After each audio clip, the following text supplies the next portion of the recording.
Well, welcome everyone to the mixed CDI here at the Tournament of Champions. Boy, oh boy, we've had an entertaining start. This is our fourth day of coverage now, and now we're getting a little mixed pairs action. Danny, mixed pairs, man. What do you think? Yeah, and I was looking at some of those names and some of the teams on there. It's going to be unbelievable action. A lot of players that are going to be playing with players like Chrissy Grimmel that you wouldn't think that you'd have the chance to do, and Jeremiah Millar and Leonard Gates and so forth. It's going to be great. It's going to be great. It is definitely going to be great. Now, there's one team I definitely want to point out that it's definitely a little bit, maybe they played together before. That's the team of Jake Smith, Hunter Smith. How did they get that draw? Come on now. The husband-wife duo is going to be trying to take down the rest of the competitors. How do you think they fare? Every event so far has had its own storyline, and I think this is the storyline, right? Not only is it Jake and Hunter, but it's Mr. and Miss Smith. So, yeah, who doesn't root for them? I mean, there's lots of other competitors, let's be honest, but that one just kind of strikes our eyes as one to pick for sure. They got to have a little, a little meshing going on, but imagine if they don't win. How's that conversation going to go back to their hometowns with, Oh, it's got to be Jake's fault, right? I mean, it has to be Jake's fault. You never blame the female in that situation. It's a lot of pressure. We joke about it, but it's a lot of pressure playing as a husband and wife, and you put more pressure on yourself as the guy, for sure. You don't want to let her down. You start pushing, you start pulling, you start snatching, and you also have that emotion part of it. Yeah. So if he can control that, Jake's been playing really well, and we know Hunter's a great player, so watch out. Yeah, well, other players in the mix, how about Leonard Gates, Jeremiah Millar? On the women's side, Chrissy Grimmel, Cheyenne Richards, who was a pretty good force in yesterday's event. Man, this is going to be a good one. It is going to be a good one. Yeah, absolutely. It is going to be a good one. And you pointed it out. My dark horse pick, Bob Anderson and Cheyenne Richards. It's going to be based on, usually we say it's the woman, how are they going to play and so forth. I don't think in this aspect. I think Bob Anderson, who's a veteran, a great player, if he plays like he knows he can and like we know he can, that's the team to beat. For me, Scuba Steve and Miss Lisa Yee. That's going to be one for me. But hey, let's take it on over to Sean Green for our walk-ons. We'll be with that in a moment. Welcome, ladies and gentlemen, to the mixed CDI event live at the KCI Expo Center in Kansas City, Missouri. Now it's time to meet the players. Introducing first, Mike Scarborough and Caroline Kuki.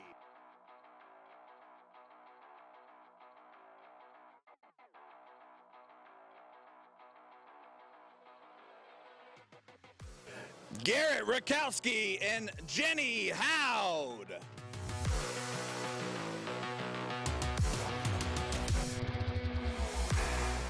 John Edwards and Kelly Sipe.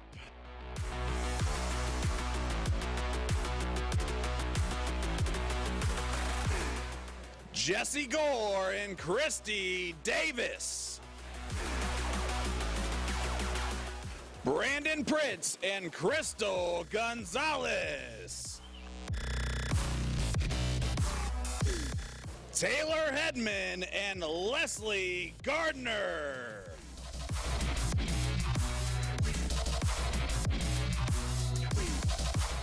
Brandon Kessler and Crystal Anderson.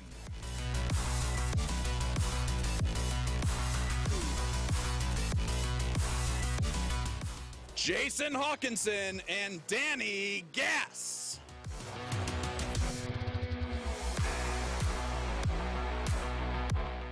Nick Salepik and Kaylee Beard. Zach Hunter and Alyssa Evans.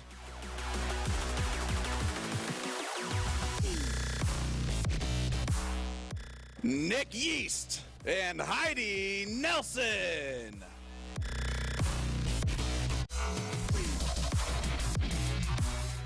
Sean Kafflish and Nicole Kohoff.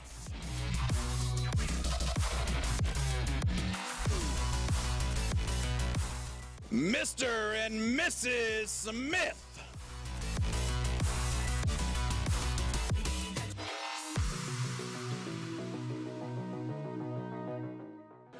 Joey Mann and Tracy Young.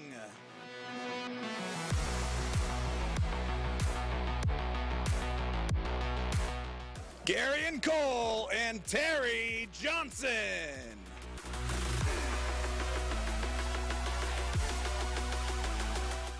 JC Martinez and Trisha Romero.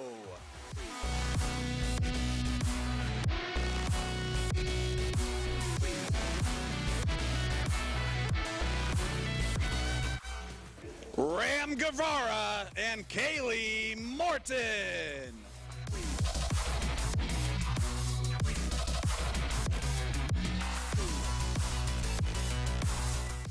Kevin Schmitz and Lori Murphy.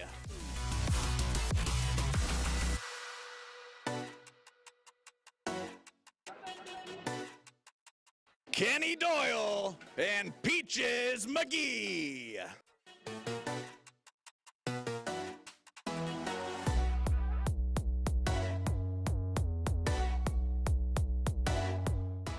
Rick Hensey and Ashley Shepard.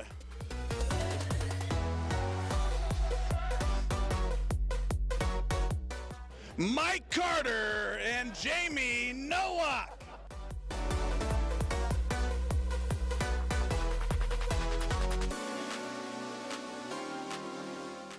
Jeremiah Millar and Kelly Schwinn.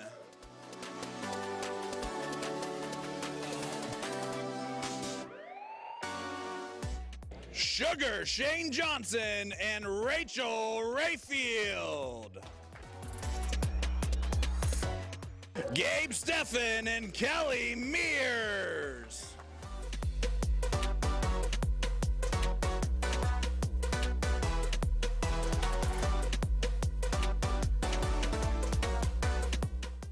Leonard Gates and Ariel Feist.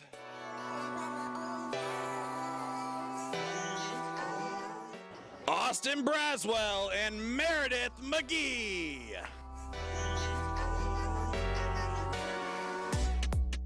Bob Anderson and Cheyenne Richards.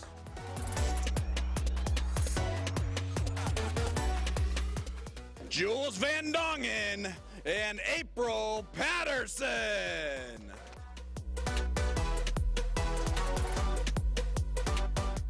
Steve Hilger and Olivia Terry.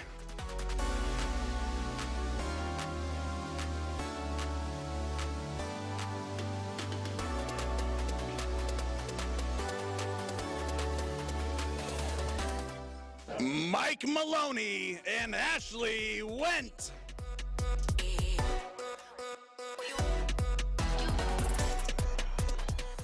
Scuba Steve Diker and Lisa Yee. Matt Bella and Chrissy Grimmel.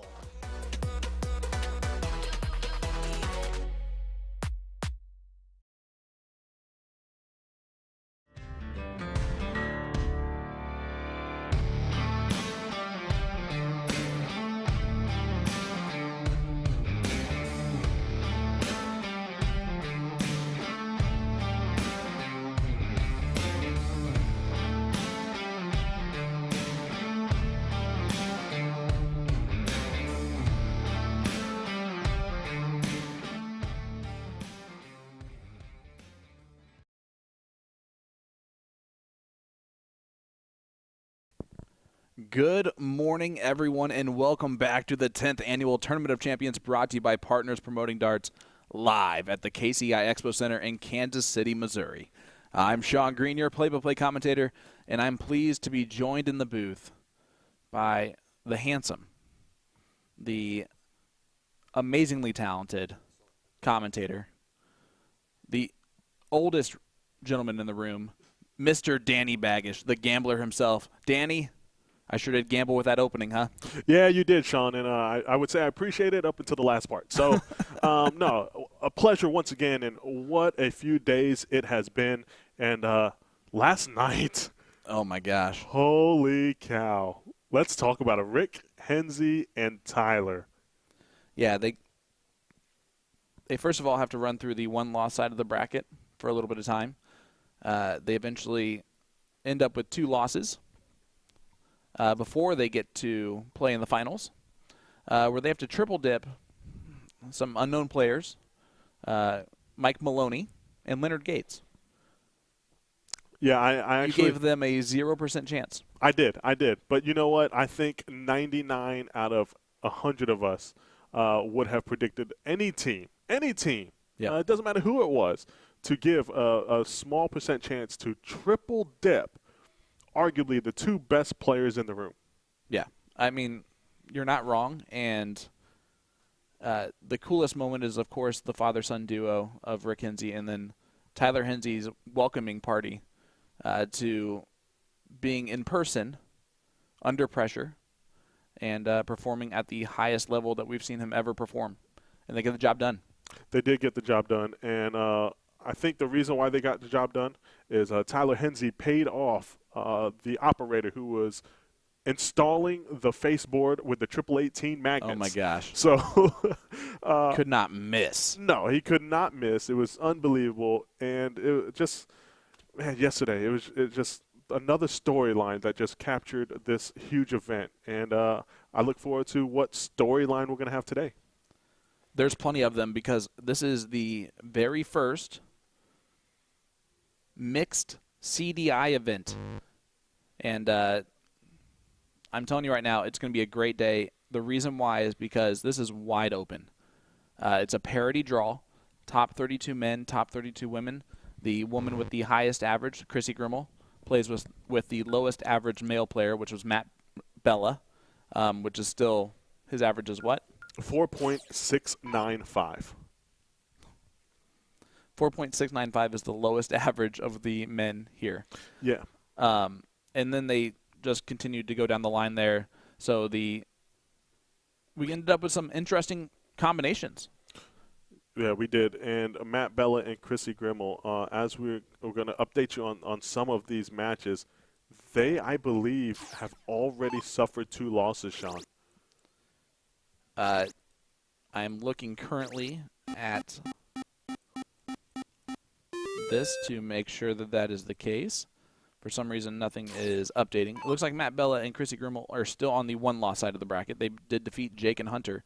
So the husband and wife team of Jake Smith and Hunter Smith, who some would consider a heavy favorite, are in the last chance bracket playing to not get last place against Ram Gravera and Kaylee Morton, another great team. Yeah, there's going to be a lot of great teams, and I think we'll say that again all day. A lot of great teams that are going to be in the 1-loss or 2-loss bracket that we feel like shouldn't be. But there's one team that I picked out early, Sean, that's kind of holding to what I said, and that's Bob Anderson and Cheyenne Richards. I was watching them play their match early against Chrissy Grimmel and Matt. They played unbelievable. And then Jeremiah Millar, the CSI champion, and Kelly. So, excuse me, I'm sorry about that, but comfortably winning. And now boom goes the dynamite there for Brandon Kessler. Sorry, I had to do that for you. You had to do that, didn't you? Yeah, you had to do that. So we're watching now Mike and Ashley play Brandon and Crystal. So is this the... This is the 1-loss side of the bracket. Well? I mean, some of these teams, you're like... How? And you go and look and you're saying... Oh, that's why. Yeah. Yeah, I mean, it really is. Talent in this room is second to none. This is going to be the greatest mixed event that you will see the entire year. There's nothing going to be better than this. Shouldn't be. No, you're absolutely nothing set up right. to be better than this. Yeah. Just going to be some great action and a three race to 3 legs, something that it's different. Yep. And it's going to be some long matches, some great battles, and I anticipate some last leg deciders and some maybe even a round out or 2. Ooh, we have yet to see one actually on stream. That includes the women's CSI, the men's CSI, any of the doubles or triples that we've shown. There have been 0 round outs. That's actually pretty unheard of. It is, especially it only being 20 rounds. Yep. You know, I would expect that it to happen more often, but like you said, it hasn't, and it just goes to show the quality of players that they just take over the game, or so many 9 marks that Yep. we didn't expect Oh my or gosh. do expect. It's just been unbelievable. Well, thank you for asking about who I would be picking as a favorite in this format. I know the chat probably has. Subliminal message. I did ask you. You just caught it. Yes, I'm sure the chat asked at some point. But you really like Cheyenne and Bob Anderson. You called it. And they are still running on the winner side of the bracket. My pick is also still running on the winner side of the bracket, and that is JC Martinez and Trisha Romero. Yeah, that is a tough team. As I'm looking at the averages, I'm thinking, how did they get partnered up? Yep. Because I would expect Trisha Romero to kind of be up there above a 2.875. But, you know, she struggles in league, and here she is with JC, and this is going to be a tough team to beat. And JC's been throwing well all week long and has just fallen short once or twice. They did win last night. Him and Sugar Shane Johnson were the champions of the other bracket that Tyler Hensey and Rick Hensey were not in. And, man, remember when you had Mike Maloney in here and you were talking about, hey, if you guys win as the king seat, are you going to play the other winners? And he was like, oh, yeah, for sure. We're definitely going to do that. And No, you're not. you interviewed the wrong person. Yeah, and He had no say in the matter. I had zero say, which was a shock to you and I both. Man, talk about a proud papa moment for Rick Hensey. Yeah, he was emotional when I was Yep. interviewing Sean, and it actually got me a little emotional while I was next to him. So it was Will and I great. were back here maybe commenting on the onions that were being cut Yeah, late yeah, night. absolutely. It was a great moment for the father and son team, and it was a great moment for Rick Hensey and Tyler, for sure. You know what also was a great moment as Brandon looks to pound the 16 here, get ahead in points. You know what else was a great moment, Sean? What? I won a blind draw yesterday. I'm 1-0. And then I got to play Mike Maloney in a race to 7. And we played in person, and I won 7-5. And afterwards I said, Mike, you know what? I'm a nice guy. You scoot over a board. We'll put it online so you can go win 7-5 yourself. So what you're saying is you're a terrible online player? Nah, he just walked away, didn't he? I'm sure that's exactly what he said was nothing. And then I saw your face, and I was not a believer. All right. Crystal Anderson stepping up, needed a lot of 16s. This is Ashley Wint. Fantastic shot herself, playing with Mike Maloney. Another team that could be very dangerous. This actually is going to be a race to 2 on the one-loss side of the bracket, which is where these teams are located. So that's also another crazy four players that are on the one-loss side. Yeah, it's going to happen more often than not, and it's going to be one of those things where you don't want to go to that one game. Yeah. You know, you lose one, okay, you try to control it from there, but as we've seen in the previous events, some of the favorites get knocked out with the one leg decider. Oh, hands down, it's an amazing part of the format is who has the ability to be consistent when you have to be under the maximum amount of pressure. One leg, it's a last leg decider every time. Yeah, that's something that I don't know how I would handle it. That's for sure. I get stressed out back here commentating it. We have very rarely used the back of our chair. Would you Correct. agree with that? Absolutely. My back actually does hurt from leaning forward the entire time because I want to be closer to the screen to potentially see something a little bit clearer. Yeah, no, it's just we just get into it. Yeah. You know, even though we're back here commentating It's a treat. on it. Yeah, it's awesome to watch. We feel like we're like in the match. Exactly. You're able to analyze things on the spot for us, and I know that I have learned a lot from you over the past 3 days.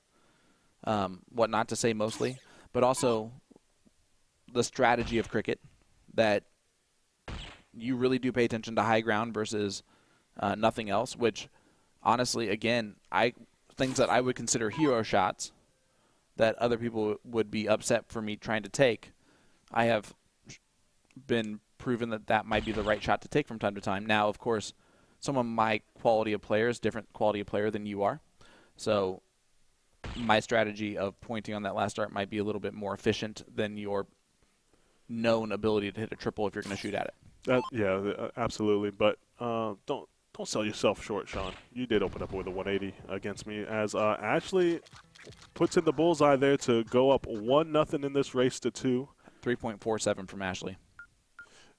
Yeah, 3.47, and if I feel like that might be a little bit low for most. She is coming in with a 2.69, yeah. So shooting above her average. And she can. Yeah, absolutely.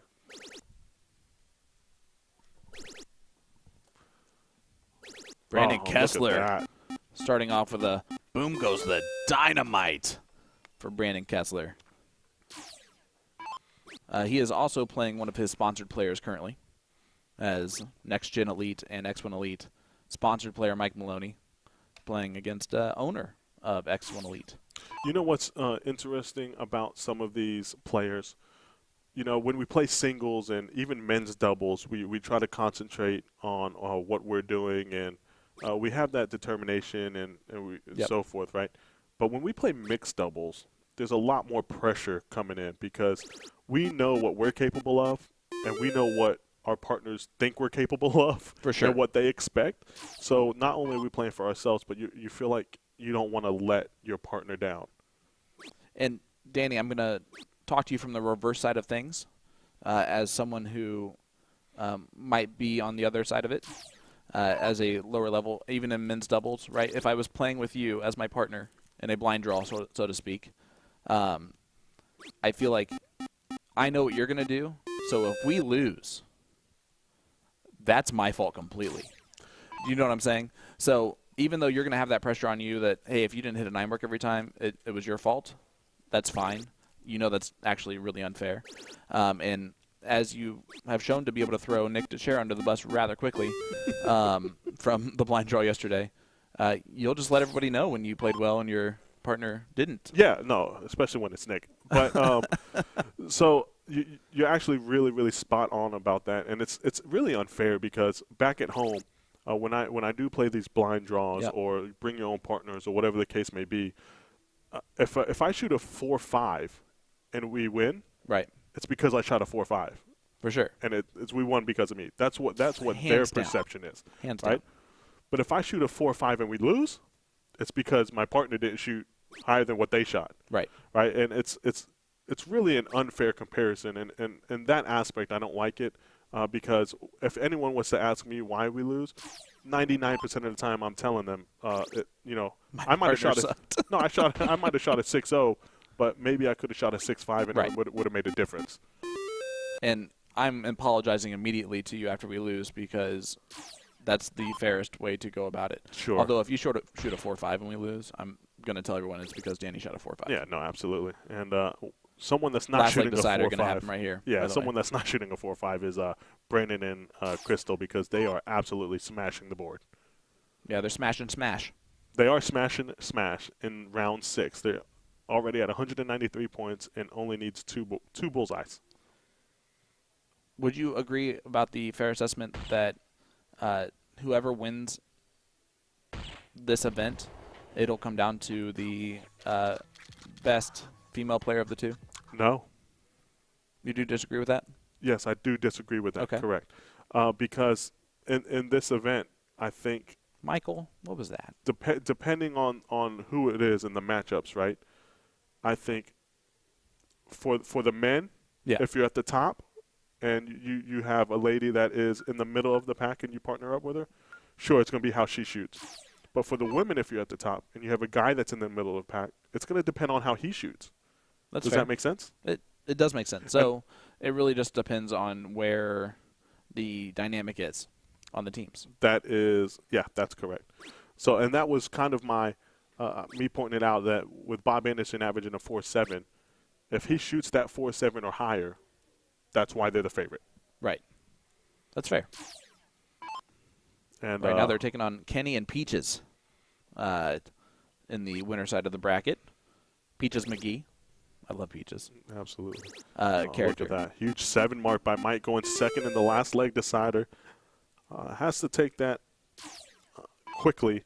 And playing these mixed events, I don't know about them, but myself, I try to make sure that all my partner has to do is worry about pointing. Okay. I try to relax them so they're not stressed out and say, hey, listen, Crystal, you know what? You just point. Don't worry about anything else. And I'll try to handle everything else. Yeah. You point, and we'll just go from there. If I need anything done differently, I'll let you know. Okay. And it usually, they're like, oh, okay, cool, no problem. And usually just goes with the flow.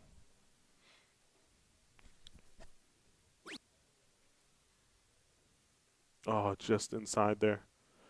But yeah, on the kissed opposite, off the flight. yeah, on the opposite end of you, Sean, like if you're playing the event, that's what the female would tell you. Listen, Sean, you point. I just tell give me them, the 2 marks around, and I'll handle everything. Oh, I will hands down tell them 100% that if you have questions, ask. Otherwise, do what you feel comfortable doing. Yeah. And unless they're chasing behind when there's just an absolute need to do something else, which I don't have a female player in my area that's not strategic enough to know not to do that. Understood. And Mike and Ashley here taking over this last leg decider. A few rounds there by Brandon with a couple of 3 marks. It's just not going to do it. Brandon's back there saying some expletive deleted to Mike Maloney for the way that they're playing this leg right now. And Mike Maloney is saying, listen, I'm happy with this. I know I'm taking second today. No, I'm just kidding. I'm just kidding, Mike. Gosh. Yes, everyone. I know it's going to come up in a comment or something like that. Mike and I are good friends. Calm down. It's not what I heard. Well. Insider information last night. You should have seen how it was. They basically might have been playing inside a circus because it was intense. The match that they were playing. Absolutely. Brandon Kessler needs a lot of 17s. Like more than that. Better. Nice. I like the last start, and you do too, right? Love the last start there. Absolutely love it because Mike's going to go straight to the 16 here. Or 15 because it's an easy switch. There it is. Now he'll take the shot. And now he'll go back to the 16. No. Oh, no. Boom goes the dynamite. A wide horse there from Mike Maloney. Shutting the board down I didn't know fast. that your voice could get that high, Danny. Yeah. By the way, guys, that was not me. Shutting the board down quickly is also a great play in an event like this. So that was a good shot by Mr. Smash Maloney. For those of you just joining us, this is the Tournament of Champions 2023. We are live at the mixed CDI. Top 32 ladies on the All-Star rank list, top 32 men on the All-Star rank list in averages. Parity draw. And this is the first annual. So we're going to have a brand new champion for the first time. And that's always exciting. So there's going to be someone who will be doing this for the first time ever. That is exciting. And it's probably going to be exciting for whoever it is because I feel like it's going to be a first-time winner. Broadcast school, I'm telling you, really starting to pay off. This isn't over yet, though, Sean. This isn't over yet. It's over. It's not over yet because Mike's in a situation. If he hits the single, does he stay there or does he try to end it now? Ends it. Back to 16. But why? If you shoot that second dart, why are you expecting to hit a double there and that's it? Because you're playing to a sense of just in case because of your partner. But how unlikely is that compared to the other shot then? No, I like the last start for him. I'm just saying because Crystal has Winning game darts, shot, absolutely, right? and but, she's more than capable of hitting this. But the percentage, and I understand that.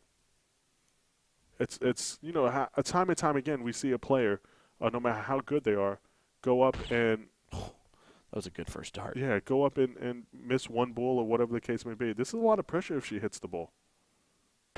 This is a lot of pressure because one single only ties the game.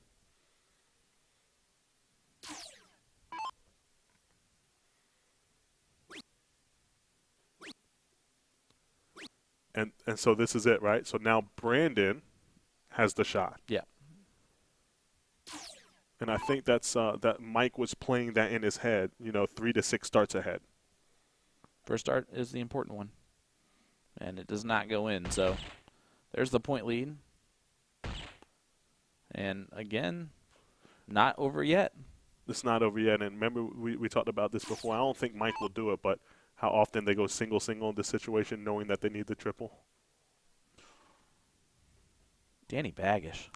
It happens. Danny Baggish. Listen, it happens all the time. And like I said, it happens to me as well. You're like, oh, I just need one triple in a ball. Okay, let me just hit it. And then you just either push it, snatch it, pull it, whatever the case may be. And that right there could be a game changer. I think that might be it. Crystal, very capable of going single bowl, trip. Sure, but if I'm Brandon, I'm telling her just to stay on the bull. No. Absolutely. Oh. If you hit the bull, stay on it, because what's going to happen is you're going to force Ashley to have to hit the triple. Yes, ma'am. Oh, look at this. Trip Prove 15. me wrong. Oh, nice shot. Nice shot.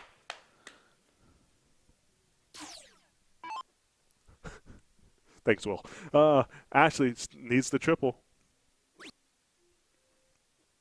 Oh no. Oh no. This is it. It was not over. It was not over, and it's just making sure that you have to point. You know what I mean? It's just when you have that's the a hanger. strategy. Oh, it is a hanger. Double. He's got to go double here.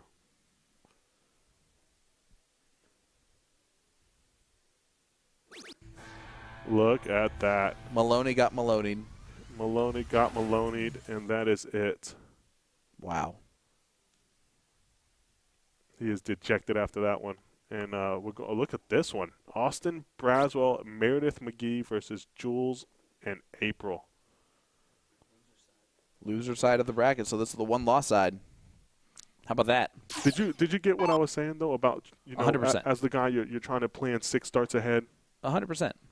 I get it. It ended up paying off the way that I wanted it to go, but not wanted it to go, but my strategy worked better. But I always want my partner taking the shot. You don't know if you're going to get another shot.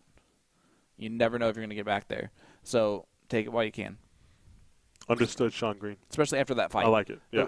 They had to fight and claw for just that moment. You got to take it when you get to that moment. Yeah. And right here, I would expect her to go to bullseye doing the math, and I think she's kind of doing it in her head. She knows she has to hit a triple to make a difference, so just go bull. Yeah. Or just hit the 16, just get a little closer. It's a wasted dart. Yeah, it is a wasted dart. And when you have Jules coming up, you don't want to have any wasted darts. Not when he's going to bang in 6. 5 will do, though. 5 will do. Well, good to see the Dragon still breathing that fire.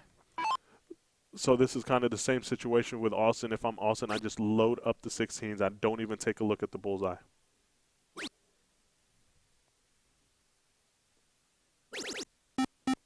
He does exactly that. And Jules just doing a little strategy here with April. Yeah, Jules is telling April, listen, just give me 2 16s, and if I have the shot, it's 3-3 in bulls. Yep. Give me 2 16s, and we might win this game. Big dart. Gets huge dart. Oh. That is a huge dart, and Jules knows it behind her. Job well done by April. If Meredith hits it, she hits it. Absolutely. And she's capable of hitting it, but 100%. You just have to put it in her hands. Second place finisher in the women's CSI yesterday morning.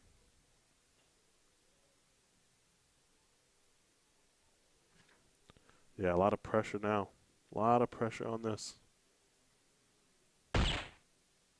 Needs to double. Oh, my goodness. That was close.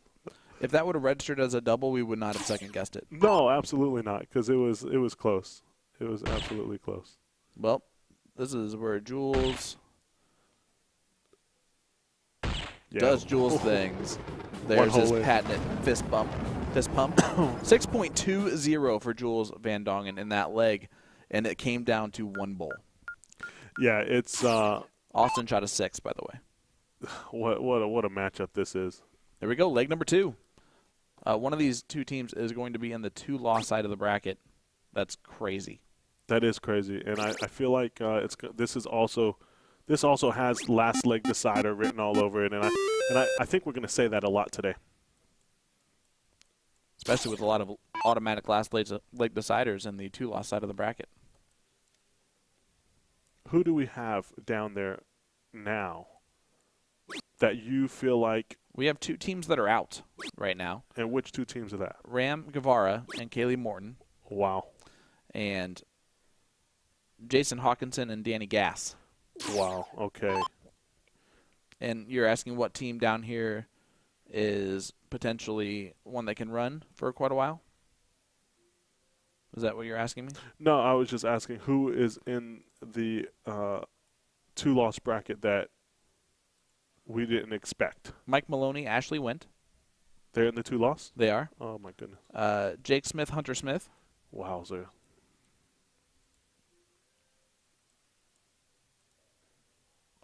I mean, there's some great teams. Yeah, there's going to be great teams in each bracket, but that's crazy. Mike Carter, Jamie Nowak. Leonard and Ariel are on the 1-loss side of the bracket. That's a team that, listen, I was sitting there watching them play, and obviously we know what Gates can do, right? Yep. But I don't know much about Ariel, and she was throwing some fire. She was in this room in the no cap for doubles a couple times. Okay, so I asked, I had a little Yep. conversation with Gates before coming in here, and I said, I asked them if they've lost yet. They said yes, won. I was like, did you guys play well? He said no. He said it was his fault. Yeah. And I'm gonna be honest with you, Gates don't usually say that. And so he just said, he was like he struggled, and I got you, Sean. Don't worry about that. But No, he said, who'd you lose to? And no, he said, one me. second. No, 1 second. Boom goes the dynamite, Jules Van Dongen, and Man. he did say me. He did say me. So. Yeah. Look at this from Murph.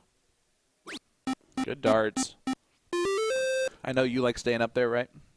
This is a different animal. There's Okay. different strategies for different competitions.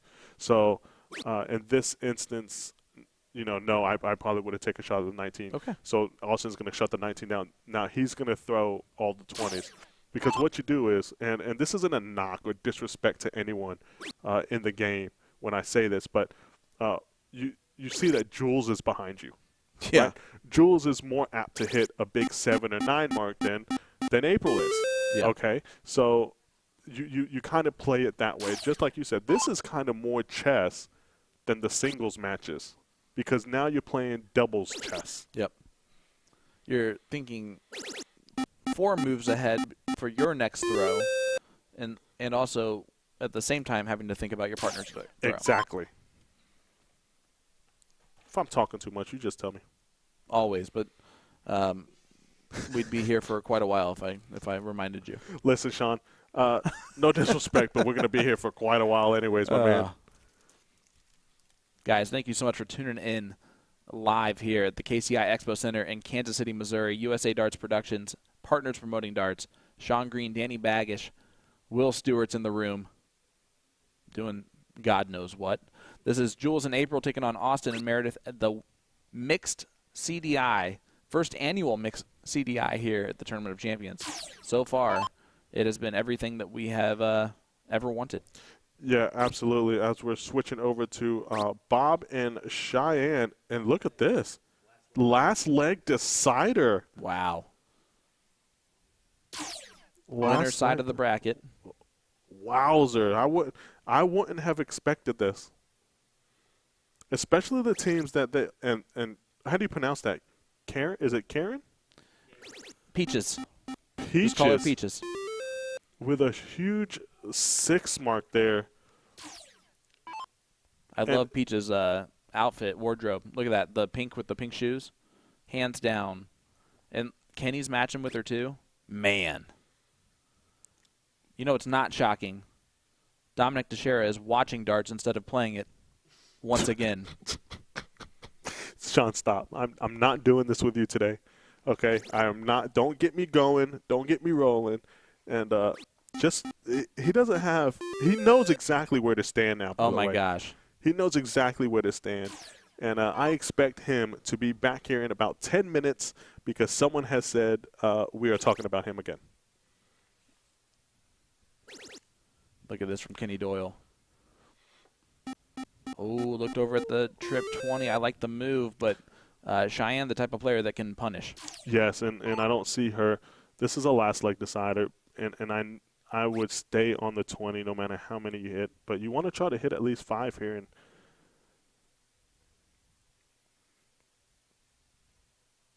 taking a deep breath there. Oh, no. This is Cheyenne has probably the world's worst poker face. yeah, whether she's not happy about what she throws there.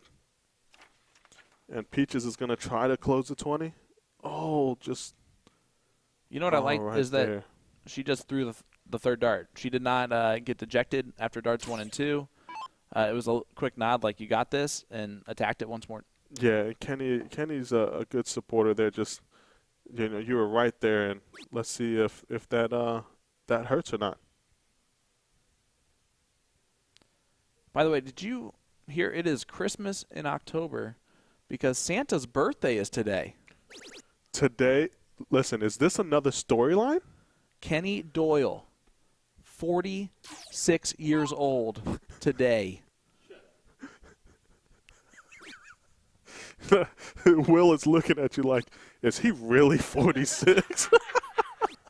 Oh, listen, he still plays like he's 36. So Santa never ages. What are you talking about? Santa never ages. But if you're listening out there and you're in the room, if you're part of the production team or whatever the case may be, I need to make sure everyone goes up to Santa and says, "Happy birthday, buddy! Happy 46th birthday!" And if I don't know like Kenny, that shot, by the way. If I know Kenny, and I know Kenny, he also likes hugs. So give him a birthday hug if you see him in the hall. Yeah, he does he loves hugs, guys.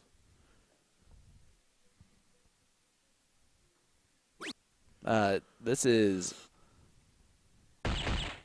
the good old switcheroo to see what's going on in this bad boy. Jules Van Dongen. Match still going on. Yeah, game 2 here, and we expected this one to go to a last leg decider. And it might if Meredith hits 3 bowls. Does she shoot it? Well, I don't know, to be honest with you. No, the answer is no.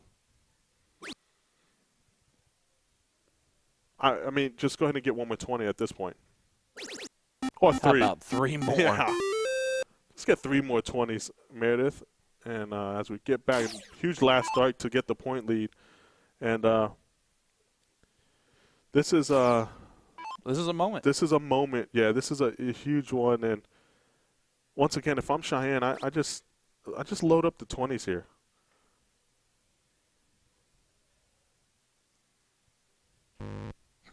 No, come on. Is this lack of focus? Usually we see her focused and so forth, and it's kind of going back and forth, and that one's going to hurt. That. Great darts from Peaches McGee. Kenny's going to approve of that. Kenny is going to approve of that, and that might have been the game winner. And Cheyenne just kicked the board really hard, or the camera.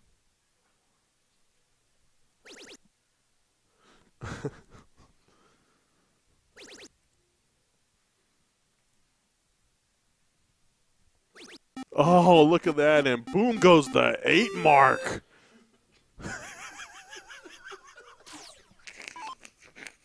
Huge shot by Bob Anderson, and it's happy birthday to Santa. No. Oh. We both said it the exact same way. Santa with the 6. He still needs to find 3 more reindeer. to really take back control. Oh, that's a tough dart to get through. Never mind.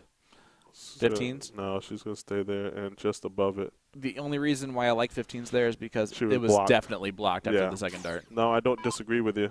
And Peaches is going to try to pull some magic, and that was a well-thrown dart.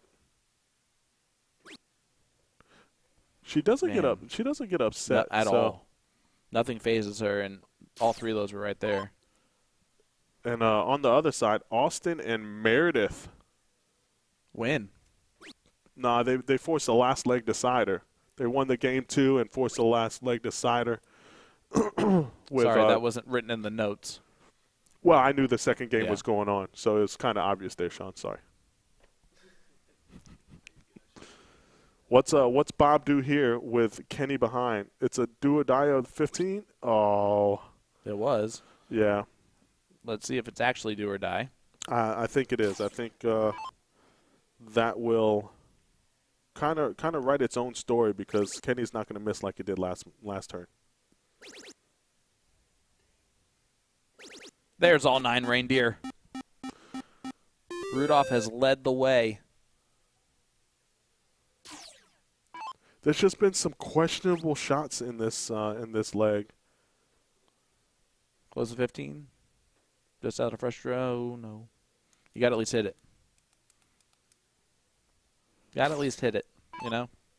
Yeah. So this is to move on to continue on the winner side of the bracket.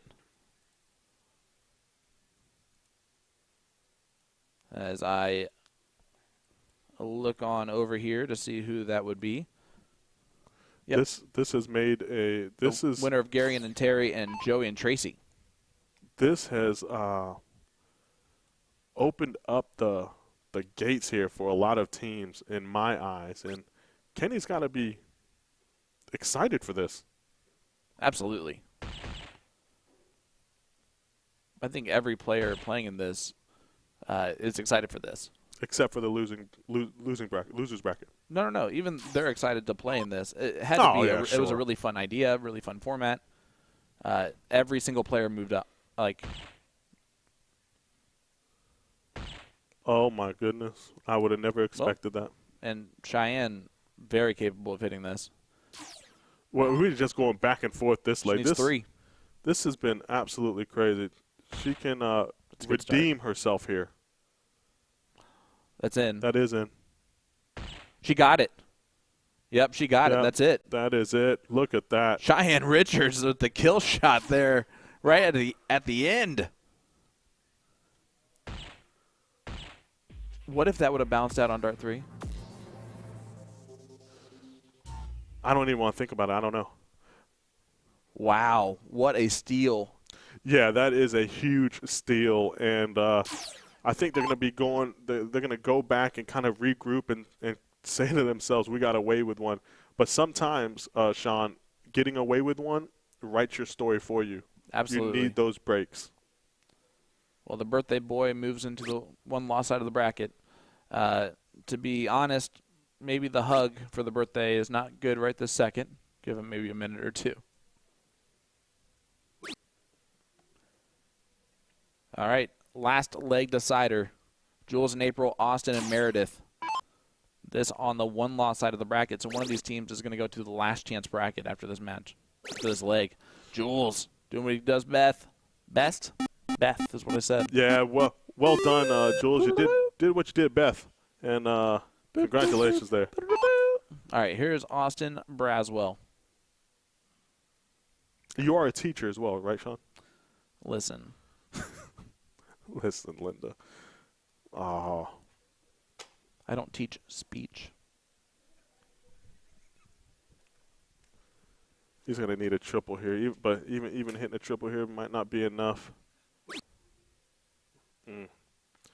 Just the one mark by Austin. He's going to be kicking himself there. April's going to look to shut the 18 down. Be another game-changing shot. Oh, what a dart. That is huge. My goodness. A last dart double, and Jules approving of that. I mean, how do you not? Yeah, getting the job done. I bet he wasn't approving of it right before the dart left her hand. Maybe not, but as the player, It was you're like saying, no, yeah, great absolutely. shot.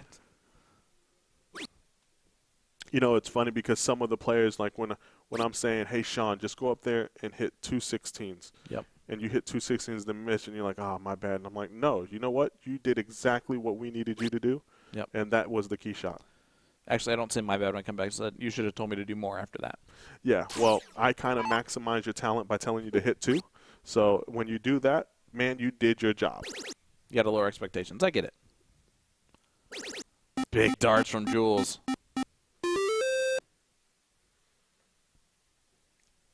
Any team, when you have Jules Van Dongen on it, you're always in the match.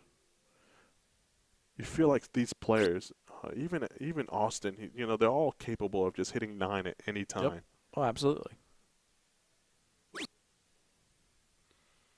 He is struggling here, though. 1 mark followed by a 2 mark is not going to get the job done, unfortunately.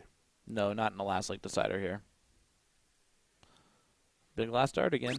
Oh, doesn't get it that time. So Meredith, I mean, hit a lot of 15s, Meredith. Yeah, she needs a lot. She needs roughly about 15 of them.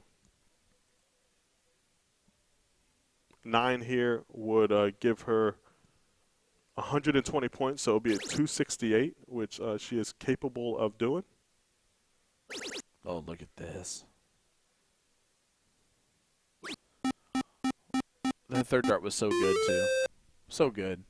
It was well thrown. Those first 2 darts kind of set it up to where you could just kind of glide it in there. Yep. Jules going to point first. Whoop. Got rid of the 15. Whew. Yeah, that was kind of a shaky second dart on the 15. Yeah, almost hit the 2. But job done.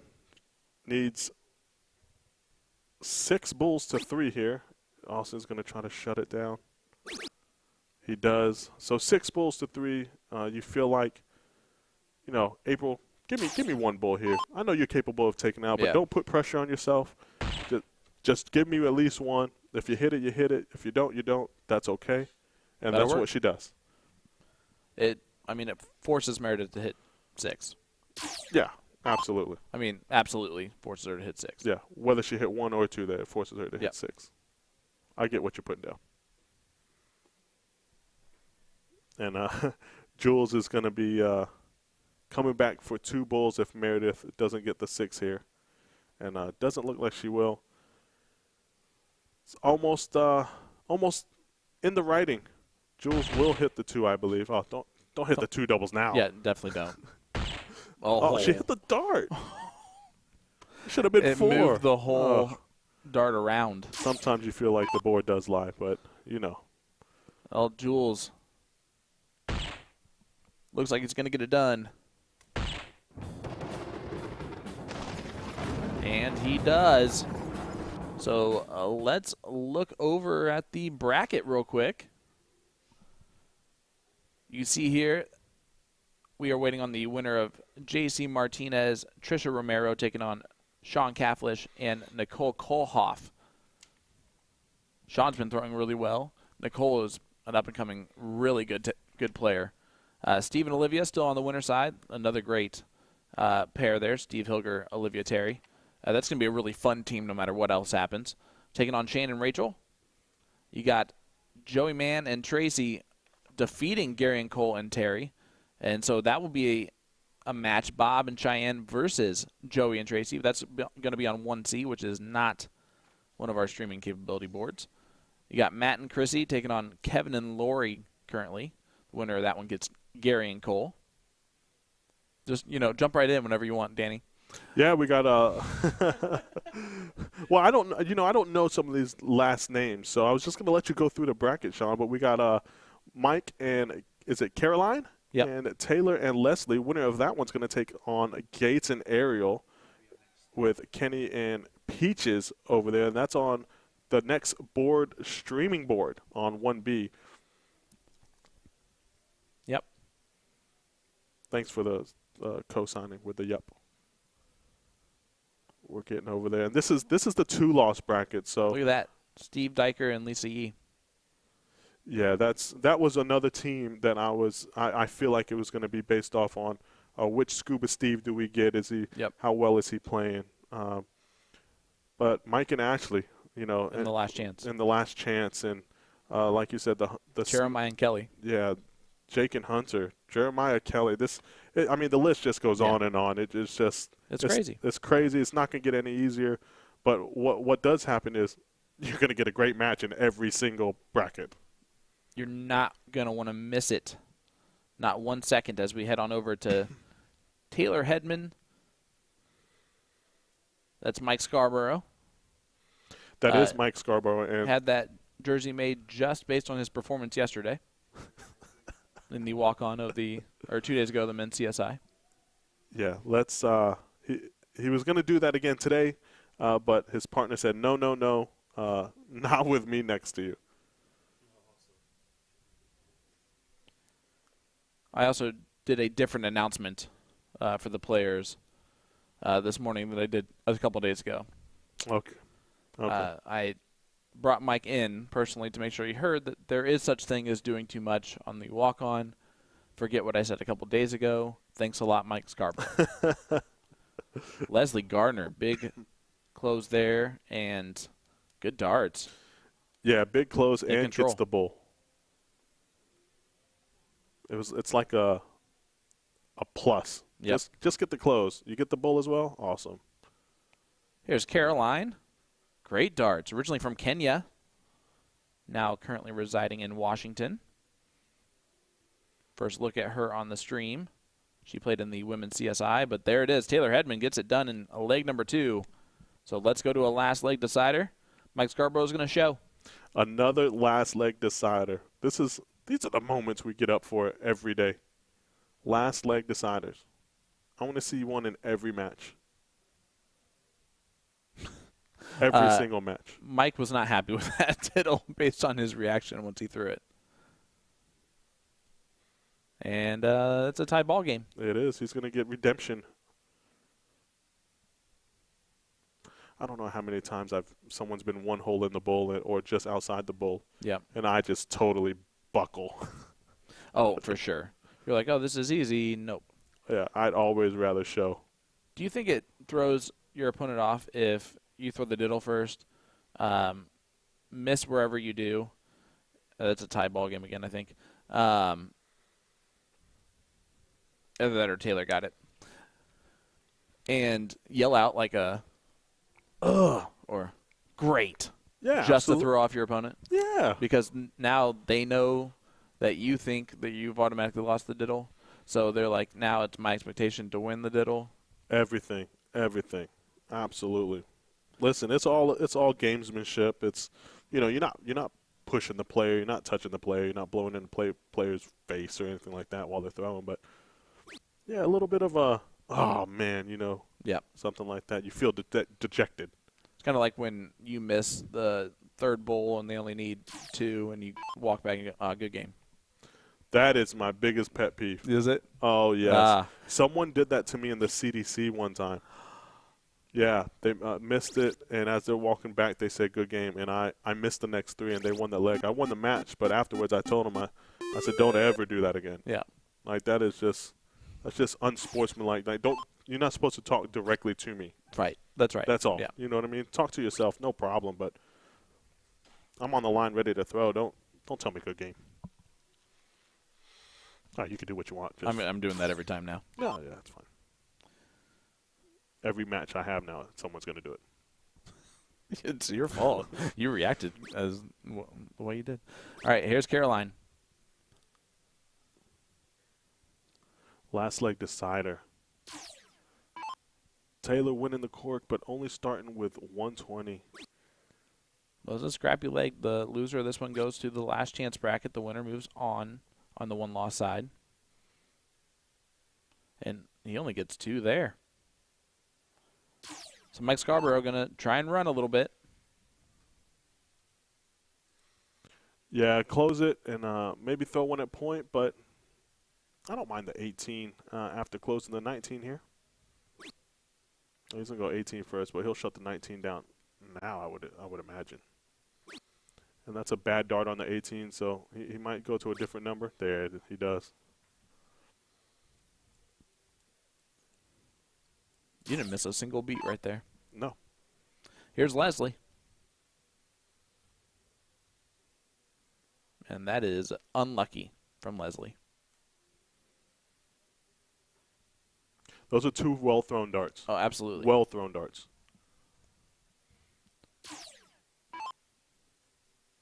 That's enough to really have a chance to take control.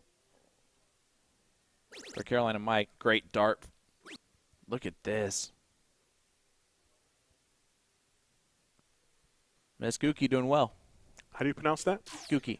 Gookie. Yep. Okay, she's from Kenya? Originally from Kenya. Nice. Now lives in Seattle. I haven't seen her play much. Booyah Cup was the only thing. 5 mark by Taylor Hedman. And just a big shout-out to Will Stewart, Sean. This time, the last 3 days, he usually makes a mistake, and he's been on point today. You know, I'm going to be completely honest with you. For how much stress he is under on a daily basis and emits, it is amazing that I have the worst hairline of the three of us. You know what? With that comment, it is amazing. Yeah, absolutely. And Thanks, Danny. You didn't know where to go from that. Probably the worst dancer out of the three of us as well. I'm talking about Sean. Yeah. Hands down. As Caroline and Mike have control of this last leg, huge last dart. That was a sweet dart. Yeah, huge last dart, and it's gonna be Taylor and Leslie looking like going into the 2-loss bracket, unless something dramatically changes, which, as we've seen in the other ones, it can happen. Especially when Danny jinxes it. Mike Scarborough going to step up, and as long as he does his job, there should be no problems. That's it. Shut the 16 down. Don't get fancy here and throw 15 first like I know some people do. Just shut the 16 down. There we go. Move over to the 15. Nice and easy. There we go. Bowl. And then just hit the double bowl, Mike. Just icing on the cake. There we go. Big darts from Mike Scarborough. That might be the best way to set up your partner. Yeah. I don't know if he had an earpiece in, listening to me trying to guide him the right way, or the Danny Baggish way. Might not be the right way, but it would have been on a 10-second delay. So yeah. You would have seen him wait a little bit longer. Well, here we go. Can Caroline close us out? Yes, she can. Sweet Caroline. They move on to face someone else. Caroline and Mike moving on with only one loss. She was so good. So good. So good. All right. I'm done. Yeah. Mike played well. Caroline played well. They both played well. And we can't disregard that shirt. So great job, Mike and Caroline. Moving on to your next match, which will be who they play next.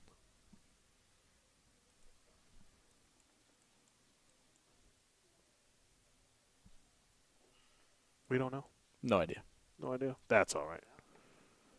As we see Kelly and Leonard and Ariel. Oh, that's going to be a good one. Kelly and Jeremiah winning. Look at that. That's the you last blink chance. and you miss it. Yeah, that's the last chance bracket. 1 game deciders is it's going to be tough going forward. So we are going to take a quick ad break, catch our breath. But as you can tell, a lot of action still to come your way live at the 2023 Tournament of Champions first annual CDI mixed doubles event. Don't go anywhere. Danny Baggish, Sean Green. We'll be right back. Let's go.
to get into darts, but you're not sure how? We can definitely help with that. We're A2ZDarts.com, and we've been a darts specialty store for over 30 years. We have the greatest variety of darts in the country. But don't worry, we can narrow down that selection for you, whether you're a complete beginner or a full-on expert. We developed our own Colonial brand to offer an inexpensive line of darts, dartboards, and accessories, so you can get into the game without breaking the bank. Join our amazing community by going to azdarts.com. So today we're going to learn how to throw a dart. In each turn of darts, you get 3 darts to throw. So with all 3 darts in your non-throwing hand, step up to the toe line. If you're right-handed, put your right foot on the line. Lefties, left foot. This isn't baseball, so you want the same foot forward as your throwing arm, not the opposite. Usually the toe line is set so that your foot will be right up to the front edge of the line, not behind it. This toe line is also known as the Oct. The position of your front foot is usually at an angle to the line, to some degree. Your back foot should be a little bit wider than shoulder width away from the front. Put 1 dart in your throwing hand while holding on to the other 2 darts in your other hand. Looking at the dartboard, focus in on a spot you want to hit. To start, let's look right at the bullseye. As you stare at your target, lean forward, bring the dart up and draw it back towards your eye. Throw the dart by moving your hand and forearm towards your target, keeping everything else as still as possible. Hold your position while transferring the second dart to your throwing hand and repeat your throw. Once you've thrown all 3 darts, your turn is complete and you can retrieve your darts from the board. And yes, it will take some practice to get the dart to go where you're aiming. It's not as easy as the pros make it look. But with practice, I guarantee your accuracy will get better, and I tell you, there's nothing better than having 3 darts go exactly where you wanted them to. If you've already been throwing darts and have had success with something slightly different than what I've just explained, great, fantastic. As long as it works for you, no problem. Just keep in mind that any extra movement in your throw will make it harder for you to hit your target consistently. As a beginner, just try to get all 3 darts to land in the same area. As you build your confidence, you can narrow down your target, getting all 3 darts to land in one number, say, like the 20s.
Well, welcome back, everybody. Hey, I just wanted to grab the microphone here as we've got Ashley Went and Mike Maloney taking on Meredith McGee and Austin Braswell in the last chance bracket, folks. My goodness. For you, if you're confused about where to find the brackets, we did provide a link there in the chat where you can actually check out the brackets currently for this event. So just a reminder of that one, as we actually will provide that once again here in the chat.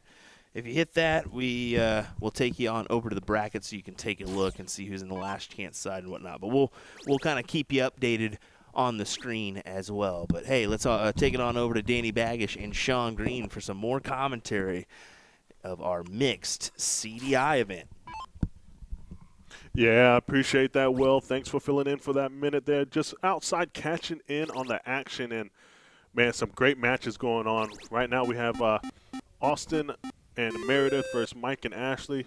Sean, there's some battles going out there right now. This is one-leg decider. Yeah, absolutely. There's a lot of positivity in the room. Everyone's enjoying themselves. All the players are having a great time. This is fun. They know that everyone has a chance here. It's almost like they can feel it. Yeah, I totally agree with that. And I would like to say that it's probably the most packed in there. Not because it's a doubles event, but there's a lot of people out there watching as well. Absolutely. A lot of friends, a lot of family. Every time the matches end out there in the other room, it just gets a little bit fuller. Yep, it sure does. Huge last start by Meredith. Needed that one with Mike behind her. So here you go. This is the last chance bracket. We have 2 second-place finishers in the CSI events. Mike Maloney finished second in the men's CSI. And then you have Meredith McGee finished second in the women's CSI. And one of them will finish. Yeah, as you find that. 25th to 28th place. Let me ask you a question, Sean. When was the last time I just, or you would say that you seen Mike Maloney hit a 1 mark? It happens maybe once a tournament. Yeah, well then that was the one time because he just went trip 5, 1 hole out, trip 5, 1 hole out, single 20. So Ashley almost picks him up there. Almost, but it puts a lot of pressure on her. Yeah. You know, because you don't expect that out of, especially out of Mike Maloney, the way he's been playing. And Meredith is going to look to shut this 20 down. I feel like there's nothing that she can do more than shut this 20 down and not even look at the 17. Until now. Definitely look at the 17. Oh, yeah. Now you just absolutely pound it. Just get 1, so that way he can't hit the 8 mark to shut down and get ahead in points. Oh. Okay, Mike, you threw a 1 mark last time. You're going to want to pick that up here. Yeah, he will pick it up here. I think this is where you do see Mike Maloney hit at least 7. 4, 3, 2, 1. Blast off. Golly, Mike. What's going on here, buddy? Austin's going to look to punish, and he will. 16, 15, back to the 17. Yeah, I like it. Once again, that kind of eases it to where, you know, Meredith is going to go up, and she's not going to have to do anything but just hit 3 15s. That's all. That's all I'm asking you to do, right? 3 15s, and you're basically saying we're going to win this game. Ashley, unfortunately, with an open round there, so Meredith free range here to get that 15 closed.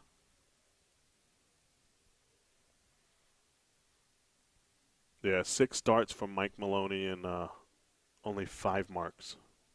There it goes. Oh, great darts from Meredith McGee. Do we see it? Ooh. She went for it, huh? She did go for it. A little much, but do anything you can. It's only 1 game, so you really can't argue anything. Well, those might be the last 3 darts of the tournament for Mike Maloney and Ashley Went. Those will be the last 3 darts of the tournament from Mike Maloney, I think. Well, not Ashley.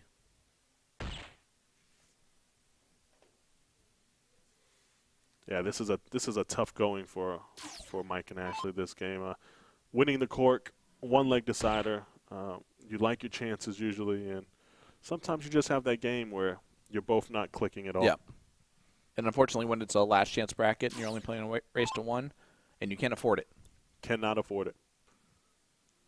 So there we go. 2 bowls needed for Meredith. She'll probably get this done. Said probably. You did say probably. I think she'll get it done. You can't jinx a probably. You can't jinx it probably. I think she'll get it done. And I don't know now. Yeah, if I she's don't know what's shoot at happening. it. Oh. Okay. Mike, can't do anything super special here. Not super special. Can get up in points by 6. Not going to do it now, but. And he did get the throw again. He did get the throw again, but those were white flag darts. Yeah. As Austin will end the game, and they will stay in the 1-2 loss bracket, but they will move on to who they face. Oh, see, you know what? My goodness. How do you do that? I don't know how How do I do that? I don't know. There's no way Mike can actually come back, right? Well, that last start would have been huge. Okay.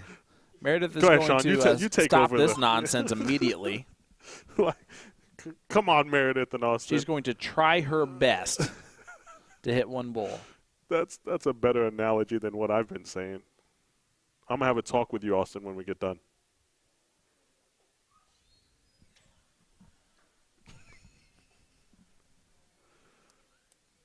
This is kind of that situation where she, we talked to her yesterday, and she's like, she's thinking about it. She is thinking about it. She doesn't miss. She's not going to the bowl. Wow. She's not going to the bowl. And she shouldn't, right? No, you should, because a 17 doesn't do any good. That's fair. Yeah. Go for the win. A single 17 does nothing there. It adds an extra bowl. Oh, did it? Yeah. What were they at? 455? They were at 455. Yeah, 25, 461. Yeah. Sorry. So that is good, but it's still game shot for Mike. For sure. It doesn't do anything as far as taking game shot out of Mike's hand. Right. I apologize. Say that again? It did nothing to take game shot out of Mike. Yeah, correct. And now if I'm Mike, the way they're struggling, like, just load up the bull here. There's no way. There's no way if he didn't hit that double bull and dart when he wasn't shooting at it. Especially when he needed a double there at some point.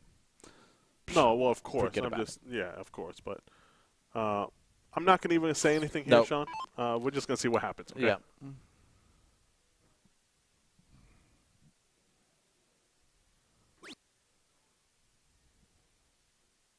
Oh. Yeah, there it is. So like we said, 21 darts ago, Austin and Meredith moving on in the bracket there as we switch it over to Taylor and Leslie, Nick and Heidi. This is also a one-leg decider. I'm finally able to breathe again after that one. My goodness, I was holding my breath. Yeah, that was a bit crazy, wasn't it? Oh. Expect the unexpected in this type of tournament because you never know. We did not know. We had no idea. Had no idea that Mike would have a game shot after being 7 bowls down at one point.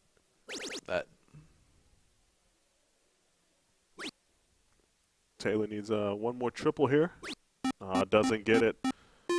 So it's going to be up to Heidi what she's going to do. Is she going to shoot the close, the 15, or is she going to point, stay up there until she hits a triple? Looking to close. I think that was that point. Yeah, you're absolutely right. Nice 6 mark from Heidi Nelson. Great darts. Yeah, that's huge, especially in this side of the bracket, in this format. Here's Leslie Gardner. Last time she did that, she hit the triple. Almost hit it. She sure did. She needed 3, hit the double, then hit the triple. Yep, so here is Nick East. Job is done to close the 15s and maybe get one bowl. But job is done still just to close the 15s. Gets that job done. Yeah, that he does. I wasn't going to say anything again, even though it was obvious. Yeah. Nothing's obvious when I'm commentating. You're not wrong. All right, here we go. Taylor Hedman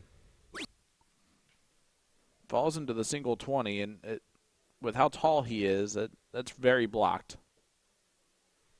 Yeah, and then he showed it there when he hits the dart and it bounces out. So Heidi's going to go to the bullseye. Needs 3 to win. And is it safe to say that? No. Never. Nick and Heidi should be moving on in the 2-loss bracket. And who will they be taking on if they win? I said if. I did say if. You can't teach a old dog new tricks, and you continue to prove that you can't learn anything new on how to fix your mistakes of calling stuff before the jinx. Well, the good news is 2 bowls needed to hear from Nick.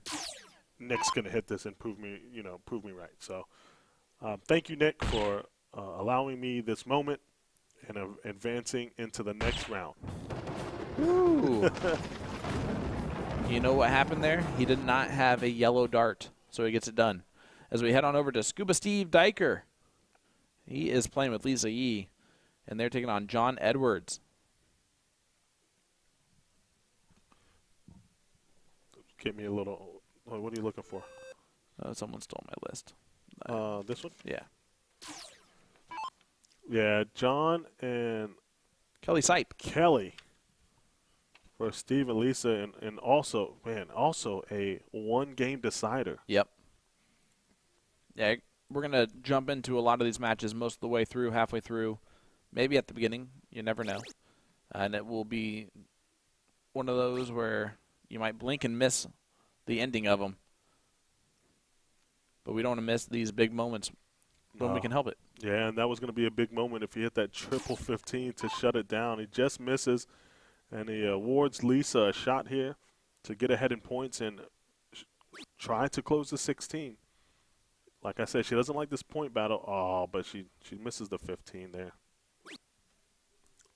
Does get ahead in points, though. Yeah, not happy with that round. No, she's not. And here comes Kelly. See what she can do. She looks focused. I really like the fanny pack. Yeah, she looks focused, doesn't she?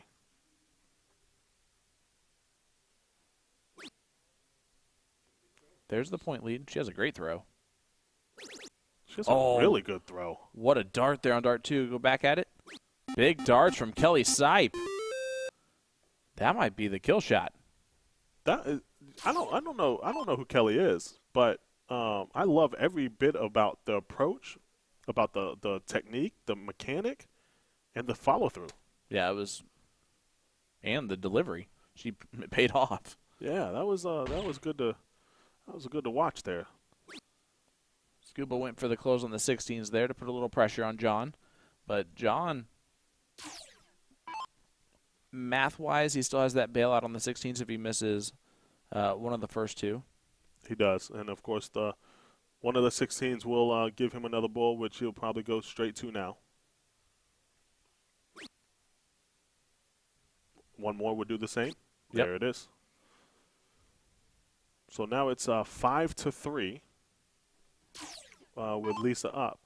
So does Lisa shoot the bull, and if you hit one, go 16, or do you shut the 16 down now? I shut the 16 down now.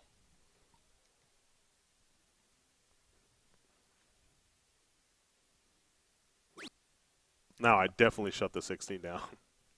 Oh, no. Yeah, that with the way Kelly just threw, I don't expect this to go much longer. But I also can expect John to just tell her either way is fine, and you can't go wrong with points. Yeah, you're absolutely right. But, just obviously she knows what she's doing, right? So I would just take all 3 at the bullseye here. They can't. Steve can't win the game. At least try to give me one here, and we can go from there.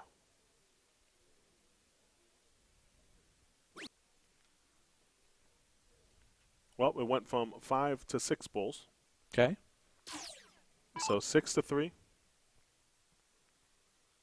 Again, Scuba probably in the same situation to where no matter what he does with the first 2, he's going to shut the 16 down. Mm-hmm.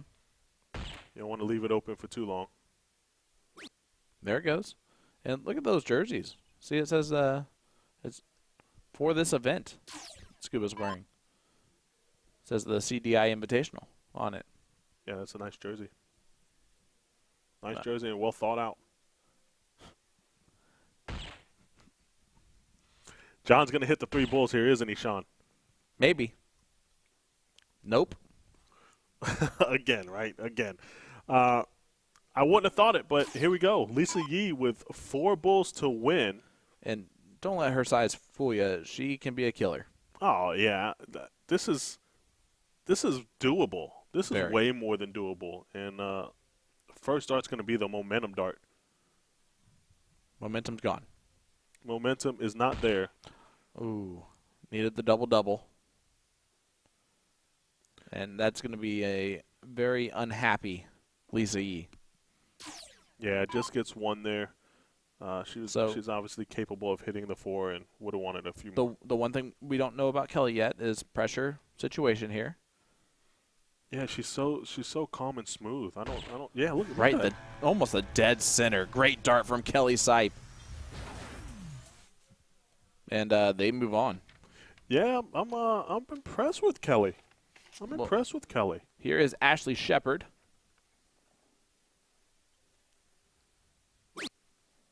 First look at her, and I like her throw as well. Playing against Rachel Rayfield and Sugar Shane Johnson. And this is a race to 2, so they are on the 1-loss side of the bracket. Great darts from Sugar Shane. Yeah, this is going to be a battle. Yeah. An absolute battle. So you would have never expected, once again, for them to be in the 1-loss bracket. But with the teams in the tournament, look at that. Boom goes the dynamite there for the juggernaut, Rick Hinsey. Let's see what Rachel can do here. Ray. I like it. It's good to watch these players as, you guys might know them, but I don't know many of them. Yeah. So it's good to watch these new players, to me, perform at this level and see how they do, how they shoot, their form, their strategy. Maybe it'll help out for the next time I do commentary, Sean. If there is a next time, Sean. Well, there's the point that you really need to make there. As Ashley Shepard steps up. Sugar going to look at the 17s, right? At some point, he's got to. Yeah, only if he hits the trip to 16. He might take the look now. He did. I know I've said it for the last couple of days, but yeah, we're tired of it. Shane has really impressed me. Oh man, he's never going to be tired of that. You're absolutely right. Shane shot phenomenally, and the shoe-shirt combination he's got going on today could not be better. Rick Hinsey with a 5 mark, following up that 9. Probably wanted a little more there. Put some more pressure on Ray. Is that her nickname, or did you just come up with that just now? Rachel, Ray, and then Rayfield, Ray. Right. 2 mark by Rachel. It also says that on her shirt, so that's how I knew that. I'm paying attention to the darts. I apologize. This was earlier when I introduced myself to her to do my no job, problem. before we started. Hey, to know the players. Look at Here's this. Ashley Shepard. Ashley Shepard, we appreciate this, as I know you're going to appreciate this. Wearing an autism shirt. Yep, autism awareness. Yep. Autism awareness. Myself, I have a son with autism. Yep. And you have a daughter. Yep. So appreciate that, Ashley. As Sugar Shane hits a 7 mark to put the pressure on Big Rick as he he's gives him laughing the eye. about it. Yeah, he's laughing. Give him the eye as he was walking back to see. Yeah, Rachel Rayfield is from Omaha, Nebraska. Omaha, Nebraska, home of the Cornhusker. There you go. Only a 3 mark by Rick. He's not gonna be happy about that. No, and Rachel can punish here. Yeah, I would almost shut the 17 down here with your partner Sugar Shane behind. But I've noticed a lot. Some of these big darts. Some of these teams, they don't talk much to each other. Not nice shot there by Ray, but I would like to see a little more communication on. You're seeing it from some on more of the teams. Yeah, you saw it a lot with Jules and his partner, which was good to see. But they might just be talking in the background before they even step up there. And again, it takes some trust between partners to just, hey, you're going to do the right thing. Go do the right thing. The Sugar shoot the hero shot. Yeah, I disagree with that. I know you do. Yeah, because look, you want to break the ice early. Obviously, some of the probably 90% of these players will never play mixed doubles with each other again. right? So you have to build that camaraderie. And I'm sure they did. They had time to do that before they started. Yeah, but build it and, talk to them throughout the match. Make them feel comfortable. Make them not feel stressed or feel like that they have to do so much or feel nervous. A lot of these players feel nervous playing with players like Rick Hensey and Shane Johnson. So they want that icebreaker. There's a lot of players that are nervous playing with Rachel Rayfield and Ashley Shepard, too. Okay, you get what I'm saying, Sean. What are you doing? Just winning. I guess. Ray trying to That's a big dart. point. Look at that. It's going to go to the 15 now. Yeah, no more. Oh. No, I'm just going to hit a 9 mark on the 16? Oh, no. Good shot. Good shot by Ray there. Yeah, very impressive. And we'll see what Ashley can do. She has a really good shot. I like it. Yeah, pretty straightforward, isn't it? Yeah. Not a lot of movement. Leg number 1, it is a race to 2 in the one-loss side. It is all cricket because it is the CDI, the Cricket Doubles Invitational. Cricket Doubles Invitational, and what an event this is. And what an event.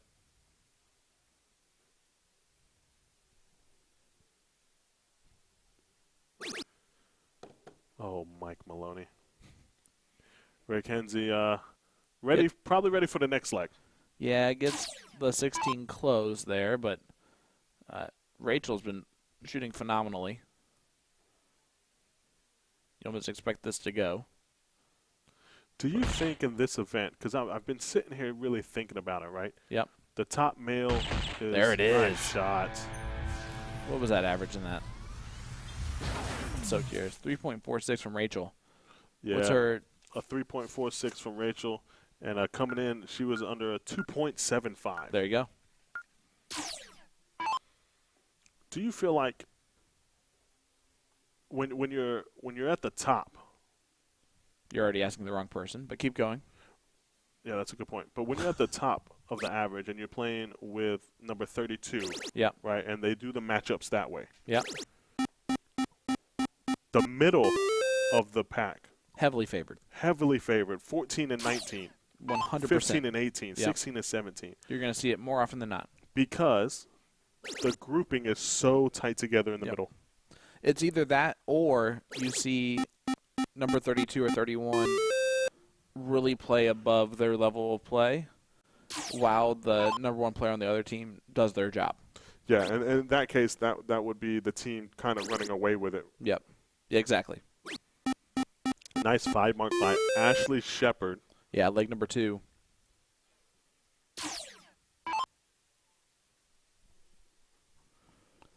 Ray going to be shooting the 19s here.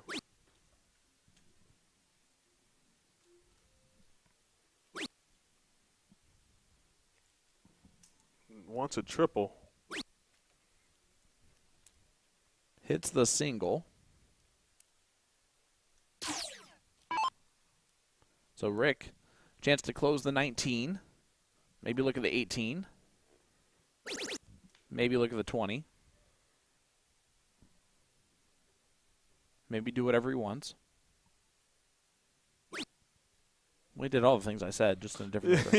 Yeah, it's a little bit all over the place there, but Hey, just for fun. The back of the shirt says.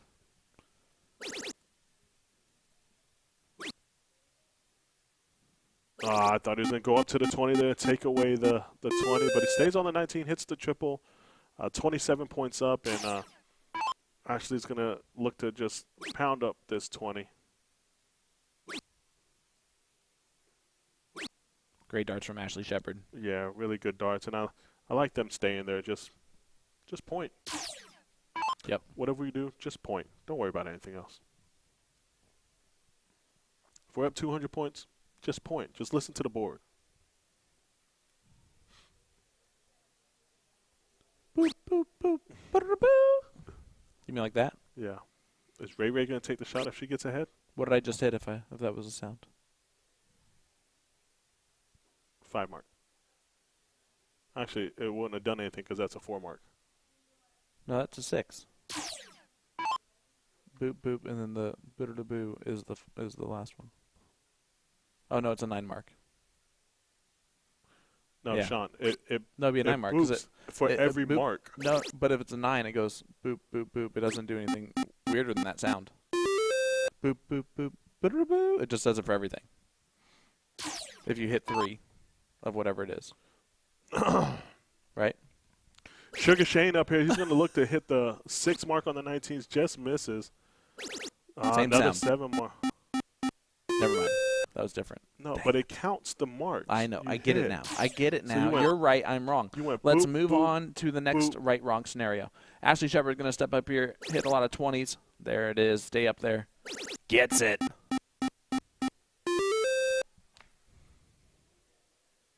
Do you get what I'm saying now? Yeah. Yeah. So my answer was, So my boops aren't your even boops anything. wasn't even anything because it was only 3 marks or 4 marks, which is what you're used to. So you didn't know what the end result was. I've never hit that high of a number before. Yeah, that's all right. Let's practice later, and I'll show you the 6, 7, 8, 9 marks so you can understand what's going on.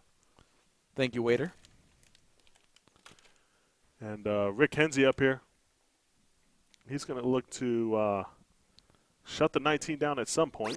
There it is. Go to the 18 because you only need 2. And go back to the 17, or to the 17. And there it is.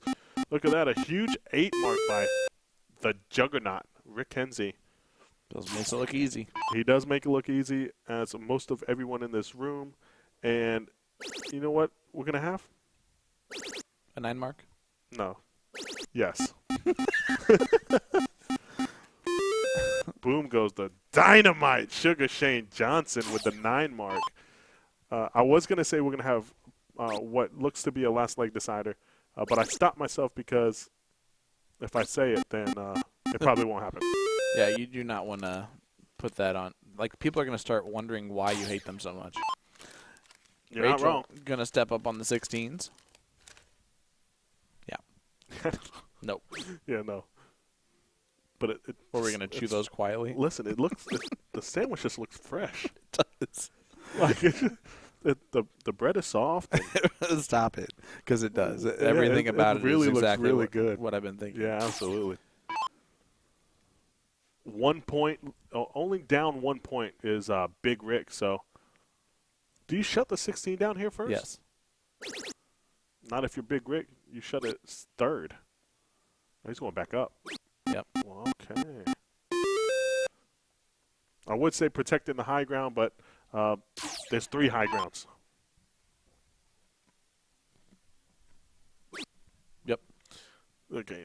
Now you're starting to answer like I did last night. Sorry about that. That's all right. Sugar Shane Johnson with the 5 mark and takes the 1 point lead back again.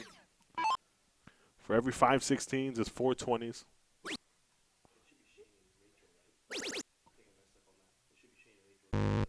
Oh, just missing outside. Come on, Ashley. Shoot the triple.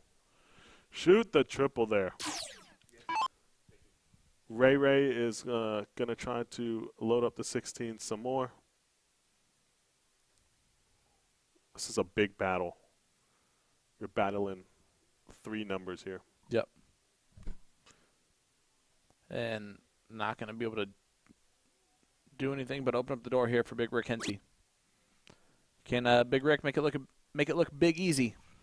He should. I don't see him going at the 21st this time. No. Should be going straight to the 16 and then to the 15 and then a single ball. That's my prediction. Trip 16 and then trip 15.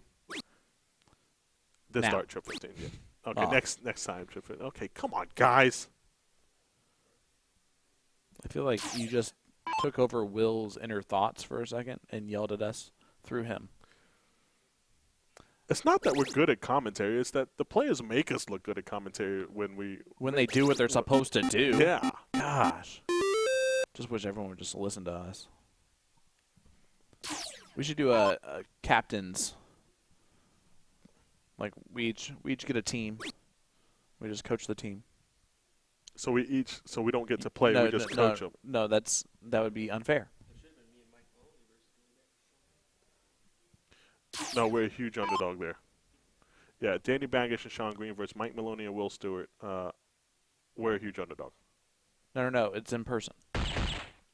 Oh, just like that, we become a favorite. Rachel shot very well. I've been very impressed. Leg number 2, it's a race to 2. This is the one-loss side of the bracket of the mixed CDI here at the Tournament of Champions 2023. Top 32 all-star rank list, men and women. And I don't understand how it just keeps happening. And it's not like I'm trying to. You know why? Because you keep trying. Yeah, but I keep trying. Just let it go. But listen, I keep trying in the sense of, the players, like, I feel like should be automatic. Right. I mean, Jeremiah Millar is the prime example. One bull with 2 darts and proved me wrong. Brian, there are 16 levels of triples. There are 18 levels of doubles every day. And that does not include these special events like the men's and women's CSI or CDI. And I was right the first time. So a lot of money on the line today as well. If you want to hand me that flyer right there. Yep, here you go. Appreciate you. Thanks for throwing it at me. And if you look over at this CDI Cricket Doubles Invitational, first place $12,000, so $6,000 a piece. Second place $3,000 a piece. Third place $1,500 a piece. Fourth place $1,000 a piece. Pays all the way out to 7th, 8th, $350 a piece. Yeah, it's a really paydays. good. Yeah, it's a good payday for a lot of them. 7th, 8th is the number, and man, I can't pick 7 to 8 teams. No. You know what I mean? No, this is still wide open. Well, let's go to a last leg decider. Rick Hensey just shot a 5.09 in that one. That one's Sugar gonna hurt. almost threw his darts into the ceiling. Yeah, that one's gonna hurt. He knows it. If I'm Sugar, I asked to count the holes there, just to make sure. And I would count the holes. Yep.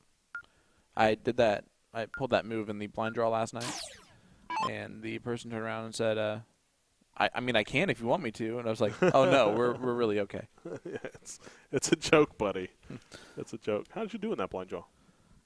We tied for top 16. Okay. Nice 7 mark by Rick Hensey there. For anybody wondering, there was only 16 teams. So There were 8, actually. Yeah. So I tied for top 8. Yeah. I made the quarterfinals. That you did, buddy. That you did. 4 mark by Shane. He wanted more there. Ashley's going to look to point. Does she still have that I'm just going to keep throwing points mentality? Nope. Yep.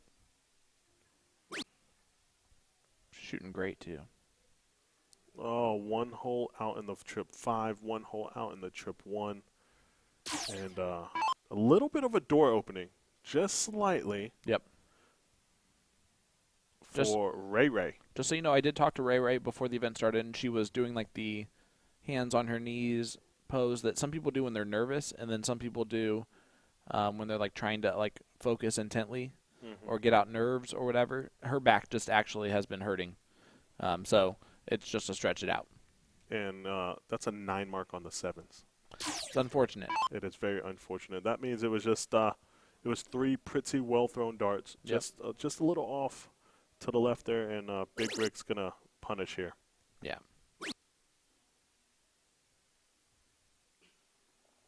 What is that? What was that? Yeah, that's what is that, Rick? Oh, Danny said that you were going to punish Rick, in case you're wondering. Yeah, and that is the main reason why.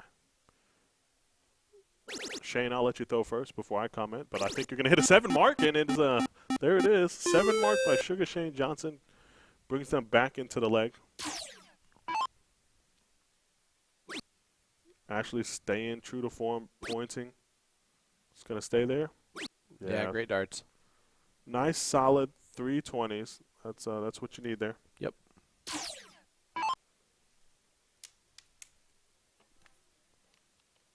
Sean, can you believe tomorrow is our last day? No, not at all. And tomorrow, let's talk about that. It's the premiere day. I know that's hard to believe. It is the premiere day here at the Tournament of Champions because it is finale day. 3 different brackets. You have the Pro, Master, and Elite divisions.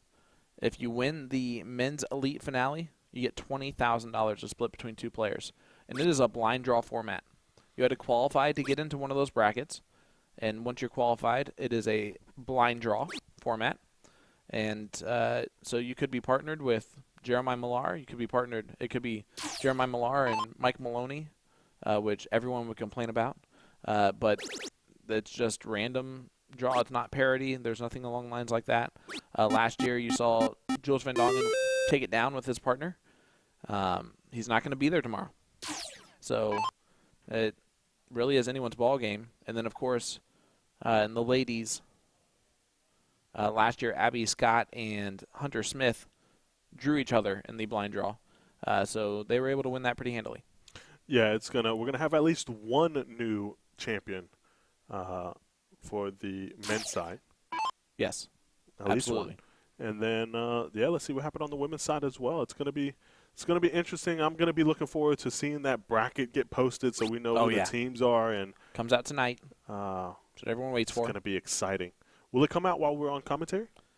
Yes. Oh, we're This gonna be evening. able to. Yeah, we're gonna be able to talk about it then, aren't we? 2 marked by Ray, and this is where Rick needs to take a stranglehold on this leg and put in a good little 5 mark. Actually, he's gonna need 4 20s, so to take the 9 mark shot out of Shane's hand, and Not going to do that. if he closed the 17. Okay, so here we go. Sugar Shane Johnson. It's going to look to shut the 20 down here. It's going to point, shut the 20 down. Yeah, here we go. And back at 17. Oh, just misses, but that's what he needed. Huge round by Sugar Shane Johnson. 28-point lead against the throw, and that usually is a dagger. Oh, big triple 16. Big triple 16 there. What are you going to do, Ray? 17s? Take the pressure off of Good. anything else you're going to do? Yeah, I like it. Wants at least one more here. There we go. She's looking. And one more 17. Oh, okay. She tried it. Yeah, one more would have forced Rick Hensey to go at least 6 16s there. But now 4. If he hits the 4, does he take the look?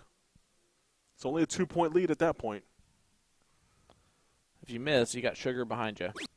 Absolutely, but we're gonna find out. No, we're not. Of course, the last dart will go in. Of course, the last dart will go in. Only an 18-point lead, and Shane's gonna look to do what he did last time, point and take the number away. Well, unfortunately, the birthday boy himself, Mr. Kenny Doyle, is out of the CDI. Happy birthday anyway. Yeah, happy birthday, Kenny. I hope everyone is. Oh, it's game 2 of 3. Oh, that's only the second loss. Sorry. Okay. So he's not out yet. Man, our producer, who's giving us all this information, is just. I don't think so. I think he's doing great. I just think it's how. Yeah, whiteboard would be so useful. Yeah, just write it and then erase it, and then write it and then erase it. Or if someone just had legible handwriting, Or that could write down what he thinks. That would also help tremendously. That was actually a good kick, Will. This is it went from a pretty in control with Sugar Shane and Rachel to Rick Hensey having a little bit of an easier shot than he did when he had to hit the 2 triple 20s. 1,000,000%. Yeah, so he's going to trip the 16 here at some point. At some point. If he doesn't trip the 16 here, He had no chance. All yeah, right. thank you. Okay. Wow. Yeah, it would have been. There's no way Why do you hate everybody? I don't hate this out? anyone. I literally don't hate anyone. All right, Sugar Shane, 17's first. And he's going to take the shot. Oh, it stays there. He took a shot at the 17s again. He did take a shot at And the hits 17s. it. So it puts a little pressure here on Ashley to hit a lot of 16s.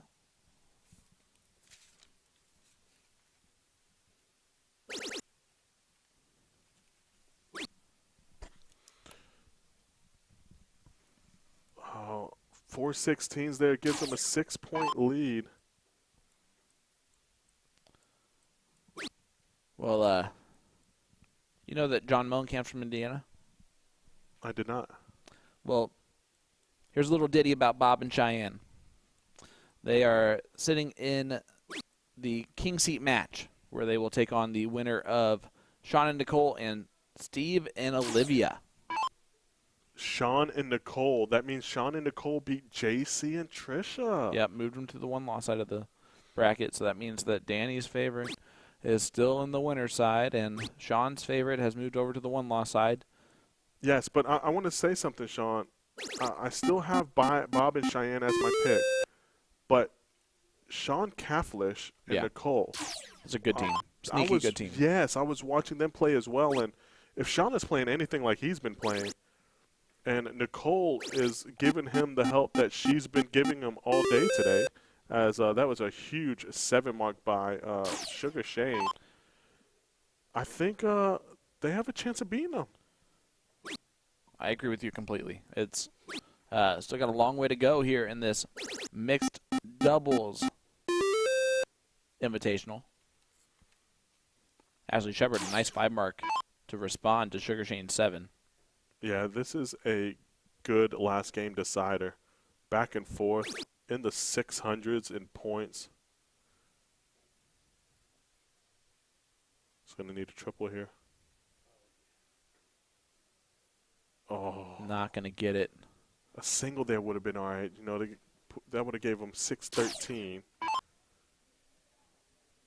That would have given him 613, so it's going to shut the 15 down. Oh, you guys stay there. Oh, my goodness. You didn't mean stay there. Well, not literally. Not you literally. Got to be more specific. Sugar Shane's going to load up to 15 here. He'll take a look if he hits at least 6, I think. Oh, he's going now. He's going to stay there. Oh, my gosh. Back and forth we go. And again, it comes back down to Ashley and Rachel. A lot of tense moments here. A lot of pressure on both teams. Ashley's going to stay to form and just point. Just stay there. Yep. She would have liked more than 3, but 3's not bad. 3's not bad because that forces at least 3 out of Ray Ray. And Ray Ray's been shooting pretty solid. It's definitely doable. But even if she hits the 3, she's going to have a dart to shoot the 16. Or she's probably just going to stay there as well. She's staying anyway. Yep, needs one more.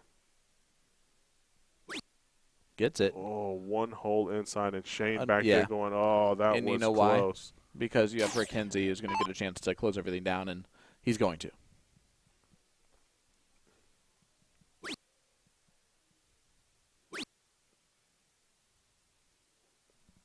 Yeah, Sean, he sure is, isn't he? Yep, close down everything, including the triple 10. And Sugar Shane Johnson going to look to take control. Someone take control of this leg.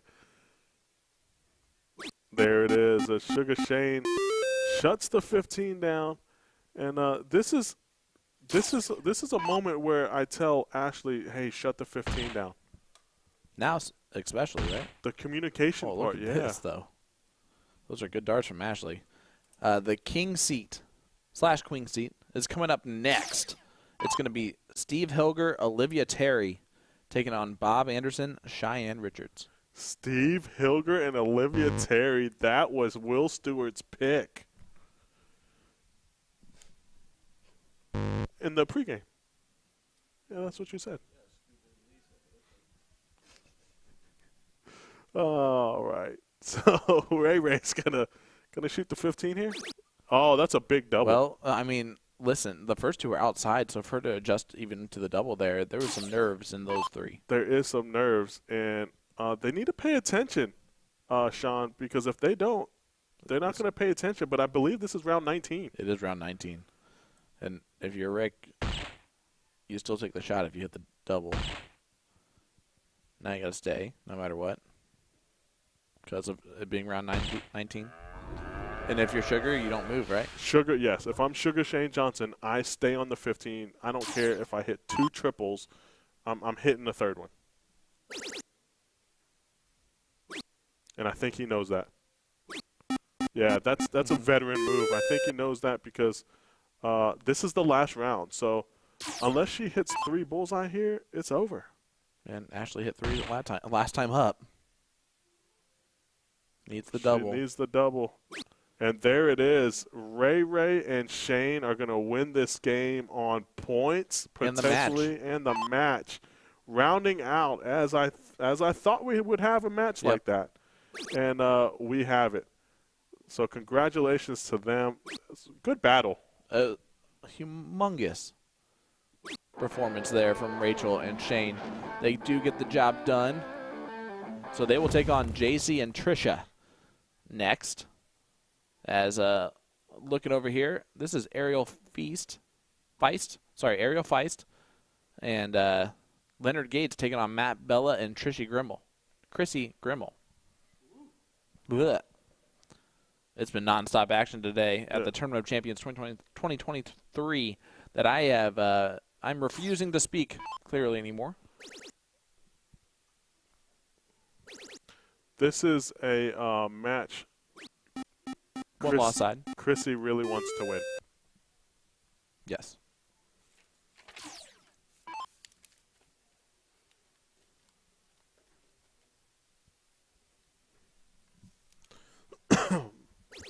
Oh, big triple there by Chrissy. She's going to take a shot. Oh, kind of pushed it there. And like I was saying earlier, we were watching Ariel play, and she was hitting some big shots. Yeah, she has a darn good shot. Great form. And key and Q in the 9 mark. Boom goes the dynamite. Ariel Feast. Wow.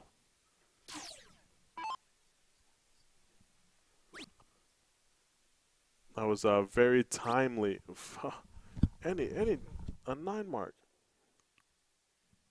Any point in time is timely there. And this is game 1. Game 1 of 3. As Gates is going to shut the 17 down. There it is. And he's going to go right to the 16. Oh, big shot by Leonard Gates.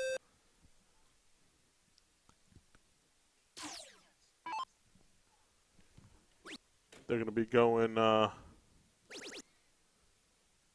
so 2 out of 3. So they're not out of this game yet, but no, this is the one last side of the bracket, bud. Yeah, no, I'm talking about just a specific game. Yep. It's game 1. They're not out of this game yet. Ariel just wants to shut the 15. She's going to point.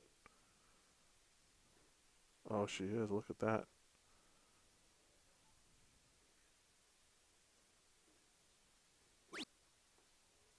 Gets one. Never going to go wrong with pointing. Yep, and that's why Leonard just said that's all right.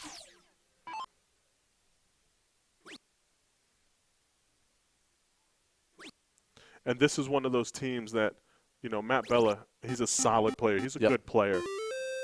But you needed to see his A game today. And if he brought his A game, then him and Chrissy was going to be hard to beat. Yep. And you can say the same for Gates and Ariel. Absolutely, 100%. Chrissy, a little bit of an opening.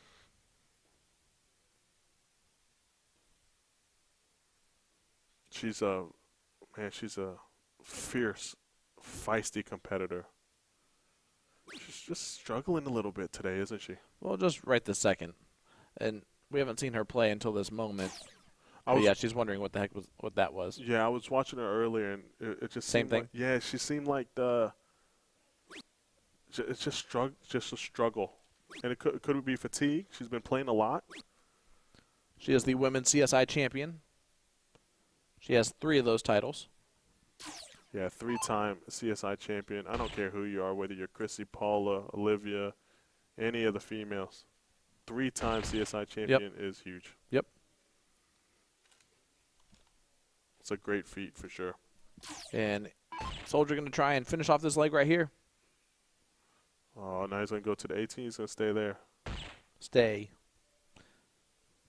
He does stay.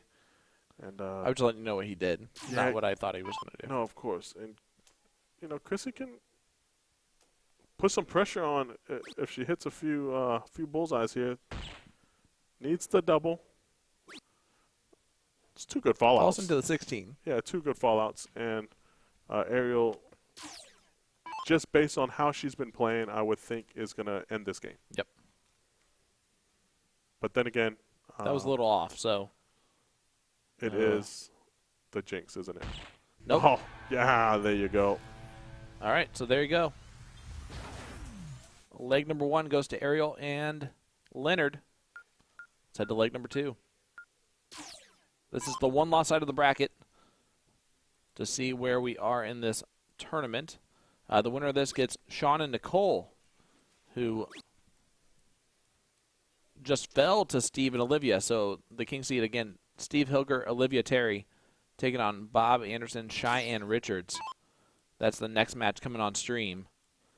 I'm Sean Green, joined by Danny Baggish, live here at the KCI Expo Center in Kansas City, Missouri.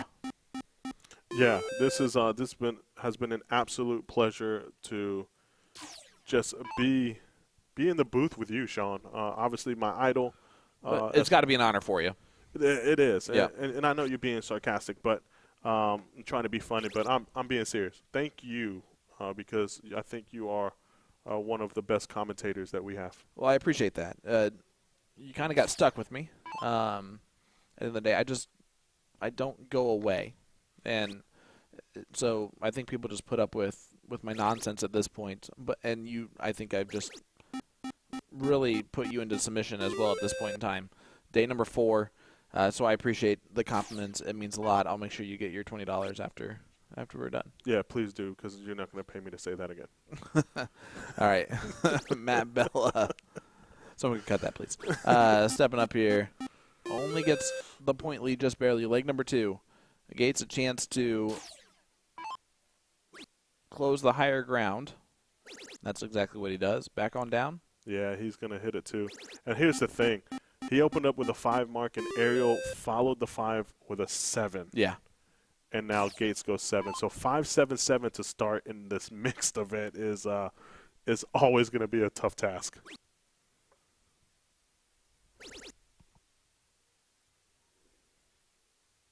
She's probably going to look to point a little bit here.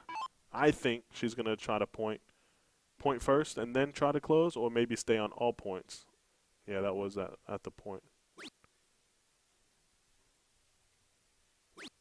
She looked over at the close on dart 3. Yeah, confident. She's been playing well, so why not? And after she hit that 7 mark, that was a fierce come on.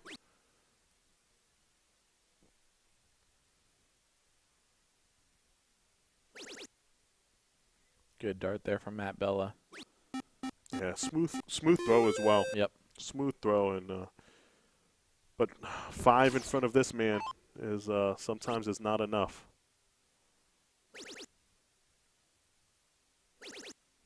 Yeah, he stays there on dart 3. He has the higher ground now, so tries to take advantage of it.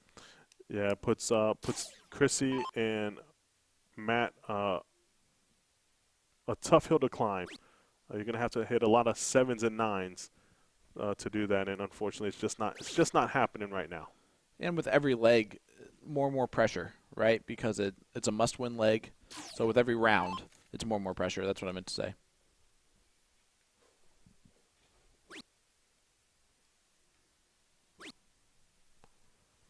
It's going to go to 17. Oh, 1 hole into the 222. It was a good look.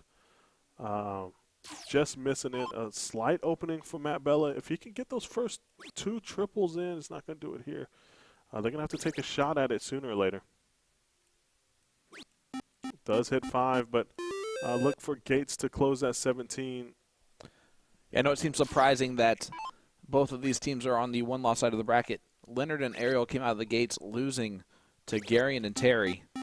And then Bob and Cheyenne are the ones who, right out the gate, sent Matt and Chrissy to the loser side. So both of them had played the loser side after their first match, both losing right at the start. Yeah, that's crazy. I remember talking to Gates as Chrissy's going to try to hit the all-important 9 just inside. Good 7 mark by Chrissy.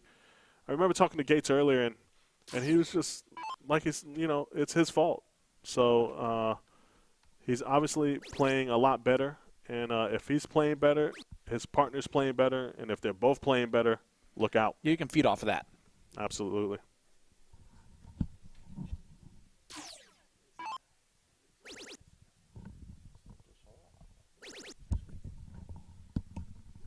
Oh, and there it is, a 7 mark.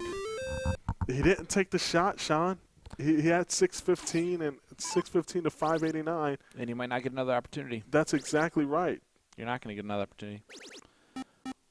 Boom goes the dynamite. As you can see, the king seat match getting started here. Or no, that's not. This is Cheyenne. No, this is the king seat match. Sorry. I got confused by the scoreline until I saw the scoreline.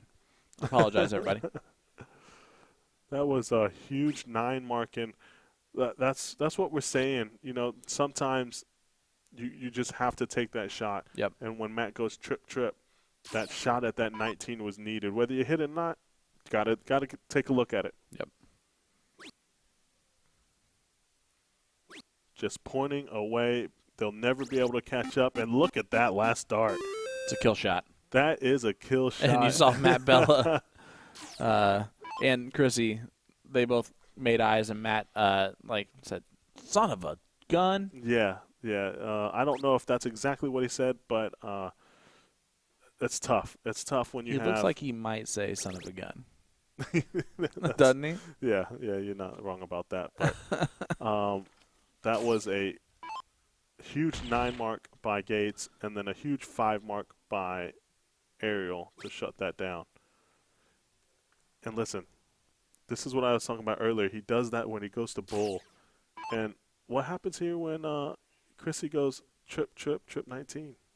She wants nothing more than to go trip more. To say, why on earth did you do that against me? Oh, my goodness. Oh, I know she wanted that one. She is so angry right now. Oh, she is fired. Oh, yeah. Look at the finger point. Did you see that? She wanted that so bad. Oh, my goodness. She might say something to him after this. Just you know. But that's how, you don't do that to Chrissy Grimmel. That's what I'm saying. Yeah, but it's Leonard. He didn't do that because it's Chrissy. He did that because that's how he plays the game. He'll go. He does that in steel tip as well. He'll go bull first and then try to shut it down. Yeah, you have to stay there to get the point lead, just to make it 2 marks instead of 1 needed from Leonard. Yeah. Now listen, one of the best bullseye hitters. I can't jinx him and say this game is over, right?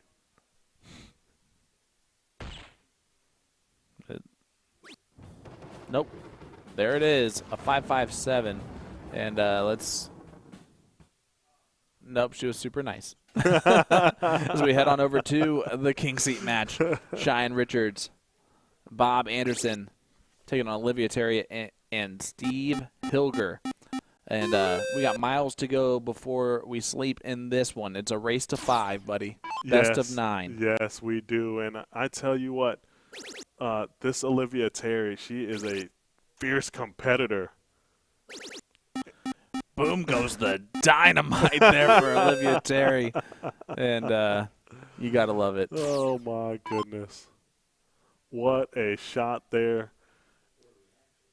This is great. This is gonna be big, and if you see it, this is gonna be one of the matches, Sean, where you might see Steve and Olivia take a 2-0 lead, but at some point in time, it's gonna be tied again. Yep.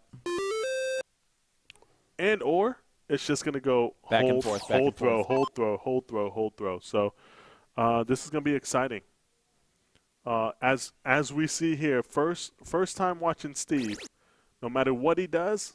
Not going to throw that yellow dart. He's not throwing the yellow dart And that's what it takes. Yellow dartless. Boom goes the Wisconsinite for Scuba. Or it's not Scuba. Sorry, Steve Hilger. Porky. I just want to say Steve every time I want to say Scuba. No matter what happens here, no matter what they place, Yep. the reason why he's doing so well, No yellow dart. no yellow dart. Yep. Tell me without telling me that our commentary has an effect on your play, on your gameplay. Oh, he told us. He did. And he's superstitious as well. He makes sure, because he said he shuffles the darts, Yep. so he doesn't really know. So it was always coincidence Yep. that the yellow dart was his last dart. Not no mo. Not no mo. He makes sure when he gets to that line that yellow dart is at the end, so he doesn't throw it. So Now that we've broken the ice on that, how quickly does he just change to just one flight, like color? never. Yeah. Yeah, never. I don't think he'll ever do that.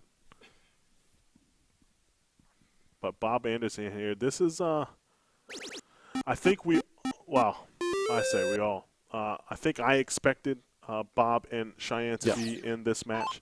But I don't think any of us really expected Steve and Olivia to be here. As they can, they're capable of playing this well. But man, nobody picked us except for Will. Yeah, Will, listen, he's almost always right. It's kind of annoying when he gives his predictions on who wins events. He actually said Jeremiah Millar 2 days ago, the only one to do that. He also said Sugar Shane Johnson, 3rd place, guaranteed. He said Chris Egremel was going to repeat automatically with Meredith McGee getting 2nd. Yep. And here we are again. Yep, this is unbelievable. Will has been spot on. I unfortunately can't fib anymore because I forgot that he actually said Lisa Yee in the pregame.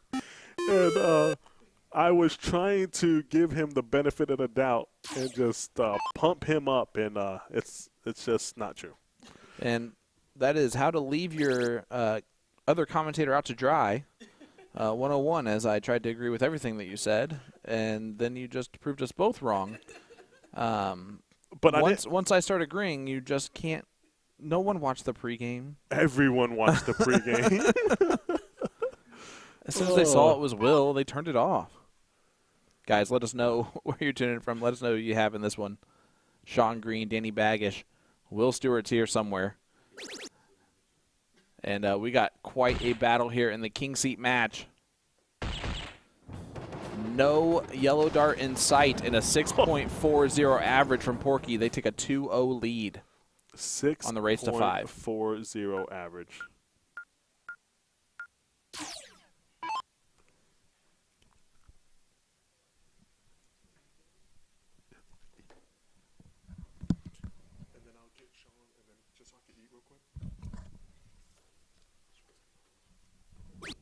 All right, Bob's going to start off this one as I am joined by the GOAT, Mr. William Stewart. I was tired of you guys fibbing. I figured I might as well jump in for a minute. No, I'm just kidding. Nah. Big shots from Bob Anderson. Man, it's kind of cool to see these guys in the finals here. Or in not the finals, the King Seat match. Yeah, absolutely. You know? 4 fantastic human beings, first and foremost. Talented dart players that we might have expected more success out of over the past couple of big events that we get to see them having success here. Well, this is the thing. I mean, this is anybody's game because,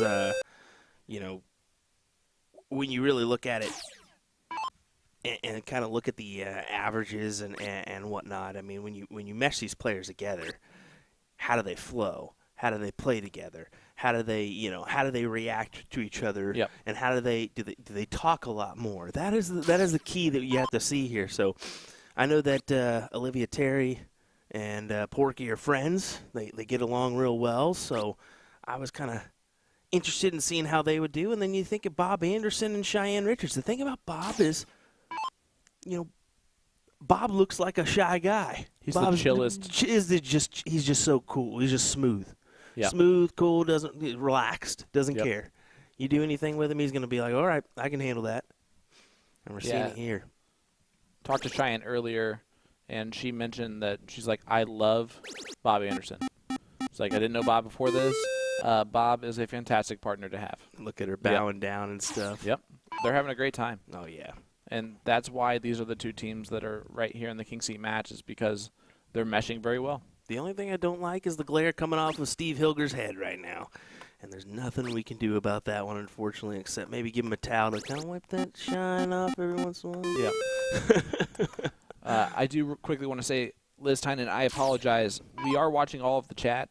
For the most part, we're just not really responding to very many things while the matches are going on. So I actually missed that comment from you. I apologize. Yeah, here's the thing, guys, is once we start moving forward here, I think you're going to start seeing – we do want to incorporate most of the chat, and the CSC Challenger Series will never not do that. Oh, 100%. But once we start doing more of these production-style deals, that's going to go out the window. We're going to start doing more of an ESPN-style gig where we're going to start working our way towards TV time. That's what we want to do. So they don't answer the chat on TV, unfortunately. Here we go. Big shot. Incoming. From Bob Anderson. It's okay. It's really the chair. Whoever sits there. Yeah, it's just whoever sits there. But still, big shot. 6 mark there. Extends out the lead here. 155 advantage.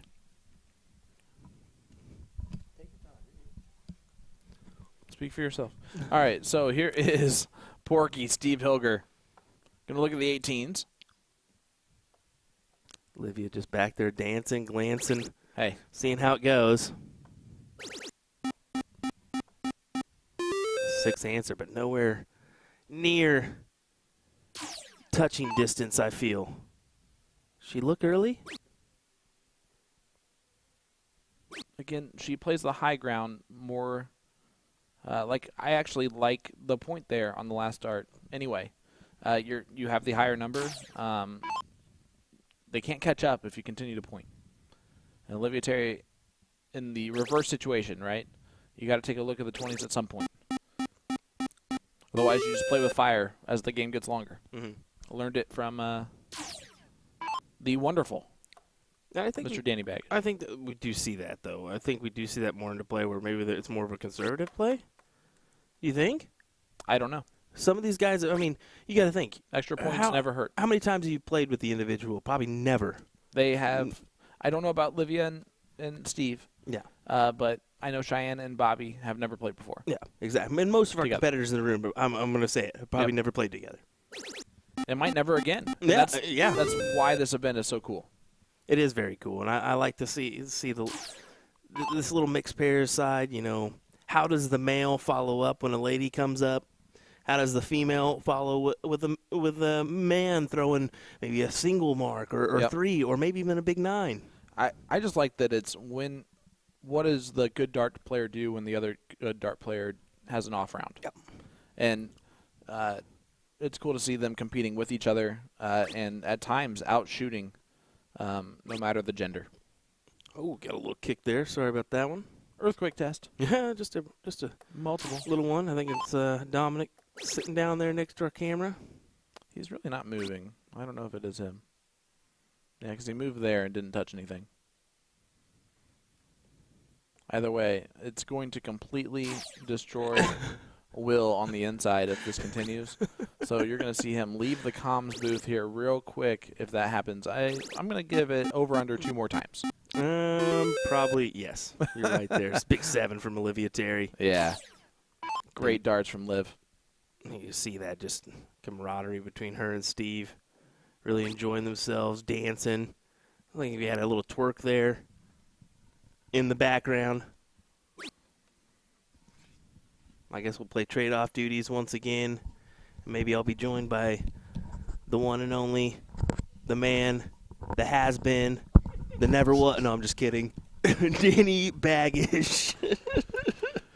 Yeah, it's not the first time I've been called that, Will. So.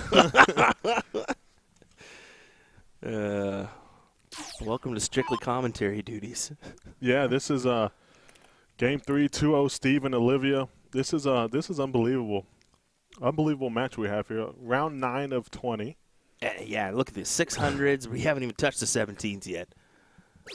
Yeah, this is how I think everyone expected it to be a hard-fought battle, back and forth, every single leg. Well, except for the first one. The first one was a blowout. Yeah, and here's the thing about this. We've got an extended format. You can see that race to 5-leg format. I mean, that's a pretty good format for a king seat match, huh?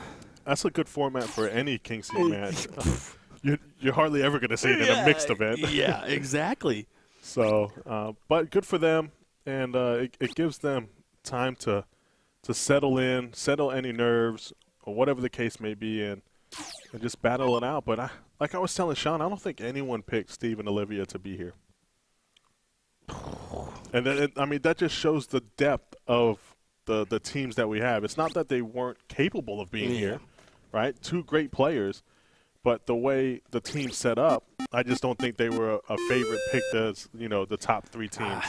I guarantee in somebody's eyes in the background there was, but at the same time, I get what you mean. I mean, when you look at this, there's so many big male names, big female names, and you're like, okay, well, what happens here? How do they mesh? And we're seeing, like I mentioned at the very beginning here when I jumped on, I think that we're seeing maybe individuals that we don't necessarily, I can't say that, see in the finals here. Yeah, no, you're absolutely You can't really right. say that, but at the same time, I think you can. I don't know. Yeah, you can say that, and I think that's what makes commentary what it is because you can say that. But yeah, like the previous match that I was watching, Leonard Gates, right, playing with Ariel. I've never seen her playing. Holy man, she's a good player. Yeah, and it was great to watch, and it's just been a fun event to keep track of. And Liz Tynan in the chat acting like we're idiots, saying, "How could you not, guys?" Well, when you look at all these names, man, who knows? Who knows? Yeah, and then there's some of these we'll be honest, some of these ladies we don't know, and some of the men you don't know. Some of the men that I mean, most of the men we know, me and Sean, because we deal with them on the CSC and stuff like that. But you just never know. When it comes down to brass tacks, you never know. Yeah, absolutely. And I like, a lot of the chat, they're like, oh, yeah, I picked them. Yeah, of course you guys did. No, I'm just kidding. I'm sure you guys did, and people have their reasons for picking them, right? Because they're friends, they're close to you, or whatever the case whatever the case is. Me personally, I didn't have them in my top 3. So, but they're proving me wrong, and that's why we love to play the game. Guaranteed top 3 now. They are guaranteed top 3. So, I don't shy away from, when I do interviews to say, hey, guess what? I didn't pick you guys. But that's the love of the sport, though. We have a lot of upsets and a lot of players that mesh together. They play well together, and they're showing why they do belong here. Yep. And, Bob and Cheyenne looking to put one on the board here, needing 2. It's a 2-1 affair here. Yeah, they need this one. They're going to need a break somewhere down the line. They probably want to do it right away, but the next couple legs. To be honest with you, Will, before this match, I don't know if it was the previous match or the one before that, but they escaped Kenny Doyle. Yeah. And his partner Peaches, because I felt like that was Kenny's match. And now they're in the last chance. It's just nuts. It's nuts. 5-1-3 for Bob there. Yeah, 5-1-3 for Bob, and it's 2-1. And Porky's going to start us off in leg number 4. So it's going to be a good one.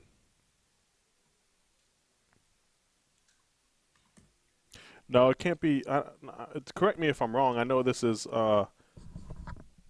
my first time commentating, but correct me if I'm wrong. This is the king seat match. This is the mixed king queen seat match. I still believe that they're guaranteed 3rd.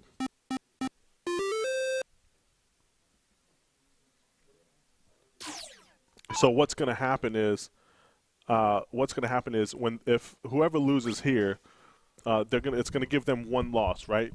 Well, it's going to give them 1 loss. So the team that comes out from the losers end of it is going to have to beat them twice to make it to the finals. Yeah, exactly. Well, and I misspoken. It wouldn't be a guaranteed 3rd because of that triple elimination. It'd actually be 4th. Okay. Guaranteed 4th. Because if they lose, If they lose here and they lose their next match, they'd actually drop to that 4th place match and fight it out. That's what I was asking because CJ and Kayla in the chat said, by the way, only guaranteed 4th. It's that triple elimination format. You don't see that anywhere else but here. Right, but thank you for saying that because I had to ask myself. So I appreciate that. Melinda, he always stops and throw. Bob's always been like that. So he also, have you noticed he kind of hops? Yeah, he does. He kind of sets himself with a hop. Mm-hmm. There's a few players I've noticed this weekend that have the hop or a pause or it just kind of rocks back and forth. And Bob is definitely one of them. Hey, he's just going to shut this down. Oh, he's not going to be happy about that.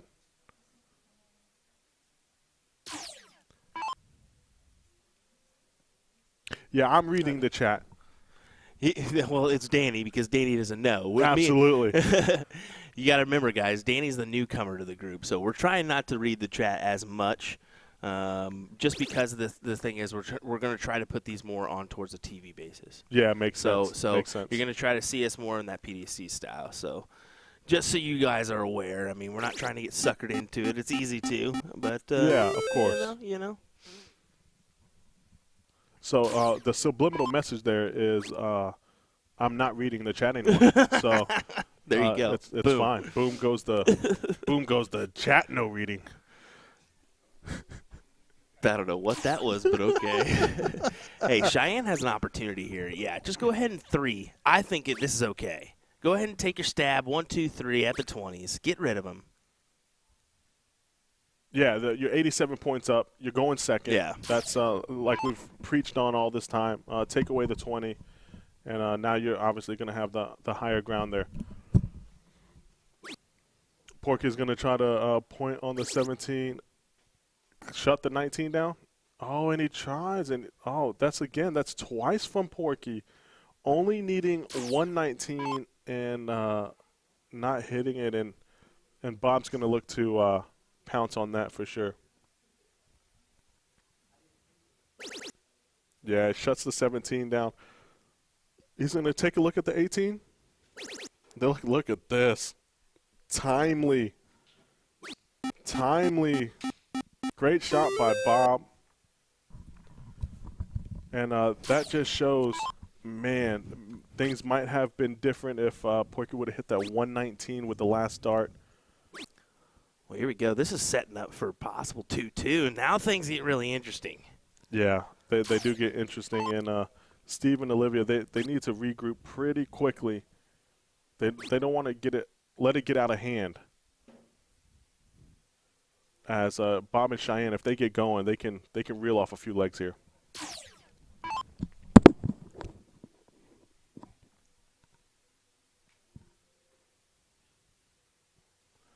Porky's going to look to just point on the 16, load him up. Yeah, is he going to try to shut the 19 down here? Yeah.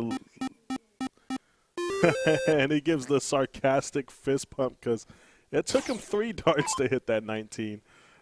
You gotta love him. What a guy.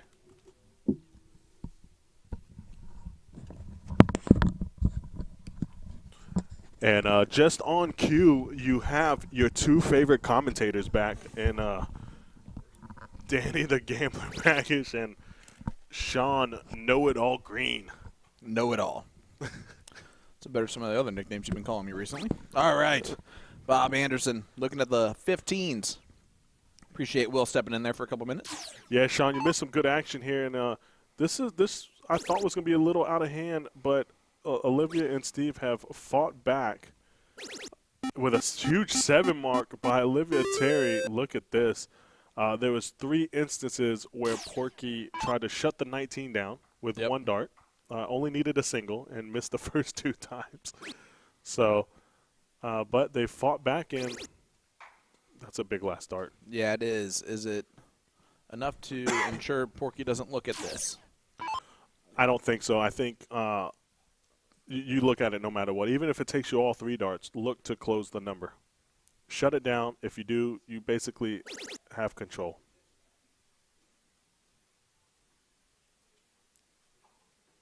Stays up there. Nice shot by Porky. Bob's going to need at least 5 here to give him a 10-point lead. Ideally, he's going to want 6, but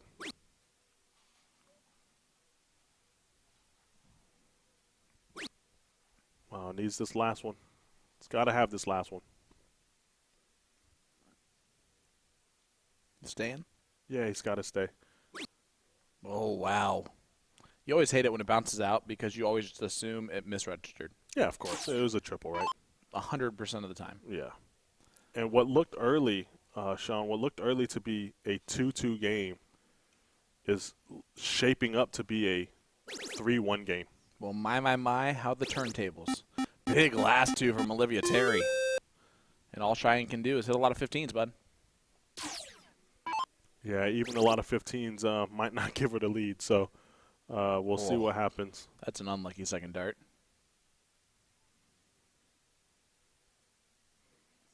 I can't say anything different about dart number 3.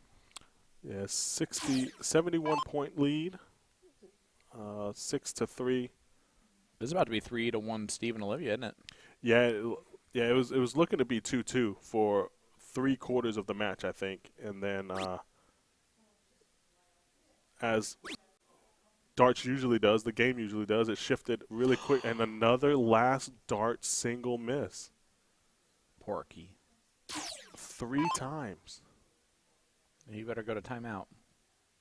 That's 3 times. Yeah, that's very unlike. I mean, very unlike him. Well, you give Bob a chance. Oh. Yeah, he wanted that one. You just take the look anyway. No, just because it's. Shine can hit 4. Yeah, I'm sure. Yeah, absolutely. But just get the lead there. Yeah. Just get the lead there. You're battling 15s and 16s. You're hoping that Olivia doesn't hit a triple. Yep. She does. But now you're in a situation where now I would shut the 16 down. 4 bulls to 3. Shut the 16 down. But don't do it with your second and third dart. Do it with your first dart.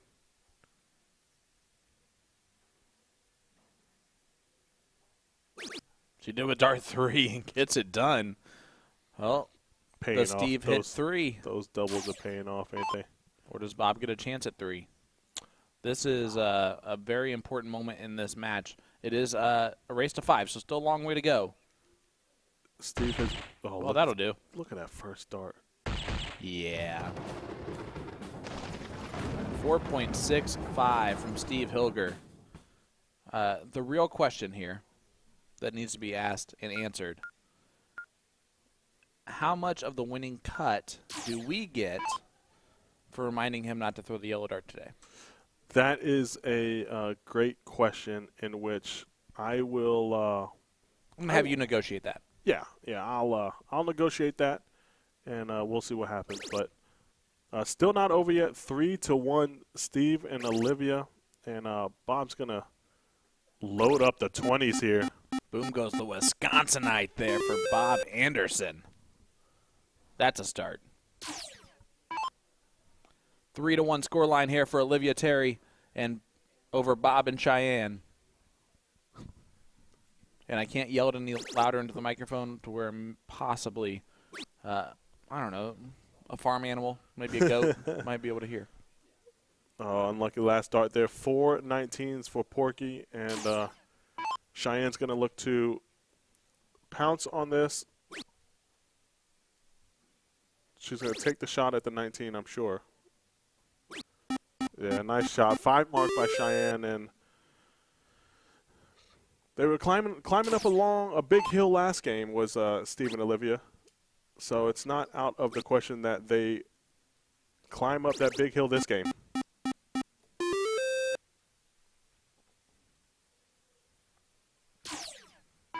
Boop, boop, boop, boop. That was the same sound. But that was the same exact sound. No, you missed one. I don't know. Yeah, you definitely missed one. Once again, Sean, it's a boop, boop, boop for every mark you hit. That might hurt. That might hurt. So they had a huge lead. It was 200 to 19. Now it's 200 to 114. And just a 5 or a 7 here puts more pressure on Bob and Cheyenne. More pressure on Bob and Cheyenne. They're down 3-1. So he's not happy. I'm not going to say what he lipped, but he wasn't happy. He went, Steve. He definitely didn't do that.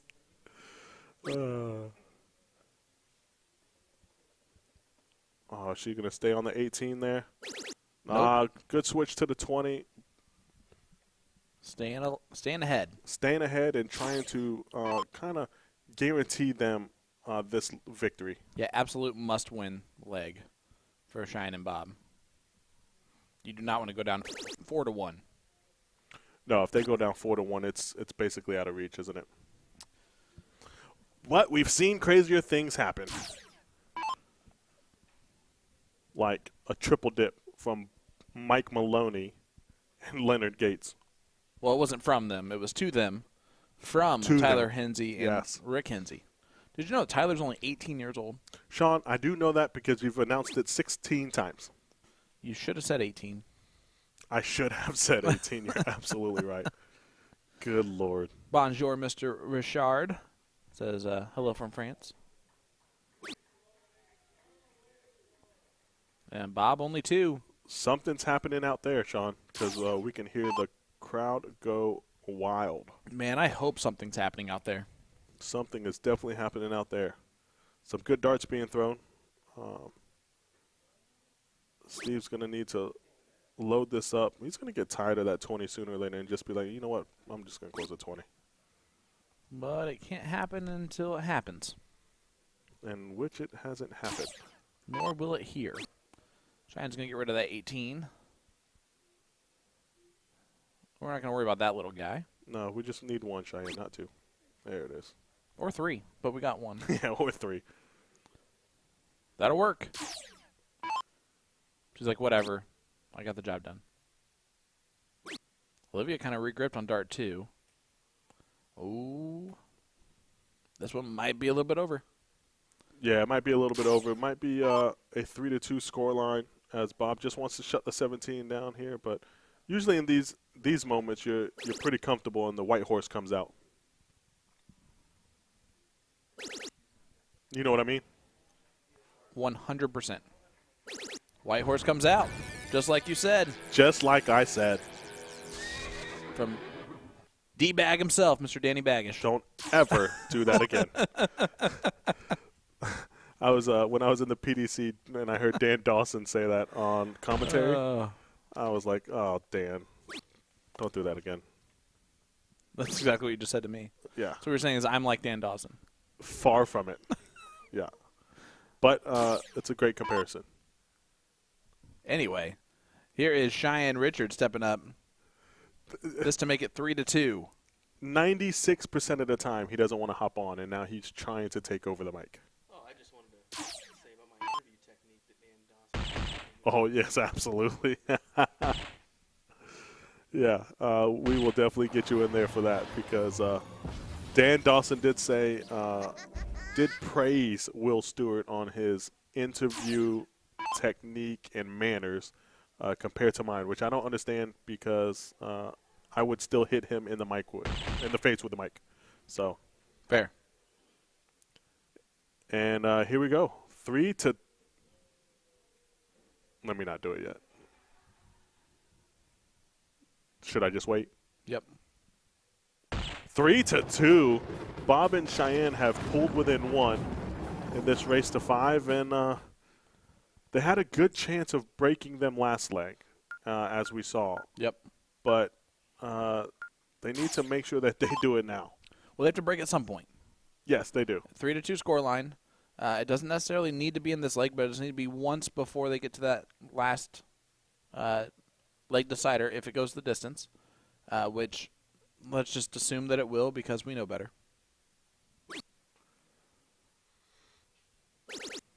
Big darts there from Porky. All-important start, 7 mark by Porky. That's huge. That first 3 darts, you can usually have the tell of a game. Absolutely. Did I say that right? No, but it does show where the momentum is kind of laying. And you're absolutely right. If it opens up with a 3-mark, 4-mark, we say it every time. Automatic opening here right away for Bob Anderson or for whoever's going second. Right. So when the first player does their job, it almost takes the weight off the shoulder there and puts it right on your opponent. So do I say the opening 3 darts usually tells the story of the game? Yeah. Oh, okay, there we go. You didn't hear a single thing I was saying because you were trying to figure out what the right way to say that would be. That and is Cheyenne's correct. going to step up here. And Wall, what do you think she's going to do on dart 3? Well, you were about as right as Danny Baggish has been all day. Hits the single. Oh, listen, right before You don't that need to. shot. You don't need to like really fake the laugh enough to where everyone knows. All right, so Steve's going to look to trip the 19 here. Boom goes the Wisconsinite. He ate that 9 like it was a sandwich. That he did. That was an average comparison, but it wasn't bad. I was just about to say I didn't like Olivia's last, though, when she took a look at the 19, but now it doesn't matter. No, it does not. Yeah, it doesn't matter at all. Is Bob going to switch? He's going to stay there. Yeah, it stays there. Only because you're probably going to switch. And you get 6 of them. Yeah, this is 3-2 Steve and Olivia as Olivia takes a deep breath there. Just wants to shut it down. This is the king seat match, raised to 5. To catch you up on what's going on around the room, you got JC Martinez and Trisha Romero taking on Joey Mann and Tracy Young. And that is to get to the 5th place match on the one-loss side of the bracket, where they will face Leonard Gates and Ariel, who have defeated Sean and Nicole and sent them to the last chance bracket. To update you on the last chance, right now we got Sugar Shane and Rachel taking on Matt and Chrissy. So Chrissy's in the last chance bracket. You have Garrett and Jenny taking on Garion and Terry in the last chance as well. Those are the matches currently going on around the venue. Yeah, that Chrissy and Matt match in the last chance is that's crazy.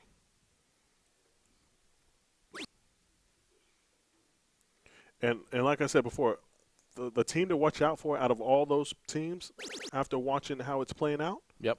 is Leonard and Ariel. Look at that. Bob is doing great in this leg. Keep it a minute. There was Olivia's last shot. She went to close the 18s. Oh, she's thinking, oh, man, I should have listened to Danny. So she went to close the 18s, and she hit 3 single 18s. Yep. And just went for the singles. That's important. She knew she just needed to shut it down, and she did.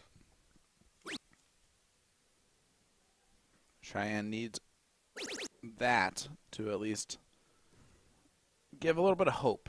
You know, it's the flag stick at the end of the 500-yard par 5 that you're trying to reach into. Yeah, it is a little bit of hope, but Steve has been pounding those 20s the last 3 turns. And I don't see it changing here.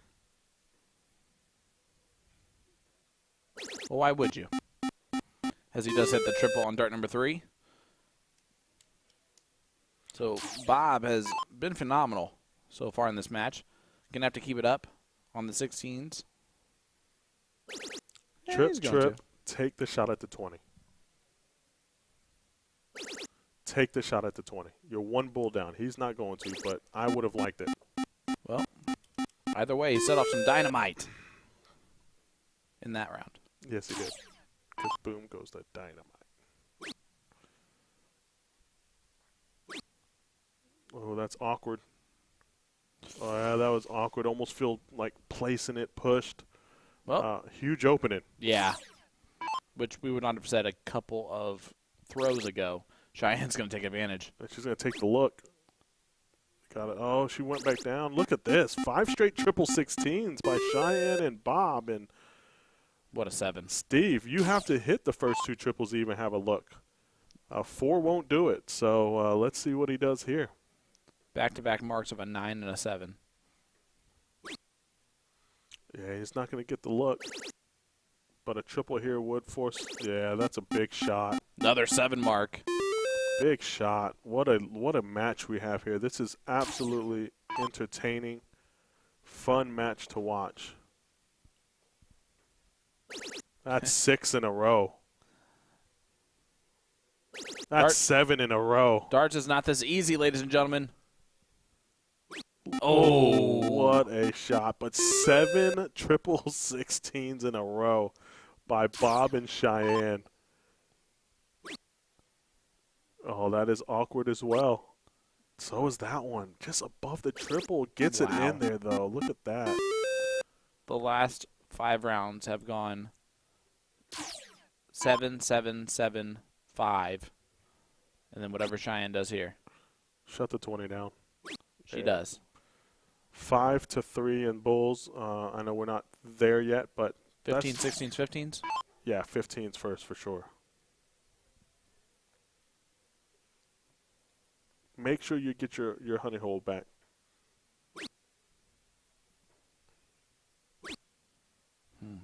That's all right. Just make sure you hit. There it is. That's good. Did you hear his Wisconsin accent in the lip reading there? He went, come on. Come on. I didn't All right, know here's that was Bob. a Wisconsin accent, Sean. Oh, yeah. A really bad one, but something.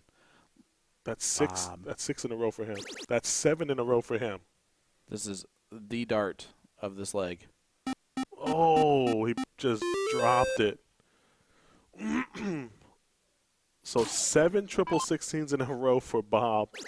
Wow. And they're still She's fighting looking. tooth and nail. That's a good marker, though.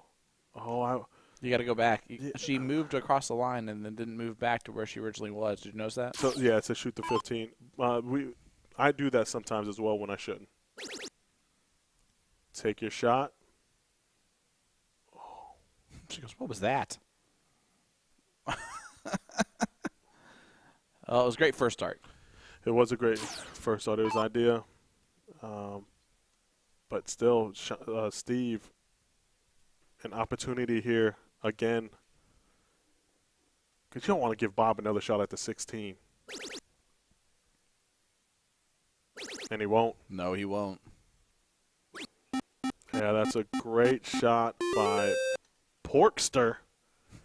5 Bulls to 3. Bob, what are you going to do here, buddy? Maybe bull, double bull, trip 15? 3 bulls and a trip 15. I'm calling it.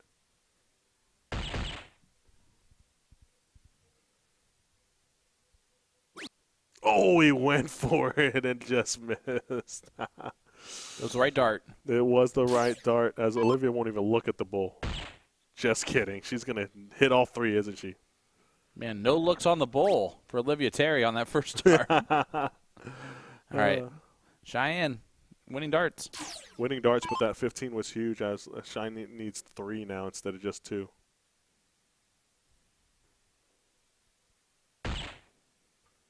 Needs the double here. Would put pressure. Oh, my gosh. Just a bit low. That looked in. It did look in.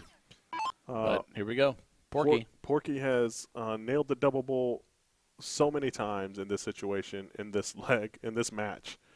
It wouldn't surprise me if he hits the Takes double 2. bull. Still gets it done, but 6-2-6 from Porky. That was 15 rounds. He still averages 6-2-6 in doubles. Not bad. That is not bad at all. 4-2. 4-2. Steve and Olivia. And Bob and Cheyenne are going to look to get going here. Yeah, they got to hold. Must-win situation. Well, yes. If they lose any of the next 3 legs, they're going to the one-loss side. They are, and I feel like that they had a huge opportunity in Game 5. Huge opportunity in Game 5 and let that slip away. Or maybe it was Game 4, but it's going to be tough. It's going to be tough to come back from this. Can I ask you if this is a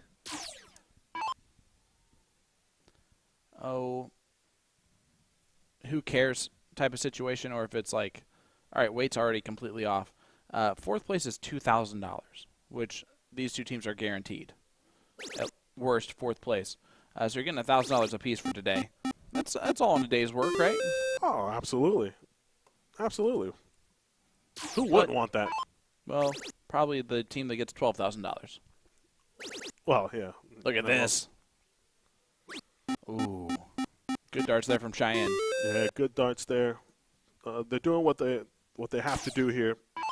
Try to control this leg so that they can make it 4-3 and put the pressure back on Porkster and Olivia. You think he's going to get mad that I'm calling him Porkster? No. I don't know too many things that Steve gets angry at. Me neither. Good dart there from Bob. Yep. That's all right. Stay there. Is he? He might not, but this is exactly what's going on in his mind right now. yeah. It's well, if you hit it, it was the right shot. Gotta think, even if Steve hits 7 18s, that's 72 points.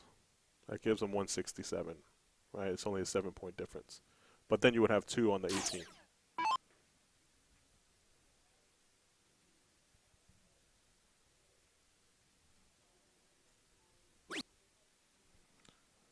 Oh, he's going 17. Just likes it better? I guess so. Yep. Just likes it better. Cheyenne's gonna look to. She might go 18.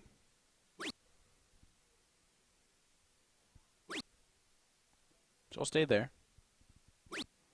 Yeah, gets it closed. Olivia's gonna look down at the 17s.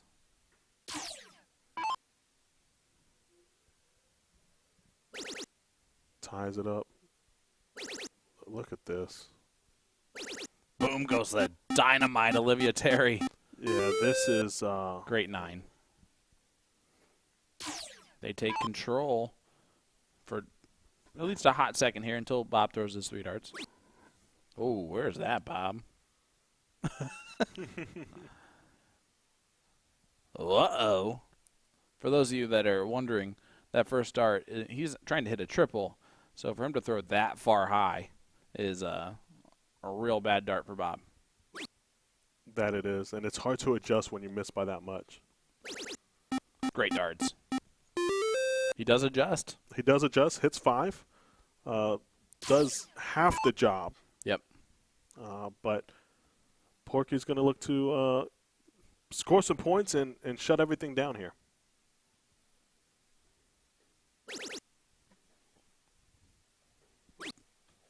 He looked at it, staying up there.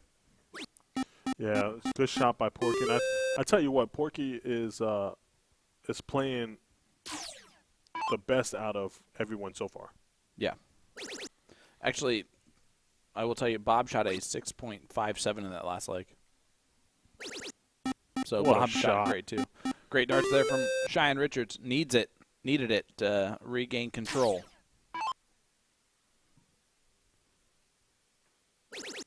Oh, great first. What a good hit the triple 16 dart and flied in and gave a 7. She is too nice to get that karma. Yeah. Right. You're absolutely right. I believe in stuff like that. Yep.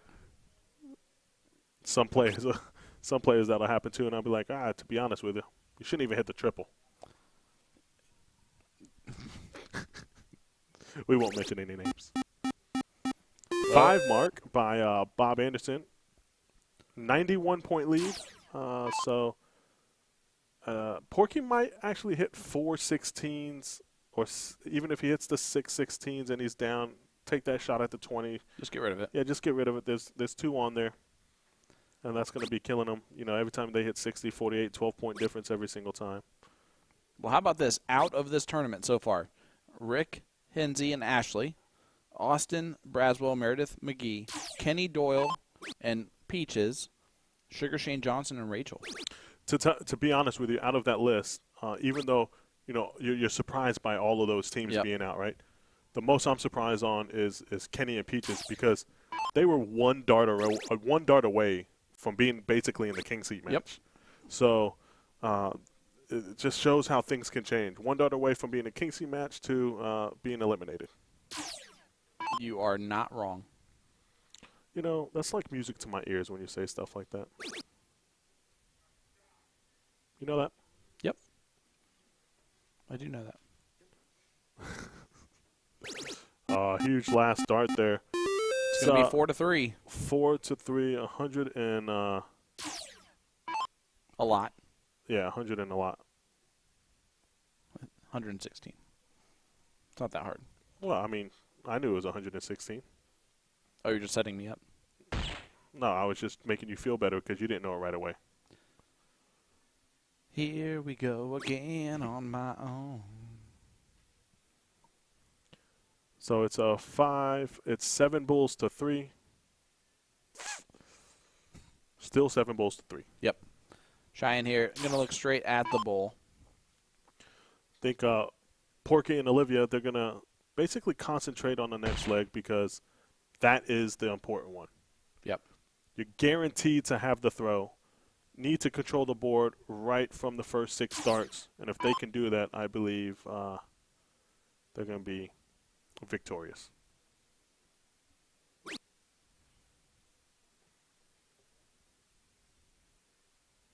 And I think that's what Porky's kind of focused on as well. I think Porky knows that his first 3 darts are going to determine the next leg. Oh, 100%. And it's going to be on Porky to do that. Yeah, nice shot by Bob there. Yeah. Just a 4-3-3, but gets the job done. It's 4-3, and here we go. He threw a 4-3-3, and it's now 4-3. Stevie and Olivia are going to go first here in this leg. Go on, Stevie. Stevie boy. This first 3 darts is going to be huge. As a lady in the background doesn't realize the flash is on. The camera, the camera flash. We're in the background. It's blinding me. Oh. Yeah, whatever. Blinded by the light. All right, here's Bob Anderson, Wisconsinite extraordinaire. They're trying to extend this to a last leg decider in the king seat match. Steve and Olivia do not want to go to a last leg decider. No, they do not. Not being up 4-2. Here is Olivia. So the first 6 starts I felt like would tell the story of the game. Yep. So let's see what Cheyenne does here. If she trips it, does she go up and take the shot?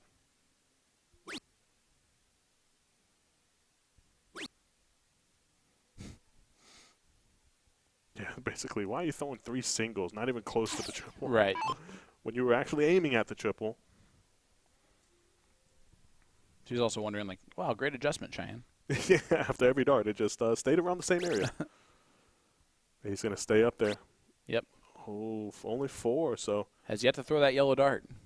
No, well, that's why they're in the that's why he's in the situation up 4-3. And Bob, this is the time. Time to take away the 20. Yep. Got to throw it. Shoot it. Got to shoot it, Bob. I know you hear me back here. He's not. He's not? He is not. Well, a 67-point lead for Bob Anderson and Cheyenne Richards. See what Olivia can do.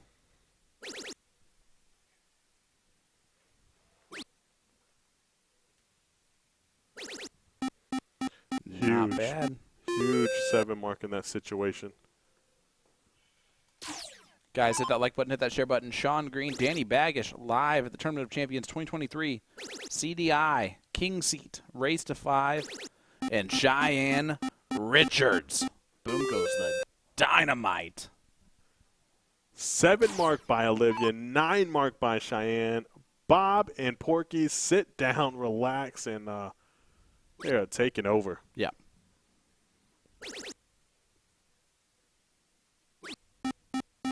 And a 5 mark by Porky. Yep, of course. So Bob's going to step up here. Don't come off that 19, Bob, until you hit the triple. Well, in this case, don't come off of it at all. And he's going to go to the 17. Well, if he hits it, it's the right shot. Yeah. Yeah, well. So they say. Yep, well.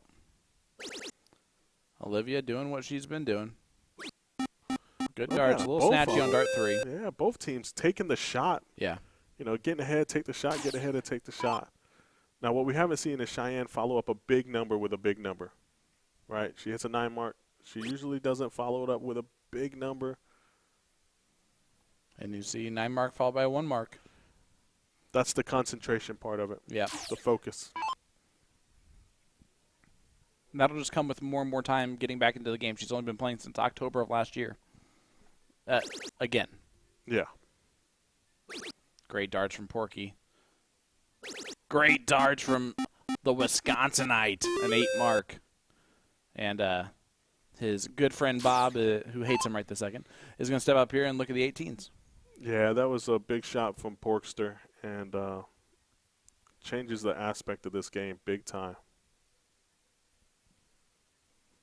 He's telling himself, just throw the dart, Bob. Just like that. Just like that. He's going to do it again and just be like, see, that was just like that. He's so annoyed still. Yeah, why couldn't you do that with the first one? That's basically it. All right, Liv.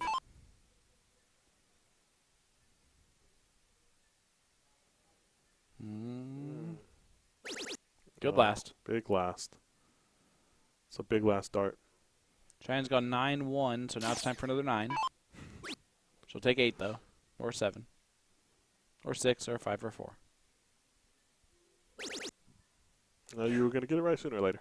She at least got 4. Yeah. Anything less than that would have been terrible. Only a 12-point lead, so I think it's going to be point first. Yeah, I think it's point first, and then to the 18.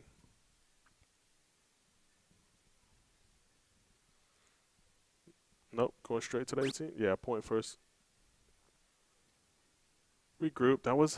I don't like going to the 18 after that second dart, or that first dart being so low. I like a momentum dart.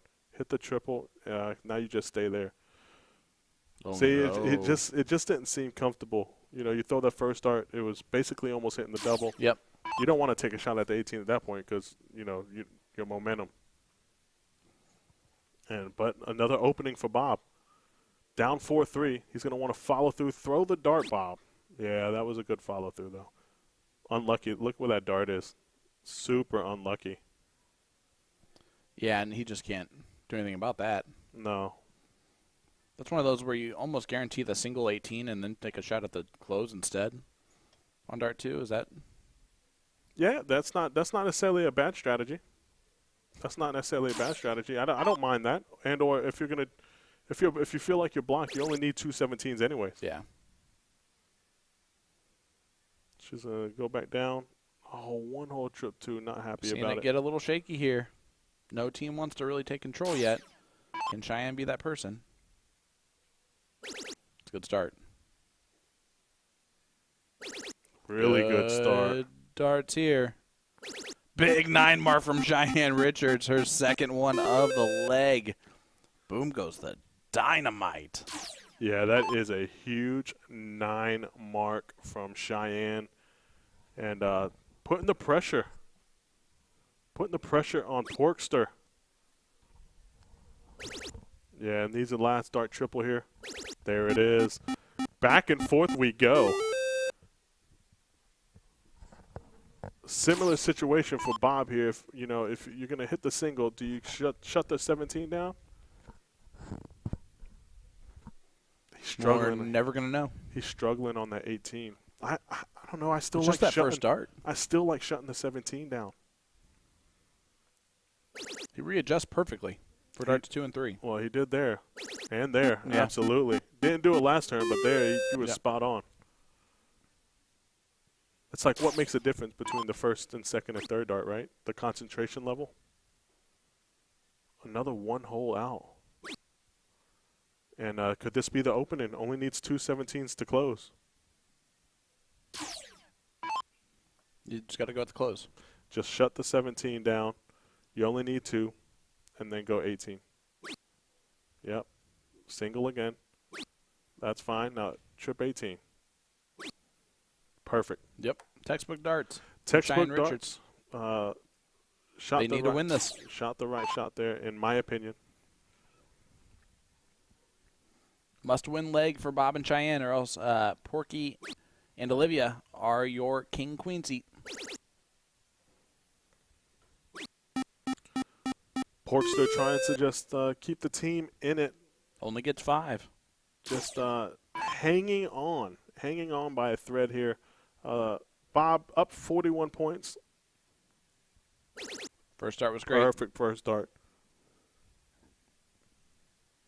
Perfect second dart. I like it.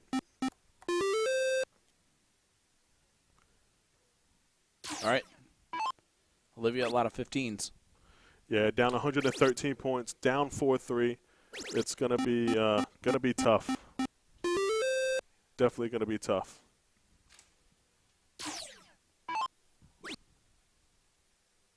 Oh man, she rebounds perfectly, but man, just shut the 15 down. That's a lot of confidence there. All right, Porky, 7 bulls to 3. If you hit 1 or 2, you obviously, I think, is going to take the shot to close to 18. Yep, now. Yeah. Doesn't get it. Doesn't get it, but the right play.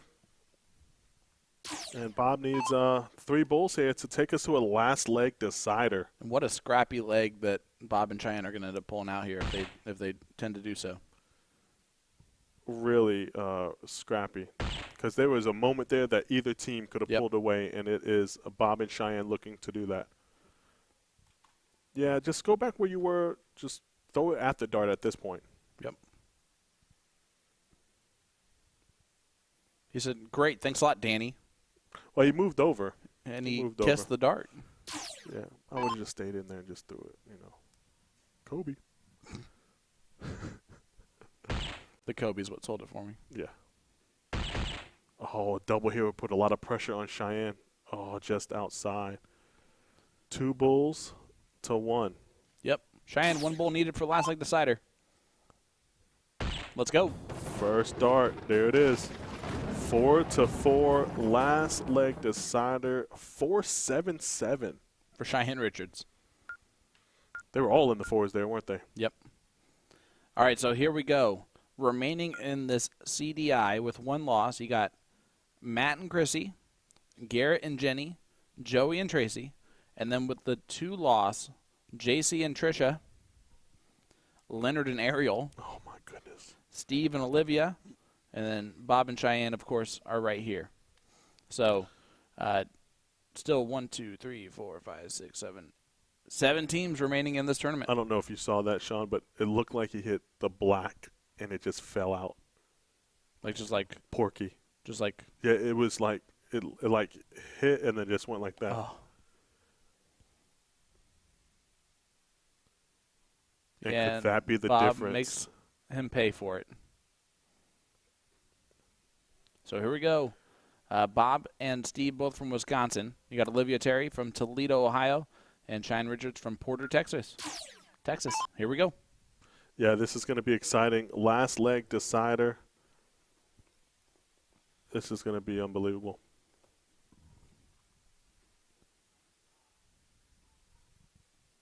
Let us know in the chat. Who do you have? Is it Bob and Cheyenne? Is it Steve and Olivia? It was a 4-2 score line. 2 in a row for Bob and Cheyenne. And Bob needs to Goldilocks this bad boy. Just get the third one. That's all you want to do is get the third one. Not quite. No, what I meant was just close it. Okay. Sorry about that. Yeah, just close it at that point. You want to make sure them 20s are eliminated.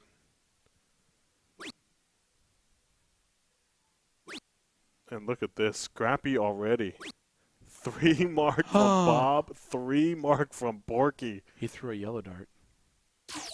Was that the yellow one? Yeah, he just threw the yellow Oh, dart. stop it. And Cheyenne's going to make him pay. For the yellow dart? Yep. Well, 4 mark. Are you saying that it's now Bob and Cheyenne's game because the yellow dart has now been thrown? Yes. Oh, my goodness. Might already be over. Oh, my gosh. Can they hear you? Nope. Oh, well, Bob, 42-point lead. Is going to want to add to the lead. Nice and easy. Trying for the 19. That's a huge dart. That's Goes huge. back up. That's okay. That is big and what needed to be done. Well, I mean, the mistake's already been made here from Porky. There's nothing you can do about it now. Gonna look at the 18s. Maybe he shuffled it in his hand. No, 17s. He prefers the 17s than he does the 18, and it goes Good back. darts. Yellow list equals a 9 mark. Unbelievable. They've been playing for quite a while now. This is the king seat race to 5. Winner of this has the best chance at 12 grand. The absolute best chance, and Steve and Olivia were up 4-2 earlier. Bob and Cheyenne come back, make it 4-4, and look at this. Back to Big back. darts. Porky gets it, and then Olivia Terry, they fill up the 17s. That's 6 straight. Boom goes the dynamite. A lot of pressure now on Bob. That could be the game-changing moment. Back-to-back 9s by Steve and Olivia makes a huge difference. Yeah, that's a. I mean, they're willing it right now.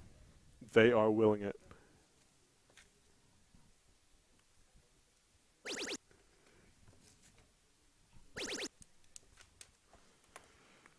Oh, almost 9. Almost 9 triples in a row.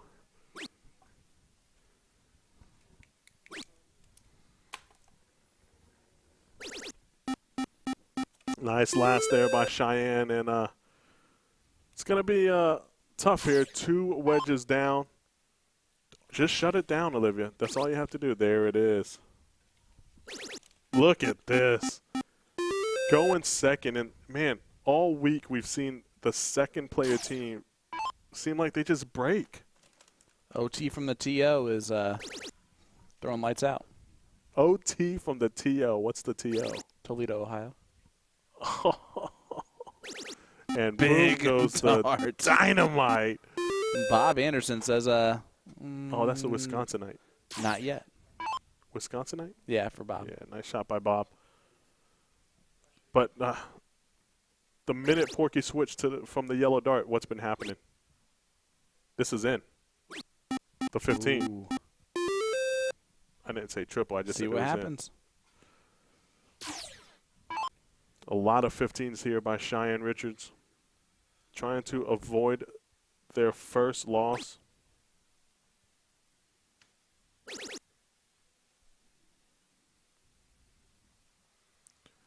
Big last start. Gets the 10-point lead. Oh, nice and easy. Oh, is she going to go for it? She did. Olivia. Olivia. Worst sounding darts. It is. Shoot the triple. Shoot the triple, Olivia. Look, Bob hasn't played really well this leg, right? Doesn't matter if he does this. His caliber, you feel like that this is going. He's taking the shot, and Yep. he's shutting down the 18s and 17s right here. You just got to, whatever you do, you just got to commit to it. He is going to commit to it. Just make sure you follow through. Does that. It's in the book. Look at him. Get that chalk on the hand. In the major leagues, they'd kick you out the game. Look Big at darts that. from Bob Anderson. Oh, my goodness. Wow. This is unbelievable. What a shot And Porky's like, what do we have to do? Well, you can go double bowl, double 15. And Does he win the do match. it? No, stop. I'm just saying that's what he could do. Yeah, I know, but I mean, oh, look at that. So Yep. 2 15s here. This is unbelievable, guys. This is unbelievable. Bob has been struggling all game. You just kind of felt like at some point that he was going to do that. Ooh.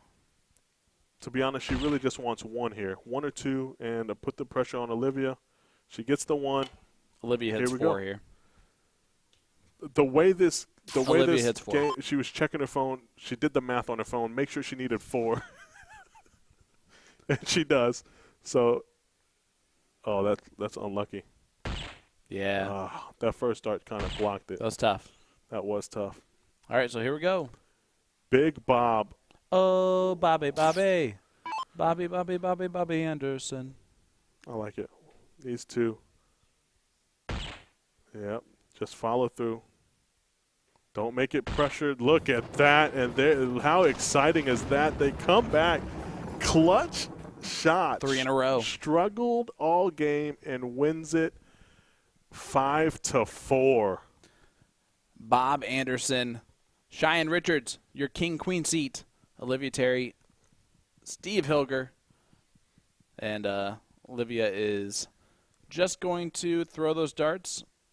Take an extra second just to regroup from the competitive feeling there. Woo. Yeah, that was unbelievable. That was Unbelievable. 2 teams deserving Yeah. to be there, and it was a great match, like we all thought it was going to be.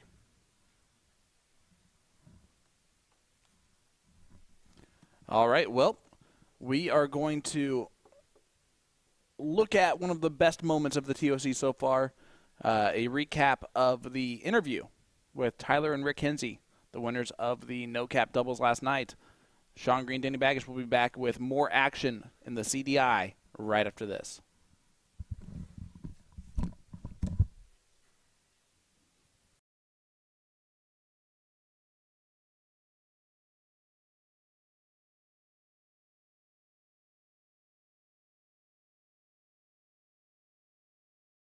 That was unbelievable here at the 2000 Tournament of Champions.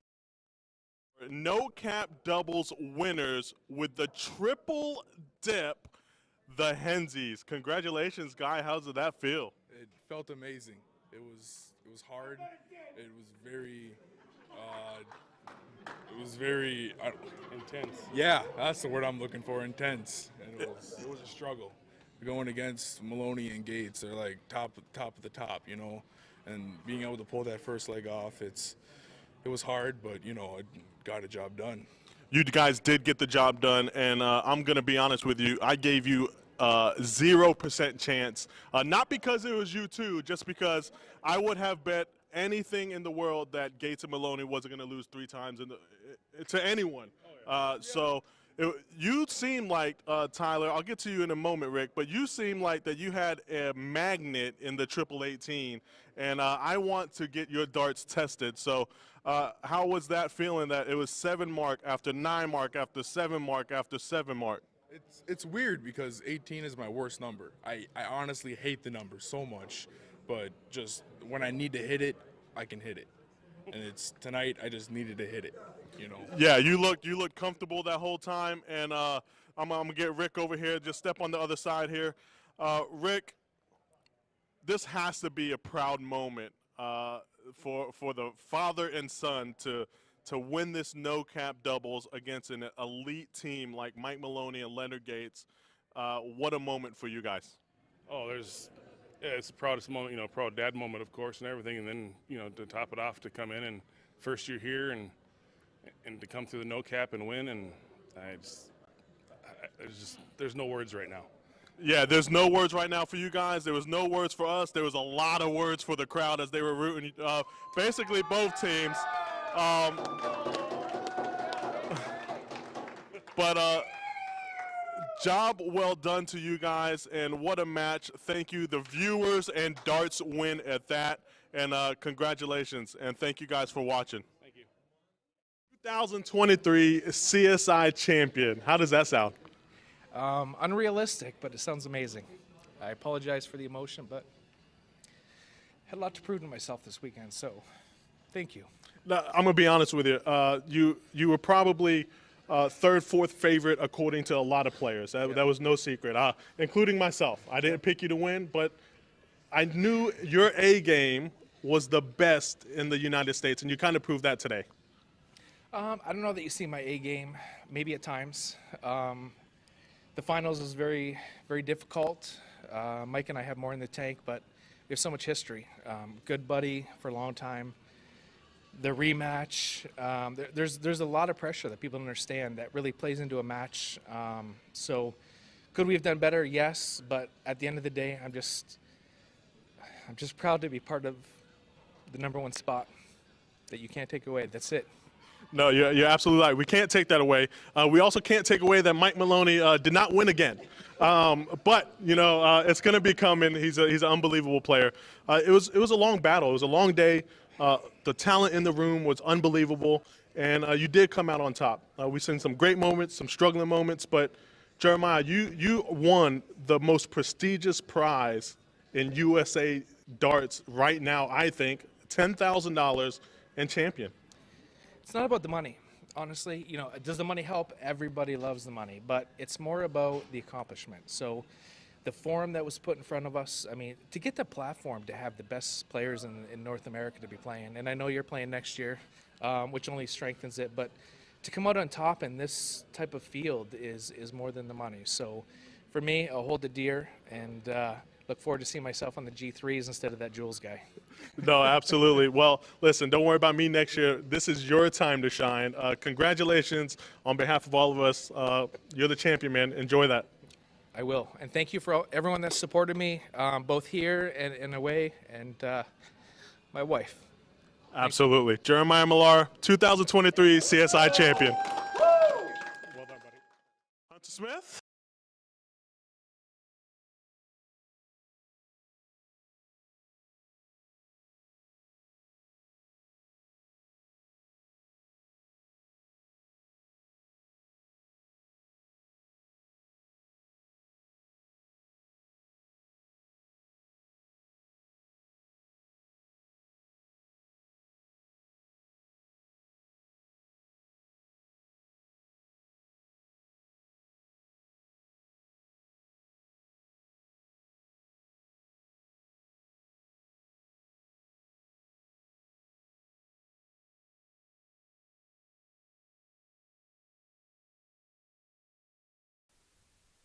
Well, welcome back, ladies and gentlemen. Of course, you can tell I am not the sultry tones of Sean Green. I'm actually Nick Dichiria, joined by the one and the only, and according to the women's CSI, the woman, Jen Mounts, beside me here. Jen, how's it feel to be in the booth? It feels great. I'm sitting in position of Danny Baggish here, so it feels like winners sit in this spot.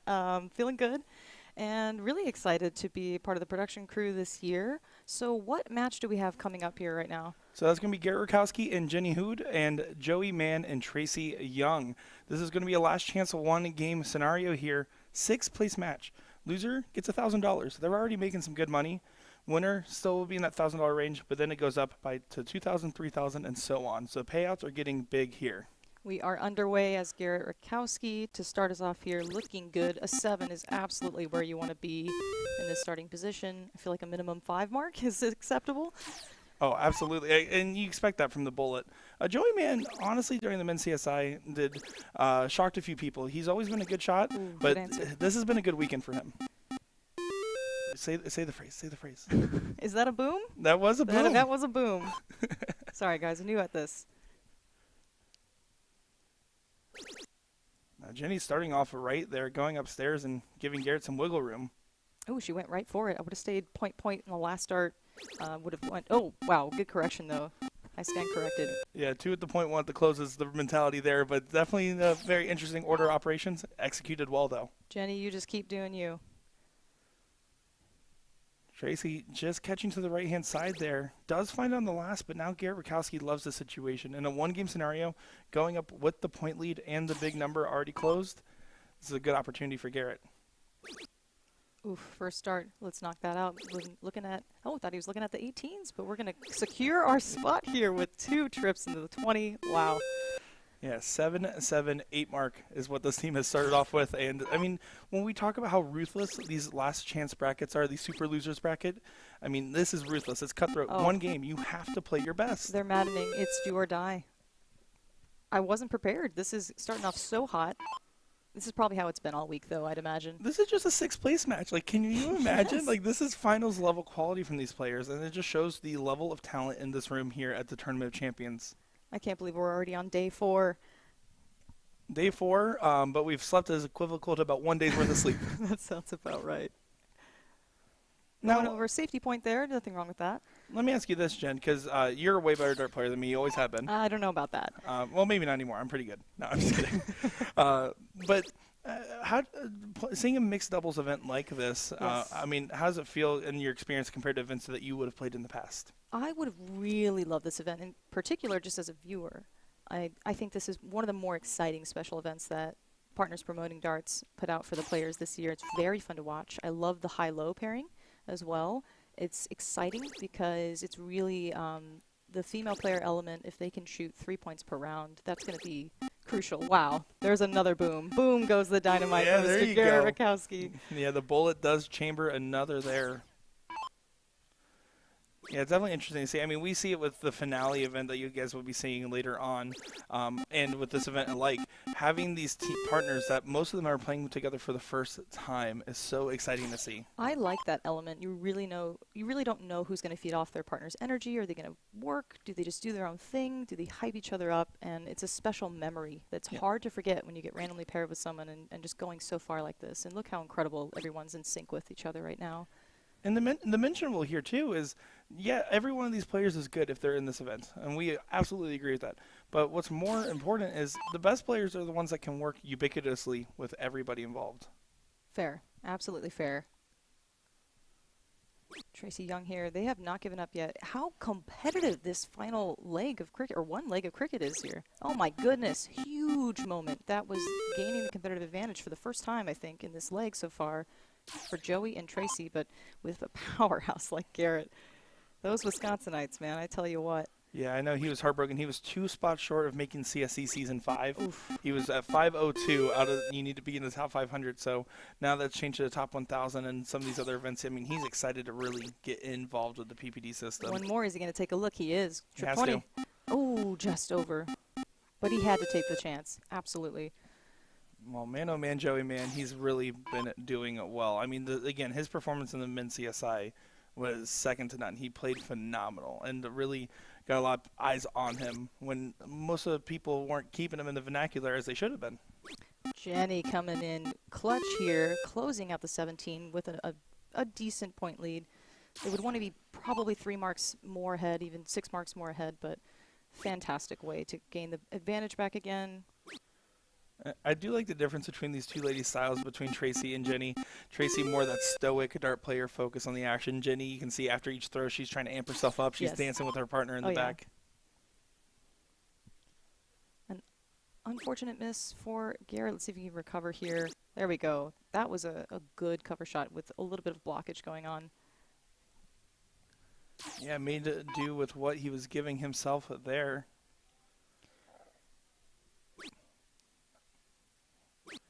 Oh, he's kind of blocked. He has to kick through the field goal. Oh, was not able to do it. An unlikely short round there for Joey. He was performing fantastically up to that point, but it's still not over. Still very close. One big boom could really secure the win. Yeah, this is really important. How does she handle this miss? Yes, you need to get off that. You need to give your partner a more secure shot here. She wants to shoot at it, but you can't, it's going to be so hard to get underneath those darts when you think. Yeah, you have to stick on the 16 in this scenario. It's just, if you hit a single 20, it would have been a waste of a round. It would have been a waste of a point. I wouldn't have added a you dart. Simply just, one single 16, however, could be the difference. So staying on those points is critical in that moment. Yeah, we'll see. Tracy, last go-around, seems keen to capitalize, and she's going to try to do it again. Can go right for the 5 mark now, going up to the 20s. Oh. I think go she back needs to down. I think Has she to go ne- back down. she did go back down, but I definitely think in that scenario with Garrett behind, I mean Garrett's going to bury now. If he does what he's supposed to do, he's going to absolutely. bury, and I think closing might have been the better move on that last start. Let's see if it hurts. It won't. No matter what he does with this last start, it won't hurt that bad. I do find it interesting how often people switch. I would have gained confidence pointing ahead first and then going into a close.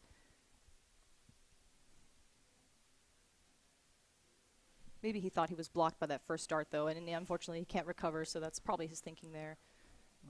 Yeah, and you can see Joey. Joey's well aware that that kept him in way more than they were expecting, especially with how dominant Garrett and Jenny started this leg. Yeah, I think Joey's surprised here. He's going to relish in this opportunity to close out everything. Yeah, they literally went 7-7-8 mark, and now all of a sudden, Joey, man, look at this. Oh, just short, but he's going to get that 20. Oh, no, he's not, and he knows, An extremely unlikely miss there.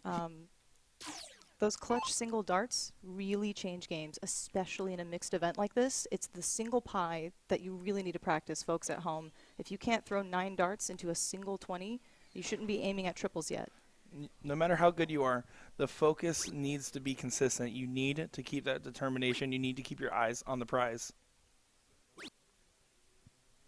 Great 3 solid marks. That's impressive. You know, doing that every single round, I really mean this. It is an incredible ability to be able to just average 3 marks per round as a female partner in these mixed Cricket Doubles Invitational event. Tracy, she's really shined in this leg, in my opinion. Oh, that point would have been fantastic because it would have forced Garrett to have to triple to get ahead in points. He's still relatively going to have to, unless he feels uncomfortable enough to go to the double. He has a 9-mark shot. That's a great placement for him. He's going to stack on top. Oh, he kicked underneath. He hit the barrel just like he was planning, though. Doesn't go his direction.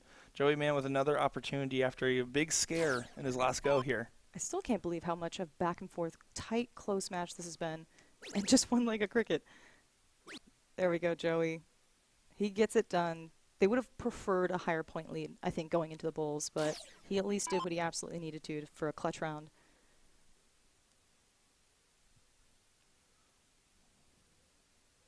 A little bit of encouraging words from partner Garrett back there, telling her to go back to point. Or, sorry, close. The encouraging words were, hey, that number's already closed, is what her first start was at. Oh, I thought it was just a wayward dart going for the bowl. But that's my mistake. Yeah, no, I definitely think she was meaning to close those 16s there, utilizing there, and then you can see even Garrett says, hey, that's my bad there. I shouldn't have done that. That's absolutely right. Board awareness is everything, especially when it comes down to the end of the leg. Certainly the case.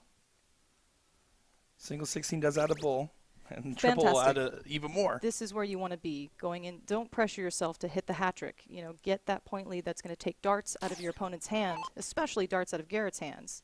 That's what I would do.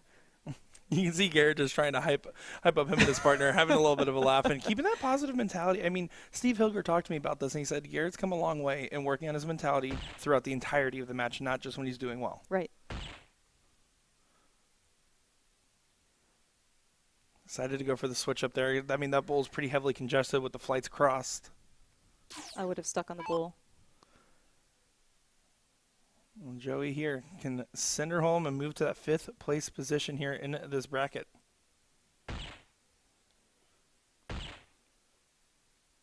And congratulations to Joey Mann and Tracy Young to progress in this last chance bracket here. Fantastic. The nerves have to be high in the final chance bracket, right? Your heart's racing. Yes. I mean, your heart's absolutely racing. This is a do or die 1-game scenario, and you know every win at this point forward now for them will be a $1,000 increase at minimum.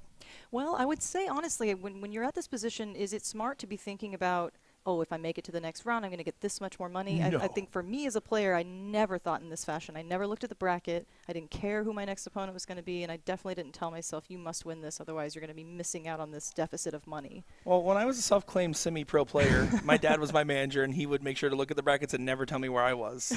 It's fantastic. Well, taking a look over here, it looks like this is going to be the finals of the middle bracket here. That's going to be the Leonard Gates, Steve Hilger teams, Olivia Terry, and I believe for Leonard's partner is Ariel Feist.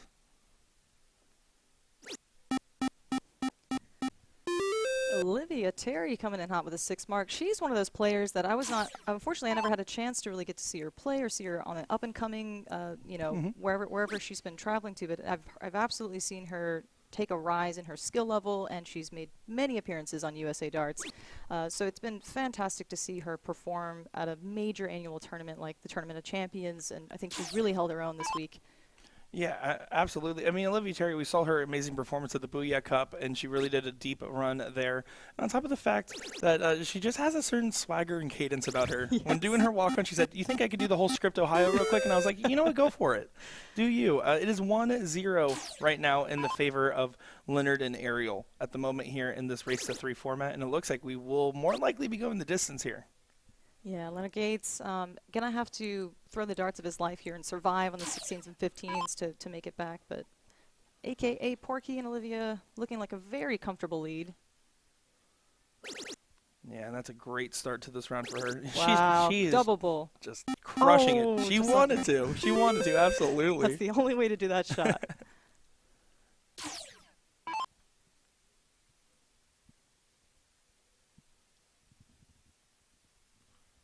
We need 5 bulls, so we're not going to be able to get the point lead here, but we can at least get Leonard a head start. There's 1.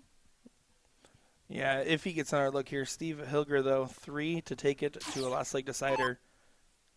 Let's see if he's bringing out the yellow dart or not. That's always a good feeling. Let's go for some extra credit there. Steve Hilger with an impressive 4 mark out. 5-6-3 there for Porky. No extra barbecue sauce needed. 6-0 for Olivia Terry. Did you see that? She was the highest average on the board there. I am not surprised. I love to see a player come into the scene and progress with their talent so quickly and then be so comfortable. And I'm going to say on stage, and I know this is just a bullpen situation, but in my mind I say to feel comfortable like you belong on stage, that's the difference of your mentality. Are you going to win or not? I mean, they are on stage. With the over 1,200 people watching along right now, I could say definitively you guys are on stage right now, and they're going to put on a show for us, and they're going to want to bring their best performance there. Olivia Terry currently is doing that. It's always interesting to hear how players feel about themselves, whether they're coming in green and they haven't had a lot of experience playing, or they've been around forever. You've got your Chrissy Grimmels who say, like, "Oh, I don't feel like the best woman in the room," and we're like, "What are you talking about?" You've clearly performed and proven this year after year. Great 6 mark open there from Gates. And you can see right here Devin Peterson coming up to the line. Devin Peterson, you're looking better than ever. Oh, that's going to be a little bit tricky for him. He's going to have to work with it. You can see those flights getting tangled up. And then, yeah, kind of kicked over because he's throwing basically bar darts. Fantastic grouping regardless. And it's funny, when you look at this professional level, it's so hard to make those micro adjustments. You know, we're talking you're 8 feet away from the board, so the tiniest deviation is going to dramatically affect the flight pattern of the dart. So it's difficult to not just throw the exact same way and hope that you flight into the segment, almost using that first dart as a marker. Yeah, I mean, there's a certain science to the idea of using your barrel versus not using your barrel and how to throw the dart well. But there's, I mean, at this point, a lot of these players, we saw with Tyler Hensey the other night, this true machine-like, not thinking, just throwing, muscle memory only. Absolute rhythm shot there for Tyler Hensey. Same for Gates. Yeah, he went down. Made it clear that that's where he was going there. You saw the eye line switch and the follow right through it. It looked like it was going to hit before it even lined up from his hand with the way he had that determination in his face. One thing I find interesting about the Cricket Mixed Doubles Invitational and this style of format and these pairings is players seem to play a lot more aggressively. Not Porky in that scenario. He really needed to stick and point and play traditional strategic strategy, right? But we do see people taking a lot of hero darts, a lot of chances, and I think that they're trying to prepare themselves for that next, when they're going to come back to the line, are they going to be in a good position? And so they really play more aggressive. Well, and you can see how the dichotomy of cricket has been changing as the skill levels have gone up and people can more consistently hit what we would call hero darts or those dagger darts. Right. It's because they have been hitting. Look at this from Olivia. Oh, my goodness. It's because people can hit them more consistently than ever now. And we've always said the correct strategy is whatever you can hit the most of. You know what I really love about this is you see Olivia come up 5 mark, 7 mark, regardless, she's coming back even-keeled facial expression.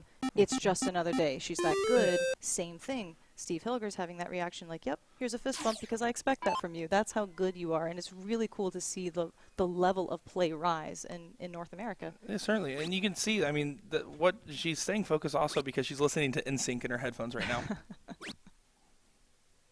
I would have never guessed that based on that stern, serious face. That's because I made it up. And here we go. Ariel here. Great chance. Let's see how she approaches it. Finding the 20. You have free reign to go wherever you want now. Oh, wow. my goodness. She's going to make this hurt. Oh, my goodness. Boom goes the dynamite. Yeah, that's right, Jen. And the great shot from Ariel there. What a moment. And you can see, I mean, that's exactly what Leonard Gates needed. Now he knows, okay, it's my turn to do something cool. Olivia, not phased. Look at this. Look at these ladies. Yeah, well, we already knew going into this event it was going to be more about the ladies than the men, and they're showing it right now. Ooh, and an opportunity. You can see Gates was frustrated there. I mean, that was true frustration. You're throwing the arms up. And Porky needs to capitalize because he's not going to get another look at this, especially with the way Ariel's playing. An untimely miss as well for Steve, but he picks it up there right on the 17. 4 is not going to be enough here. If Ariel even hits a 2 mark on the 20, it just buries Olivia so far where she's not able to move. Ariel in the same position, same strategy, not going for the close. She wants to cushion Leonard Gates to come up and take care of business. And like we called there, 2 marks there mean that a 6 mark will not get the point lead going back up. Exactly. It's about marks. It's not about what houses do I have, how many points do I have. You take darts out of your opponent's hand. Olivia. Almost back-to-back bed missing, on the 17s from Olivia Terry. That's clearly a favorite segment for her. Well, and it's just showing that players from Ohio are built different. There we go. Gates back into true form. Oh, my goodness. Boom goes the dynamite. I can see why they like doing that. It's fun to say, fun. Right? My goodness. Yeah. Well, you have to say boom goes the Texan. Sometimes you got to throw in a couple random ones. I see. But that's exactly what Leonard Gates wanted to do in the previous go-around. And like we said, Hilger now is coming to a significantly worse board state and a significantly harder situation to come back from. That'll help.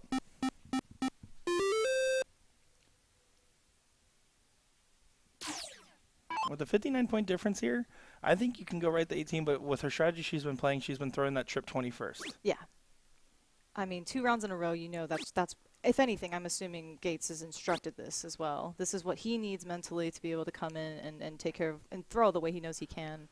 So a lot of mentality going on with that partnership. With the high-low pairing, I mean, we know Leonard Gates has one of the top averages going in. He has a lower partner. Their job is to anchor. Their job is to make sure they hit the consistency, those 2 marks and 3 marks. And when they hit extra, that's bonus money, as we say. Gates is on a roll. Wow, boom goes the boom goes the Texan. Yeah, there you go. And Gator don't care. It's funny to think back. That took 3 rounds of comfortably having the point lead for him to then come in and close shop. But, I mean, Hilger knows just like anybody else would, the longer you leave Gates in a leg, the better he's going to do, especially because overseas he's been getting so much long format practice. Yes. The CSC as well. The longer games go on, statistically, the worse it will be for you against Leonard Gates. Oh, that's the endurance game. Yeah, hashtag all stats matter. Ariel to put the final nail in the coffin here. Just needs to close these 15s. There you go. Point, yeah. Yeah, does decide to switch in the last. They're giving a slight sliver of hope, but you need perfection here to get within striking distance, not even the lead. Ooh. Oh, just a little low. I think it was just the tiniest fraction of an early release impact for Olivia there, and she would have had it. Yeah, I mean the lineup and execution looked near perfect. You can see that adrenaline dump from Gates though, as there was not as much focus or determination there. I think it was the relief of knowing, hey, we got that more significant point lead.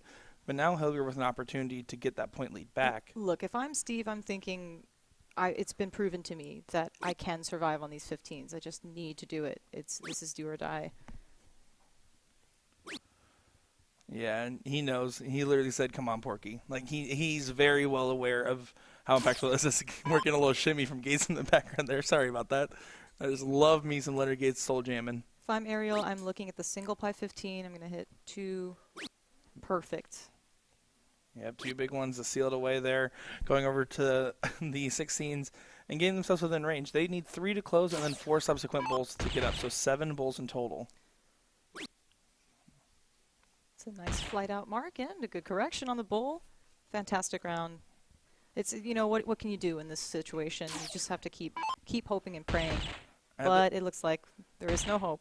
That was a great final shot there from Leonard. Gates and Leonard, an aerial move on. Steve Olivia, still fighting, will be sent down to that last chance bracket there. And let's be honest, the boys did all right, but the girls did even better. That was an amazing showing from these ladies here. They were absolutely the shining stars of that round, that match. Fantastic. Oh, yes. Oh, and now Olivia's throwing darts at him. And you know she's not missing, so she's going to hit him with the dart. She's saying, Gates, that is no way to treat a lady. How dare you? They're having a laugh about it now. They're having some fun with it. Well, it looks like we're going to take a break here real quick. We're going to get back into the action, seeing what matches will be coming up shortly here. So we'll be back in just a moment, but it was a little fun sitting in the booth with the one, the only, and the woman, Jen Mounts here. Appreciate it, Nick. Always good to spend time here and give the boys a break. Shout out to our amazing commentary crew. I hope you guys have been well entertained. They do a fantastic job, and we're happy to be a team here today and all week. Yeah, it's just awkward because we kind of just outshine them. Like, we definitely just upstaged. I wouldn't say that. I think we can share the love. We're all doing fine. All righty. Nick Dichiria, Jen Mounts will be back with the action here shortly at the Tournament Champions 2023.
Welcome back to the 2023 PPD Tournament of Champions.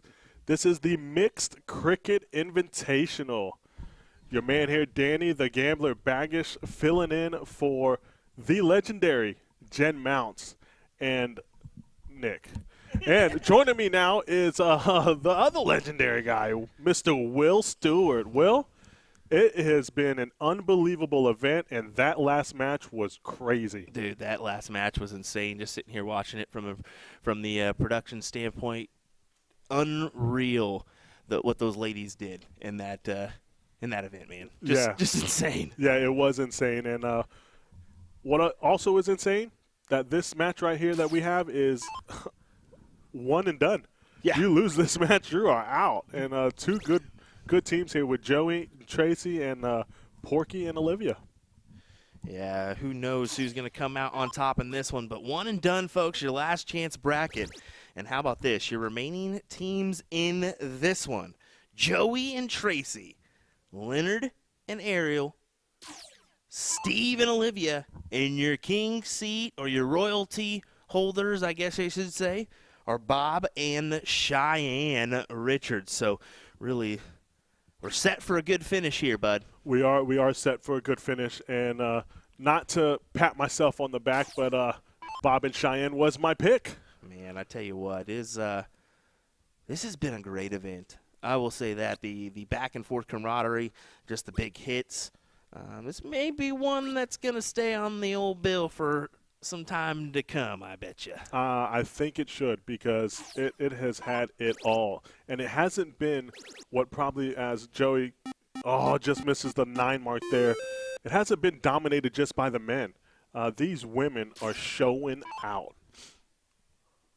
They definitely are, man. It's quite the display. But, hey, I tell you what, Danny, it's been fun. It hasn't been too fun talking to a has-been that never was. I'm just kidding, buddy. I'm just joking.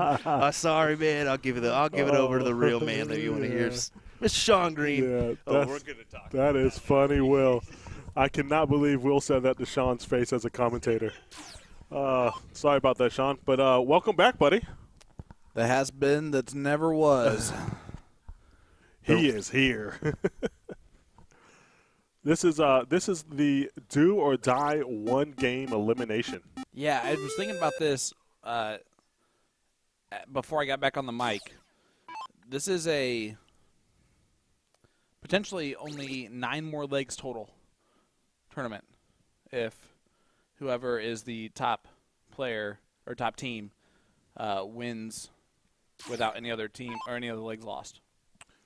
That is crazy. It's been a long day. It really has, and in a good way. Of course. It's been a really long day. It's been a really long week. This is day number 4 for us on the comms. Our call time has been before 8 a.m. Every morning, and we're usually out until at least midnight. We end the stream and then play a couple darts for the first time for the day. And, yeah, it's been wonderful, though. It has been wonderful, and the matches we've had today is it makes you want this event every year. And I have a feeling, as successful as this event has been, this is something that might stay for a while, like Will touched on. I hope so, because you're seeing it here. You got obviously very talented people still in this tournament, right? But if you would have, there's no names mentioned here that are those real top players. Chrissy Grimmel, out. Lisa Yee, out. Meredith McGee, out, right? And then on the men's side, Sugar Shane Johnson, out. Jeremiah Millar, out. You do have Leonard Gates still in. Jules Van Dongen, out. Mike Maloney, out. It's most. Yeah, and that kind of touches on what we said earlier, that your 13 and 20 seeds are going to do a lot better than your 1 and 32 seed, and that's no disrespect to anyone. It's just more consistency out of the two. Well, this for it, and Porky and Olivia will move on to the third place match, where they will take on Leonard Gates and Ariel. So that will be coming up next. Congratulations to Joey and Tracy. They get 4th place, which was $2,000. A little jump in the prize, so they each make $1,000. That's not a bad morning. That is not a bad morning. And who is Gates and Ariel going to play now? They now play Olivia and Steve. It goes back to a race to 2, all cricket. If Leonard and Ariel lose that first match, then it will go just to 1 leg of cricket. Porky and Olivia have a chance to double dip Leonard and Ariel. If that happens, then Bob and Cheyenne only have to win once. Yeah, it's gonna be a fun ending here. As look at those averages. I guess 7 is the bare minimum of legs that you can still play left. Yeah, my bad. No, don't worry about it. We all make mistakes, buddy. I'm just gonna keep bringing it up now. Yeah, that's fine. So keep talking. Yeah, so Porky with a 4.8 there, and Olivia with a 3.25. The shooting still combined over a 4, and that's going to win a lot of matches. It will. I don't think it wins too many more from this point, though. That is correct, because you're going to see some unbelievable darts coming up from the next 3 teams. Yeah, 3 teams left in this thing. Who's going to get 3rd, which is $3,000? 2nd place, $6,000. And, well, first prize for this CDI Invitational, $12,000. Yeah, Sean, it's something to play for. Just money everywhere. Every event, everywhere. We gave away $5,000 to first place in the women's CSI. That was Chrissy Krimmel. $10,000 went to Jeremiah Millar for his win on Friday. You can see Soldier, the dancing soldier himself, Mr. Leonard Gates, getting warmed up. And now you're seeing nothing. There we go. So we're going to go to probably a real quick cutaway and come back for the match, or are we just going to stay here? Okay, so we're going to go ahead and show you a quick ad break. Hit that like button, hit that share button. We'll be right back once Ariel returns with the 3rd place match in the mixed CDI. Don't go anywhere. Sean Green, Danny Baggish. We'll be back soon.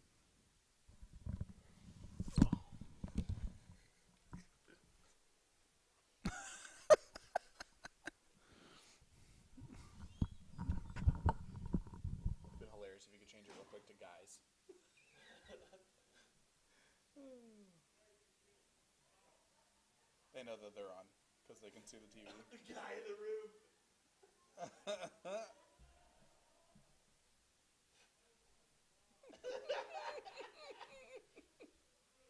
Hey.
CDI. Don't go anywhere. Sean Green, Danny Baggish. We'll be back soon.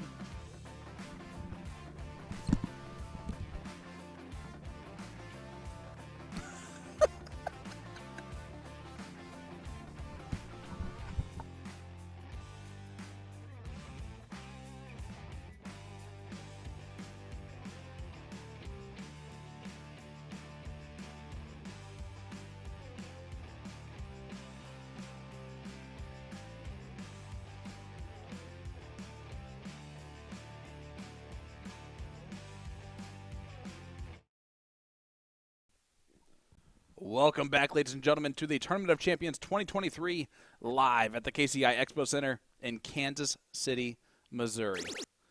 I'm Sean Green, joined by the gambler, Mr. Danny Baggish. Danny, the darts are disappearing into this dartboard right now. This is going to be an unbelievable match on ta-da. Look at that. It's like They're magic. back. Yeah, it's like magic. Look at this from Ariel. Speaking of magic, she's been throwing fantastic, and that is why they're sitting here in this third-place match. Fantastic, I don't even think is the word. She's been doing more, way more than what her average says. Let me ask you a coincidence. All right. There have been 2 female players that have consistently played, or at least played at least once, in the no-cap doubles in the evening in this room with all of the other men that played in this CSI, right, or CDI. Ariel Feist. Can I guess the other one? Yep. Cheyenne Richards. Good job. You're absolutely correct, and they're right now at the third-place match, and then the other one's in the king seat.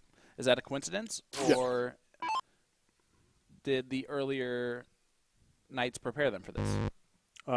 Coincidence. Okay. Oh, no. Yeah, just short on all 3 of those darts. Just kind of short on them. Short-armed them. Yeah. You know what I mean. Yeah, I gotcha. Olivia Terry has been on fire. She continues it. As Sean would say, she's been in fuego. Yes, me in an entire language. Did I say it right? Yeah, in fuego. Okay. This is going to be a good match. A rematch of the one loss. Yeah, they played early. Yeah, right? Absolutely. Yeah. Where Gates and Ariel got the best of them. Got the best of them in that one. Same exact format, race to 2. You just expect it to go to the last decider because it definitely just should. And then you expect Steve and Olivia to win it, so that it goes to one more leg on this side. And then we're going to go for the triple dip. Who loves a triple dip? I can tell you 2 players that do. Go for it. No, I could. I'm not going to. I just said I could. No, I'm just kidding. Rick Hensey and Tyler Hensey, they love a triple dip. Are those 2 related? Okay, Sean. All right, Olivia Terry. They are father and son. Yeah, smart close after the first 2 were a little wayward. Gates is going to go to the 17 to start. He wants that triple. Never gets that. So, Porky, do you steal the 17s or do you go 18s first? I steal the 17s, actually, because I want at least 5 here. Yeah. At least 5 17s. He's going to look up at the 18. Which is surprising in my that's very surprising, to be honest with you. His caliber. Yeah, and I'm surprised. I bet he missed because after the first start, when he missed, he realized or said to himself, well, that was the wrong decision. I tried to hit the safe shot there and do what was smart. It's kind of like taking a 4-iron off the tee when you know you need to and then still hooking it into the rough. That's a great golf analogy. I am an okay golfer, so. I didn't care about how good you were at golf as long as you understood the analogy. That was really the important part there. Well, then I did. I did understand the analogy. Well, then ding, ding, ding. Olivia is going to look to bang in a 7 mark here, and she Gets does. Great darts from Olivia Terry. Gates hasn't hit 2 triples in a turn yet, so I expect it to be a 9 mark or a 7. Or a 6. Or a 4. So 4, 2. Man, so good. 4, 2, 4. This is his last 3 turns. And that's why Porky and Olivia have the great chance to steal here in leg number 1. That is correct. Better than a great chance. And there Pretty much going to happen. Yeah, that's the 9 mark that was needed. And just to let you know, he didn't realize he threw that yellow dart when they lost.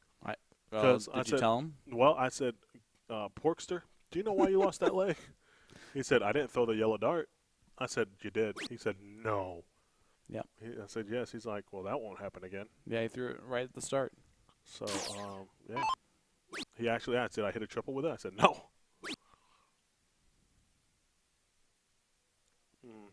Just a little lazy on that one, but a pretty comfortable lead here. Gates can't get ahead and shut him down, so that's important. Not bad. Close first? Or do you have the talent level to go 15s first? No, you close first. Make sure you close, and then go 18.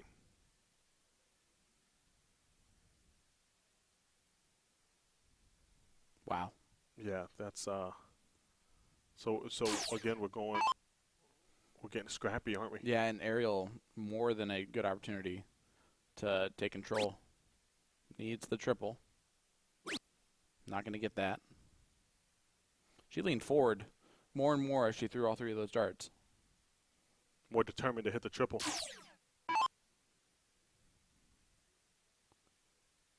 Oh. Oh, look at this. It was the right shot, and you've seen Porky in the background pointing up, and Gates and Ariel are going to escape this leg. Oh, yeah, because Gates. Yeah, Gates hasn't hit a really good Gates shot yet. Punishment. There right it there. is. Gives a fist bump. That's a sarcastic fist bump. Like I know, but it's still, at least it finally happened. Yeah, timed absolutely. it correctly. Like finally 2 triples. Yeah. Shot at the 15. Yeah. And double ball, hopefully.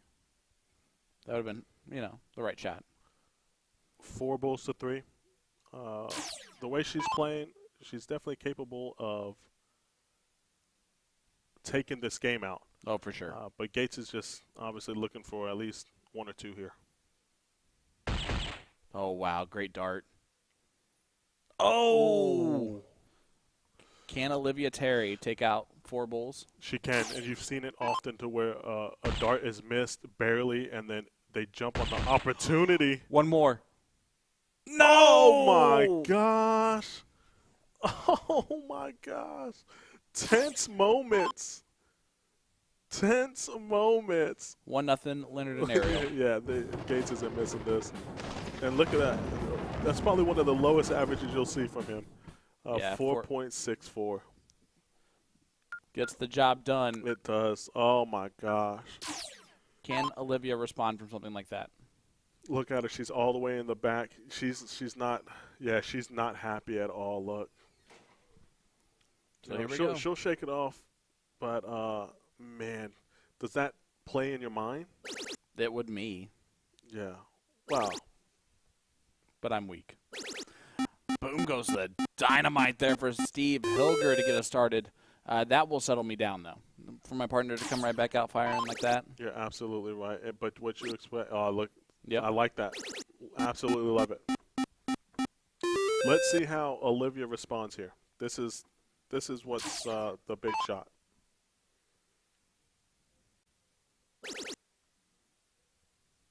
Good darts. Yeah. Solid darts. 4 is fine. 4 is more than fine.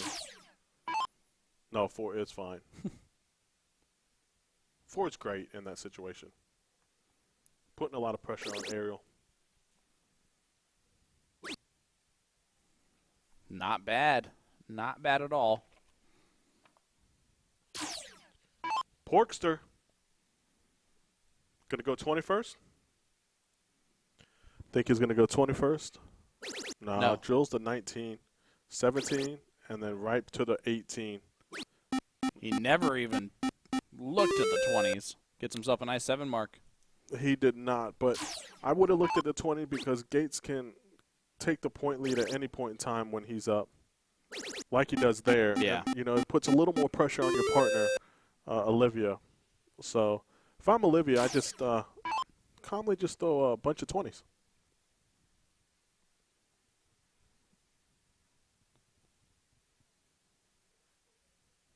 Oh, no. That is 3 in the bed on the 5s. Fatigue playing a role here, Sean? Probably. And I mean that just because it seems like it. I think the situation's playing a little bit of a role into it. I think that just having to focus for so long in every single leg that requires that intense focus to get to this point, it's hard. Yeah, it is hard, and it's these moments. I know they know what they're playing for, so it makes it even tougher. And we mentioned reasons on both sides on why there's pressure on both players. If you're the better player, the pressure is on you to perform, and you believe that if you lose, it's your fault. And if you're the worst or the lower level or lower average player, same situation. If you lose, you know it's your fault, because if you got that person, you should be able to win with that person. And it's a lot of extra pressure. Yeah, this format does that. Yep, it is. And you touched on basically everything. As Ariel needs a triple, just the 1 mark there. All right, it's now. You got to stop playing around, giving Soldier opportunities to do something crazy and great, because he will eventually. Eventually. Against the top players, you should be thinking that way. There's going to be a moment in time that they're going to hit that big 9 or big 7. Yep. And you have to just make sure you're ahead enough to withstand that. Well, here's Soldier. Going to go bull. Yeah, he does that a lot. Just skips the 15s and 16s. Obviously 50 more than 48 and 45. But the triple's there. He can just bang in a 9. And Olivia's just going to try and close the 16s and 15s. Yeah, smart. Yeah, last start goes back to point, and that's not bad either. It makes it so that even 6 bowlers don't get the point lead. I don't know if she even goes bulls, to be honest with you.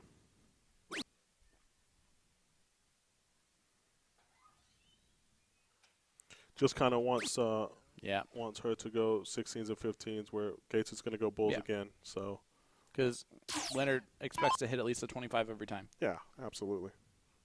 At least 3 bulls every time for Gates. But he's 7 behind, so now he's impossible behind. Yes.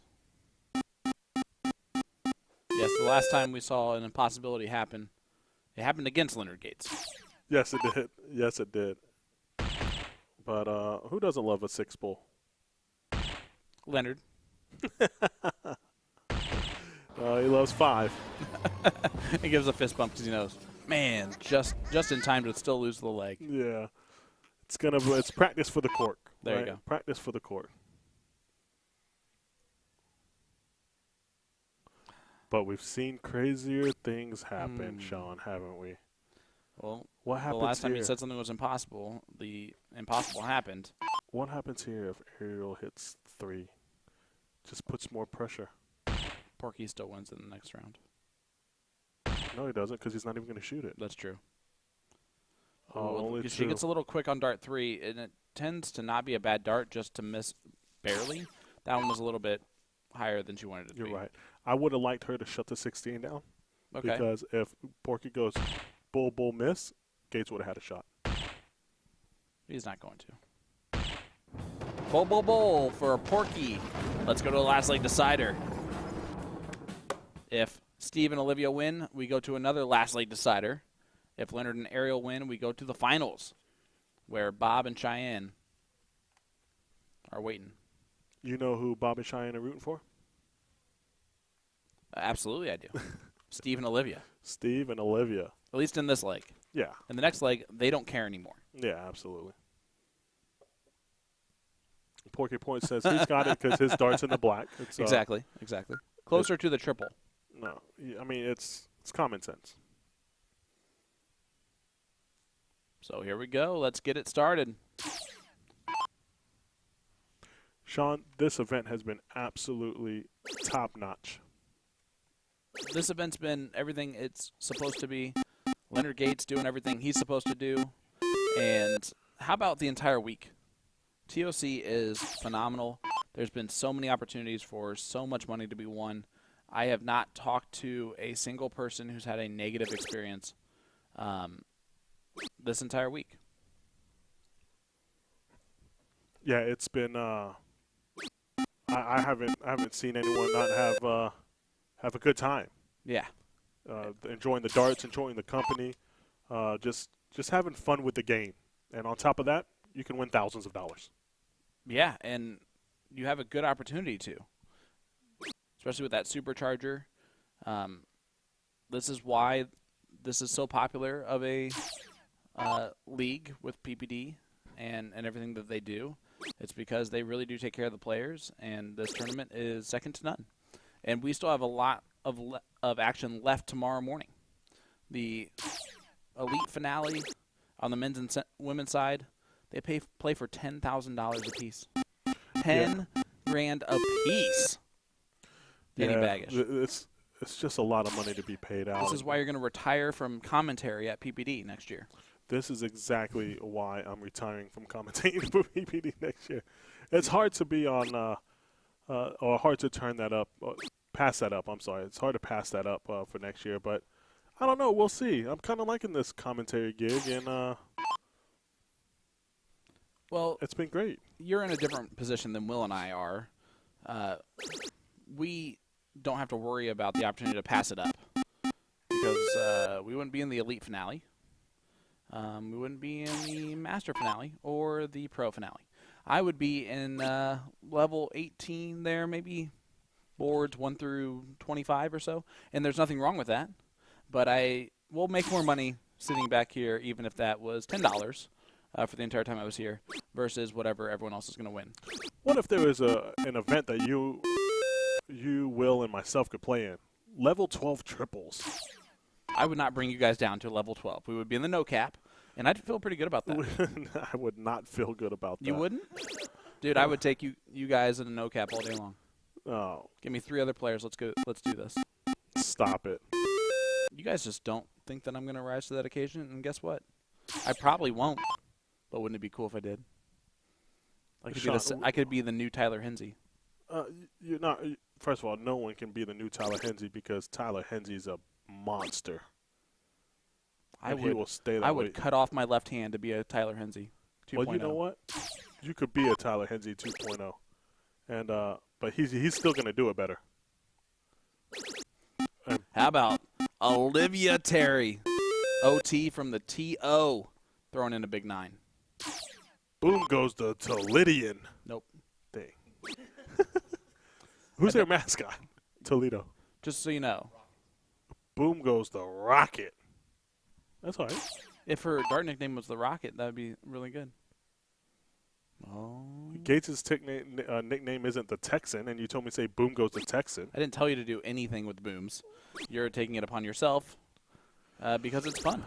Anyways. I do also good think 5 mark by Porky there. Gets the point lead and is up 10 points against 3 wedges. You have to plan out the booms when it's something different than dynamite and make sure that it actually sounds good before you do it. Okay. You can't just like test it out live with what you say. So it takes some finesse. But here we go. Olivia Terry. 15s. 16s. That's what I meant. 9'd them last time, only 3 this time. And Soldier's going to lock down the 16s, maybe point dart 3 or bowl first. Goodbye 16s on dart 3. So when Ariel hit the 9 mark, do I say, boom goes the mermaid? Nope. And I hope she punches you. When no, you mermaid. Like the no, I princess. get it. Oh, I Disney. get it. Listen, we all can't be yeah, funny. you have kids, Sean. We all can't be funny. Well, no one said you were funny. So you're right. We all. Okay. Anyways. Did you hear everyone laugh this morning? No, but I heard everyone laugh last night. So Ariel needs 2 bowls to move on to the finals. Where if anyone's going to have a shot to triple dip, it's going to be Leonard Gates with only 1 loss. That's correct. And do you feel like Olivia's going to keep this going for a hot minute.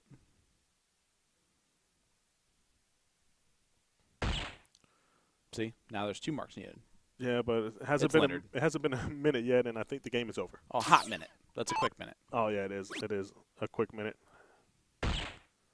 And it's going to be Leonard Gates and Ariel going to the finals. If he misses that, though, he gives Steve Hilger winning darts in his hand. That's right.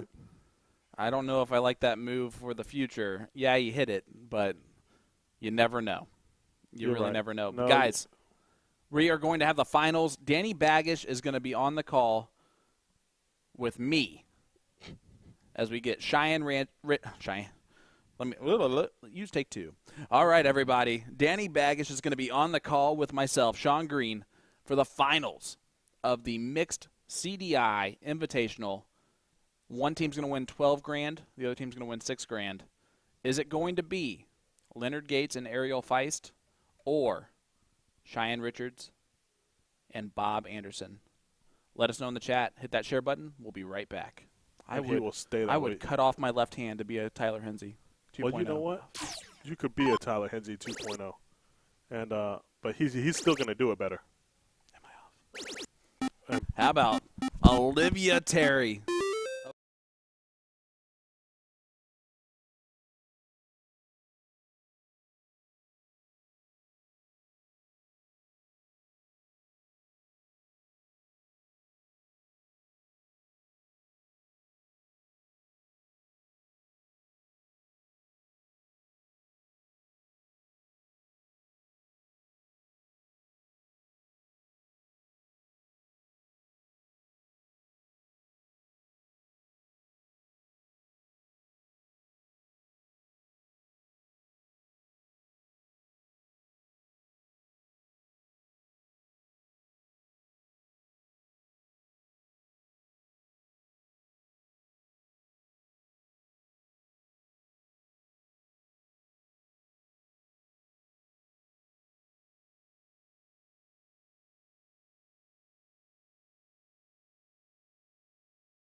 get into darts, but you're not sure how. We can definitely help with that.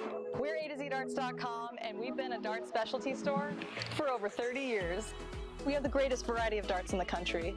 But don't worry, we can narrow down that selection for you, whether you're a complete beginner or a full-on expert. We developed our own Colonial brand to offer an inexpensive line of darts, dartboards, and accessories, so you can get into the game without breaking the bank. Join our amazing community by going to azdarts.com. So today we're going to learn how to throw a dart. In each turn of darts, you get 3 darts to throw. So with all 3 darts in your non-throwing hand, step up to the toe line. If you're right-handed, put your right foot on the line. Lefties, left foot.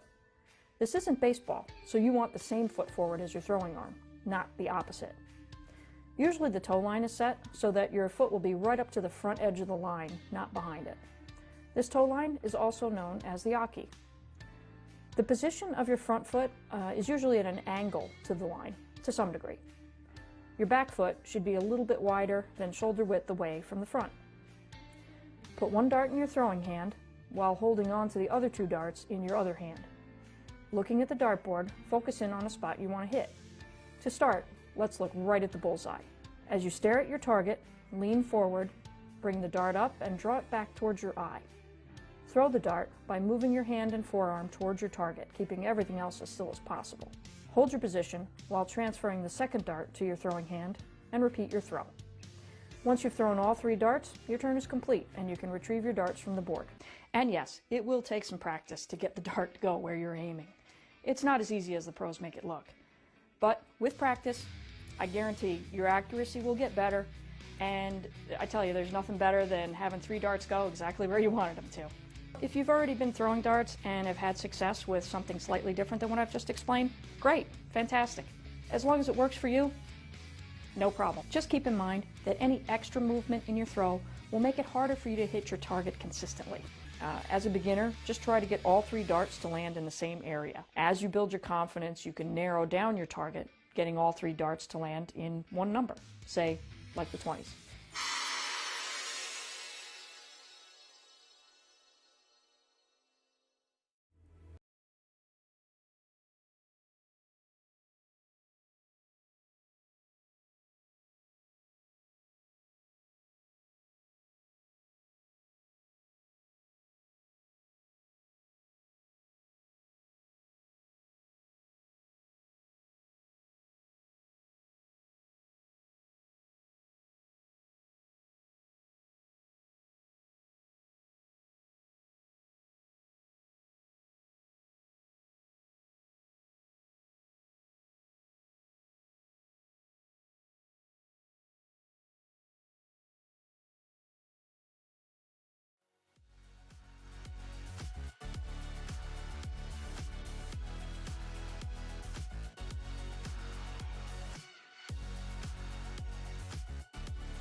Welcome back, ladies and gentlemen, to the finals of the CDI Cricket Mixed Doubles Invitational. I'm Sean Green, your play-by-play commentator, joined by the handsome gentleman on the right side of the screen. That is Mr. Danny Baggish. Leonard Gates is going to get the diddle started here first. His partner, Ariel Feist, is from South Dakota. What is that? It's a state. No, I know it's a state, but what's the mascot? So I don't get this wrong, Sean. You can just say South Dakotan. Boom goes to South Dakota. There's not that jersey yet, so you can't really say that. Okay. This is a Wisconsinite, though, big Bob Anderson. So Who do you have here? I think a Texan is going to win. I'm never going to ask you that question again. Am I going to be wrong? No, you're not going to be wrong. Boom goes the dynamite. All right, As Ariel Feist. Who do you choose? Who do you pick? It's hard to pick against the team that's on the king seat that's already beat the other team once already. So my money is on Bob and Cheyenne. Did they? I don't think they played each other. Well, not yet, but they're going to win this first match, and then it'll be tough to pick against. I usually don't do this, Sean, but we have been in this commentary booth for a long time, and based on watching everyone play, I am taking. Come on, Gator. Did you hear that from here? I did hear it from here. I am going – no, you know what? I don't know. I took Bob and Cheyenne Wow, so far you've said nothing. But I just feel like Gates and Ariel are gonna come back. The way they've played together, I think I'm picking them to come back and win. I mean, the last time that Leonard and Ariel lost was round 1. The very first match of the day. So the only team that they've actually lost to, I believe, is Garion and Terry. Yeah, Garion and Terry beat Leonard and Ariel in round number 1. Leonard said he lost to himself. Cheyenne has gone to crazy hair to tell you how focused she is now. She has no idea her hair looks like that, or else she would not keep it that way. I don't know, but she does not care. It is wacky. Whatever, that hair clip is something else. Whatever wins you the leg in the match. Yeah, it's like a rally cap. It is like a rally cap, and boom goes the Texan. Leonard Gates. Leonard Gates. You know, I try my best not to say boom goes the Texan for Leonard. Well, what do you say? I just say boom goes dynamite for anyone that's not a Wisconsinite because everything else is just kind of made up. Well, just to sell jerseys. Okay, well, everything you say is made up. By Jen. Okay. Yes, everything. No. I stole boom goes dynamite. Don't you give me credit for that. Oh, that is true. Yeah. Bob Anderson. I did make up the Wisconsinite thing. All right, here we go. Back to the action. Ariel Feist. Okay, let's not play footsie with me this late into the week. Oh, don't give me the giggles in the finals again today, Sean. Only a 2 mark there from Ariel. Cheyenne's going to... Not hard to ask you not to touch me, all right? I'm sorry. I didn't know your foot was there. Cheyenne's hair looks way better now, so I think that someone had her fix it. Or she was in the middle of working on it when she had to throw. Or go back to the rally cap. Someone is listening and said... There's no one listening. That is for sure. By the way, I did make an announcement that the finals of the CDI were going on in here. And about 0 people immediately came into the room. No one listens to me. No, I noticed that. Look at that, took away the higher ground there from Leonard. Yeah, I have a feeling we're going to get one person at least come in this room in the next maybe 10 seconds. That's a Hoosier back there, Justin Bledsoe in the blue shirt sitting down.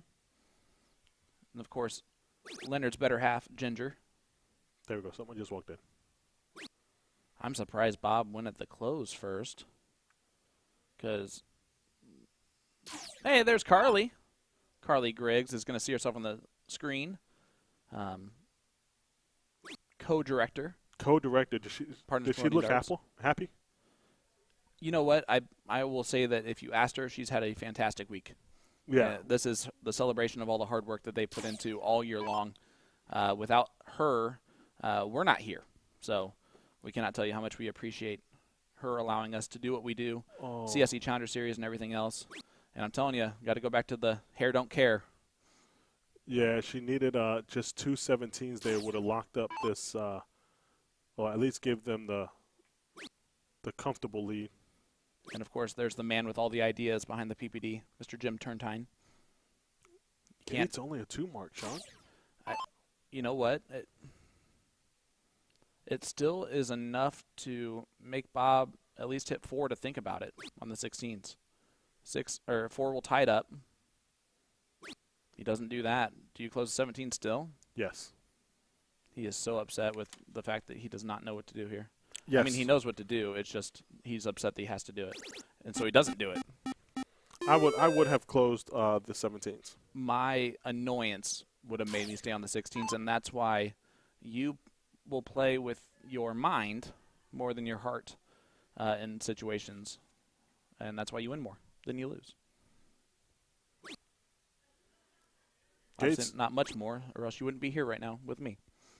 So here is Cheyenne Richards. Going to look at the 16s. At some point, get rid of the 17. Might as well be now or next time. Nah, I would have done it with a second dart. That way, if you missed. Yep. But she hits. She hits. Only requires a 7 mark from Gates here to shut down and get ahead. He will, too. Which we expect him to do. Now, definitely after that first dart. Stayed. Yeah, he went to stay, and I don't like that move either. You're shaking your head. I'm shaking my head. Leonard shook his head. Yeah, he shook his head because he missed. Will keeps trying to write things down for me, but I never know what he is writing, and which is saying a lot because I have to work with 12-year-olds handwriting all the time. Yeah, that is saying a lot. What a dart there. Oh, and a 7 mark. Huge 7 mark by Bob. He timed it last the right way. Yep. So Ariel is going to look at the bowl. When does she close the 16? I don't know if she will. I would with it being Leonard coming up, but she does not. Tell me what Cheyenne does and why. I would load up the 16. Because Gates is a bullseye hitter. Glad you read all the instructions. The why is important in the question. Yeah, I kind of had to break it down there for a minute. To be like, you have to write at least 2 sentences. And the kids only answer in 1 sentence because they ignore the why. 16? Yeah, trip 16 on dart 3. Just in case Bob does the unthinkable. The unimaginable. Look, Mike Maloney back there watching the darts. Huge congratulations to him. He did not get second place again. He would have preferred it in this event. Yes, he absolutely would have. Yeah. $3,000 is a good amount of money for a second place finish, and that's per person. First place, $6,000 apiece is what they're playing for, and Bob and Cheyenne 1 leg away from winning this set to make it 2-0 against Leonard and Ariel. It's the first of 3 sets. Oh, it's first of 3 legs.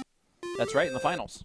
Yeah, first of 3 legs in the finals. Back on the winner's side. Back on the winner's side. Which, actually, that's what Will wrote down earlier, and then I still did not read it. Didn't say it correctly. Yeah, that's all right, Sean. We all make mistakes. That should be the last time Will even tries to make a note for me.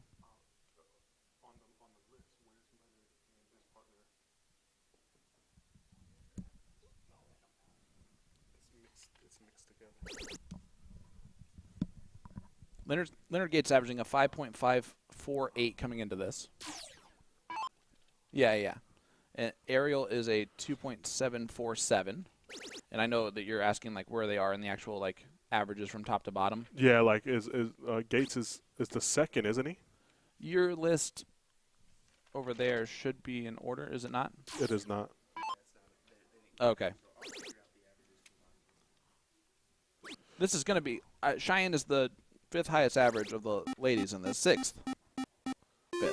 She's got to be 5th. I believe you said that before. So if Cheyenne's the 5th, that means Bob was the 28th. Yep. And Leonard, I would guess, is number second. 2 or 3. No, he'd be number 3.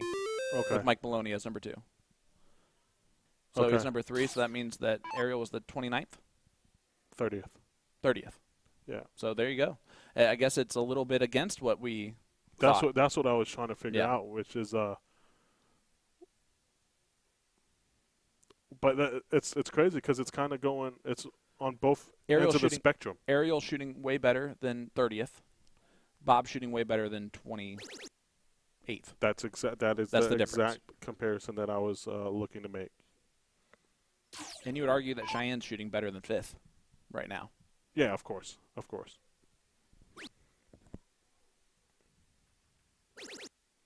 That's a huge dart.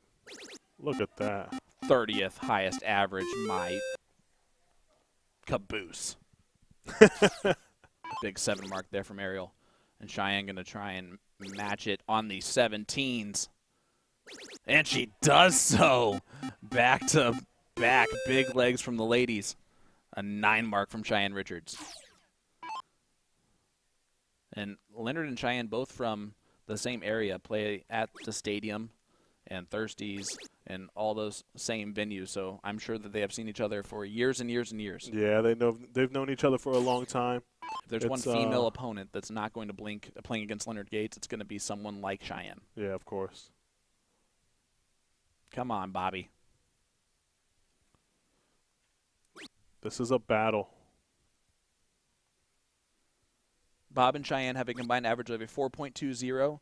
Gates and Ariel's a 4.15. Those just seem so low for how they've been playing. Yep. Oh, they're way lower than they've been throwing today. Yeah. There is no doubt in my mind.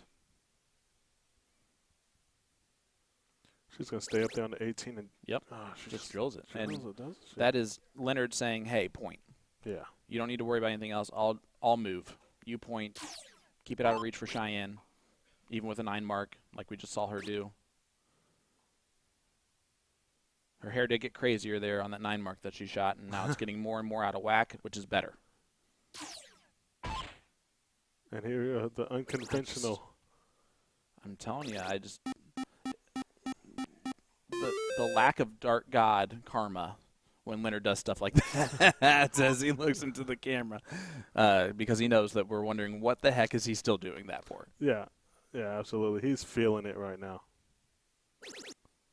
I can tell you this, the person that's not going to feel like gamesmanship to no matter what is Bob Anderson and Cheyenne Richards. As Bob throws in a 9 to follow, like, hey, go ahead, and you can throw out those bowls all you want, Leonard. I'll just take my 96 points and move along. Thank you. That's it. 72-point lead now, and I won't be surprised if she goes up to the 18. Yep. Talked to her right before this started. Again, South Dakotan. Plays in the same area of the Wooden Nickel as Ray Morgan, Joey Mann, and that also include the Smiths. So there you go. Little iron sharpen iron both ways. Yeah, where these people where all 4 of these players are from. It makes perfect sense why South Dakota, Houston, Texas, and then, of course, Green Bay, Wisconsin. They don't lack skill in their areas, do they? No, all 3 of those are big dart hotspots. That's what it sounded like. And you know what else sounds like something that's a hot spot? That 16 right now for Bob, because here's an opportunity for him to get ahead. Yeah, this is to take back control. I'd shut the 18 down now, but he's going to shoot another one. And here we go. Staying there, feeling 15. it. 6 in a row. Oh, my goodness. Boom goes the Bobby Anderson with the 9 mark back-to-back. 6 triple 16s in a row. And we were commentating his other match, and he had 7 triple 16s in a row. So love those 16s. Yeah, it might be safe to say he loves the 16s. And you can see what it did right there to Ariel. The door is wide open for Cheyenne and Bob to take a 2-0 lead. Wide open. Oh, I don't like that she's not looking at the 18 first. Oh, no. She overthought all that. Yeah, what's going on here? You just got to stay chalk with Leonard following, right? Just shut the 18 down. And then after the first 2, she can't do anything but go back to points. And you just gave Leonard an opportunity here. And it just feels like he's going to take advantage. I mean, it seems like he's just going to follow it with a 9. Yeah. You don't. I don't know what that move was, but we'll take it all day. And, yeah, you just, man. How do you not You got to close do the simple 18? thing. Yeah. And your partner just cannot continue to hit triples on the 16s back to back to back to back to back to back to back. Not with the 28th highest average of the men in this event, Yeah, which is still ridiculous. That tells you how close the averages are across the board. That was, yeah, that hurts. Got to close that 18, especially with Gates behind you. And even here, you know, you're 18 points down unless she hits the triple. Oh, she does. And now you just have to bang in the 16s.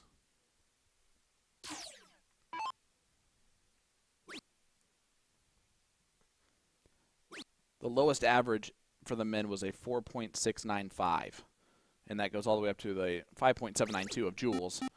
But most of those players are within the 5.0 range, or 0.2, 0.3 difference.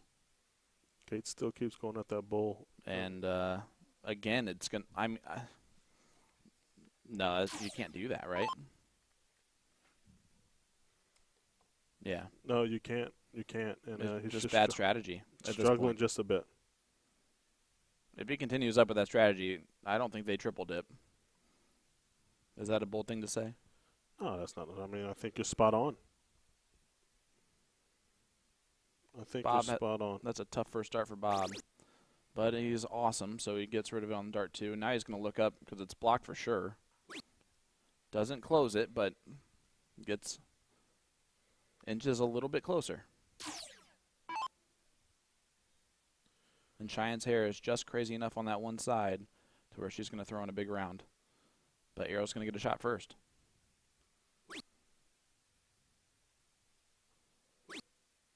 Oh, just one hole on the inside. There needs the triple. There it is. Big shot. Took her time on dart 3 without rushing it and hits a big, big shot.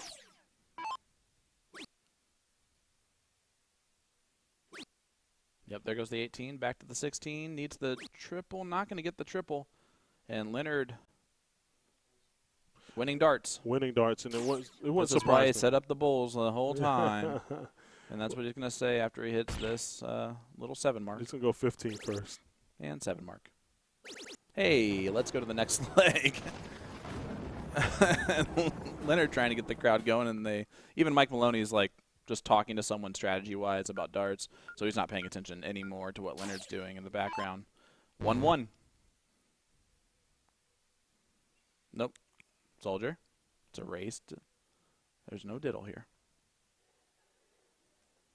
There we go. Figured it out. Here we go. The board don't lie. This is the TOC. Yeah, race to 3. This is set up already the right way. Yeah. This is 1-1. This is unfortunate because I feel like Bob and Cheyenne let that one slip away. Should be 2-0.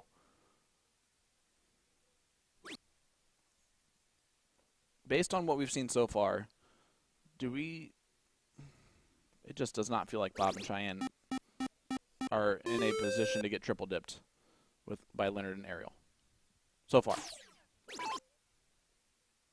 So you think that it's not going to happen? I don't. Not the triple dip. As we get boom goes the dynamite from Leonard Gates right from the start. Cheyenne's going to not even blink. Taking the shot. Oh, I like the move. It was the right dart. Yeah, She's shaking her head at it. No, I don't mind it at all. She's got that aggressive mentality, and just kind of shocking still. I can't get over not shutting that 18 down in the last leg, because I feel like that. Yeah, it cost it. Yeah, that was a big strategy. Faux pas. Strategic move that did not pay off. Faux pas. Yeah. What's that mean? It means like error in judgment. Gotcha. Okay. A no-no. Yeah, no. Well, Bob is going to want to hit the triple here. Oh, just one hole. Is he going to take the shot now with Gates behind? Yeah, he should. But he's going to look at it. He doesn't want to. I can tell you he does not want to. No, he doesn't want to, but he is. You have to sooner or later. Might as well make it now. But if you don't want to, you're not committed to hitting it. That's a mental thing. You're not wrong. You're not wrong. Gates is going to take a shot. No, he's not. Doesn't hit the trip 19. A little inconsistent here. 9-2. Inconsistent last leg until the 7 mark. Yep. Hit a couple 2 to 4 marks. So it's been a bit scrappy from almost all of them. Yeah, focused on those 18. Stays right there. Like the lay of them. And first big round in a few from Cheyenne Richards. See if Ariel can respond. She's going to have to adjust off of that first dart, and it's sometimes a little bit tough for her to do so. That third dart was a good dart thrown, just misses on the wire. That it was. Now I want to see Bob shut the 19 down first and then move. No reason to point first. There we go. Nice and easy. Bob. We've seen Cheyenne do the same thing too, or was it Ariel? It was Ariel. Ariel, yeah. Needed 1, hit 2 off the board, then hit the double. Yeah, he forced that one there. Yeah, and it just wired into it, but that'll work. Felt like like it's shaky, but got it done. Yeah, he tried to throw it through the board on that last start. As Gates go 9-2 and probably 9. Okay. How about 7? He does go 7, but Cheyenne just threw 7 herself, and she looks about as locked in as I've seen her in quite a while. She does, but just remember, every time that she hits like a big shot, she usually never followed it up with another one, but she does this time. Yes, she does. 7-18. She's walking with a little extra swag. Don't ever do that again. Ariel's going to try to answer. This has been a fun event, Sean. Oh, I've enjoyed every second of it, and sitting next to you has been the most special part. Thank you. And look at that crew. Look at the dream team. That is the dream team. Including the security, making sure the players don't get hurt. And then we got a quick look at the other bleacher section. Oh. Listen, you want to show the whole room. I like it. So here is Leonard Gates. Good darts from Bobby. Yeah, he can take just a slight lead here, a 3-point lead, and he does. He's going to single-handedly just try and will his team to victory. And unfortunately, you got Cheyenne following you, who's just been destroying it. Just killing that 18. Is she going to take a shot? Oh, I like it. She's still 1 hole. I mean, the confidence has returned. Yeah, you see that? Yeah, it's a good match, and she's playing really well. Gates is now starting to step it up. So Ariel and Bob are gonna need to step it up just a little bit, as they're faltering just a little bit. Yeah, just a little bit. And Ariel is not playing as well as she has been all day. She's been playing really well all day. So she just needs to regroup a little bit. The good news for Leonard and Ariel is that this is a marathon, not a sprint. It is a race to 3. Even if they lose this match, which, ooh, Bob. That was nice, Bob. Even if they lose this match, as we look at some random fan in the crowd, it'll be another race to 3. Yes, and which is also going to be another long race to 3. Can go either way. Yep. And it's going to be a battle. Yeah, every leg's going to be a battle as they try to get rid of the 16 here. I love the fact that gave her a double 19, which that's why she's giving that look on her face. Same look I would have given, and the same look why Bob's laughing hysterically in the background. Yeah, I call that the Maloney effect. No reason to throw the double 19 there. It is, first of all, closed, and then second of all, you only needed a 0 mark on that. Absolutely. Yeah, and Ariel just struggling at this point in time. I asked this to Ariel, and I asked this to you, and you said coincidence, but I want to re-ask you this question. Ariel and Cheyenne are the only 2 ladies that played in the no-cap open doubles that had some success over the past few days. Is that helpful in this situation or for this tournament? It seems like it has to be with the success that they've had today. It's helpful that you're playing against better competition, Yep. absolutely. But I don't think it's helpful that fast of a turnaround. Yeah. You know what I mean? So That's fair. If they did it for, the last month or something like that, then I would agree with you. But well, they all play with top-level competition in their hometown on top of it. Right. So to do that in a tournament format, I think, adds a little extra confident edge. Yeah, maybe. I mean, those darts couldn't miss any closer.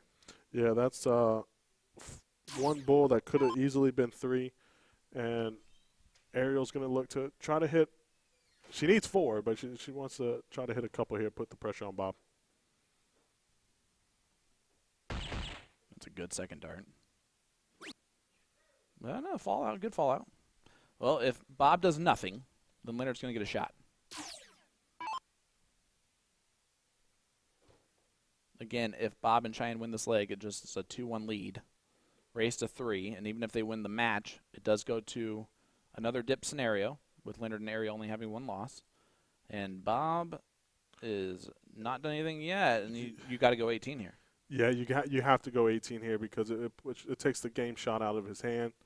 He gets it. Thank goodness. That's a bigger dart than anyone who just watched at home thought it was. That's a huge dart. I still don't like the position that Bob and Cheyenne are in compared to what they were in a couple rounds ago, just because you know what Gates can do with these bullseyes. A lot. So it's going to I'm okay with this because it forces Cheyenne just to go at the 18s all day, and if she locks in on it and hits the first one, she'll just stay and follow it in there. It's a good start. Yeah, but it puts pressure on the thrower, but what is pressure when she continues to hit a triple? I mean, that was the bare minimum that she was going to do there at this time with the way her game is being played. Can Ariel hit at least 2 again like she did last round? One more puts a little bit more pressure on Bob.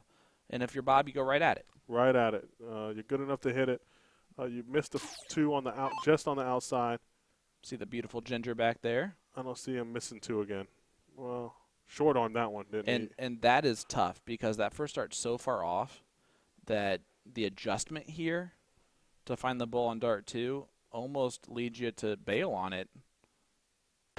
But he gets it on dart 2 anyway because Bob Anderson's not going to bail. He ain't no quitter.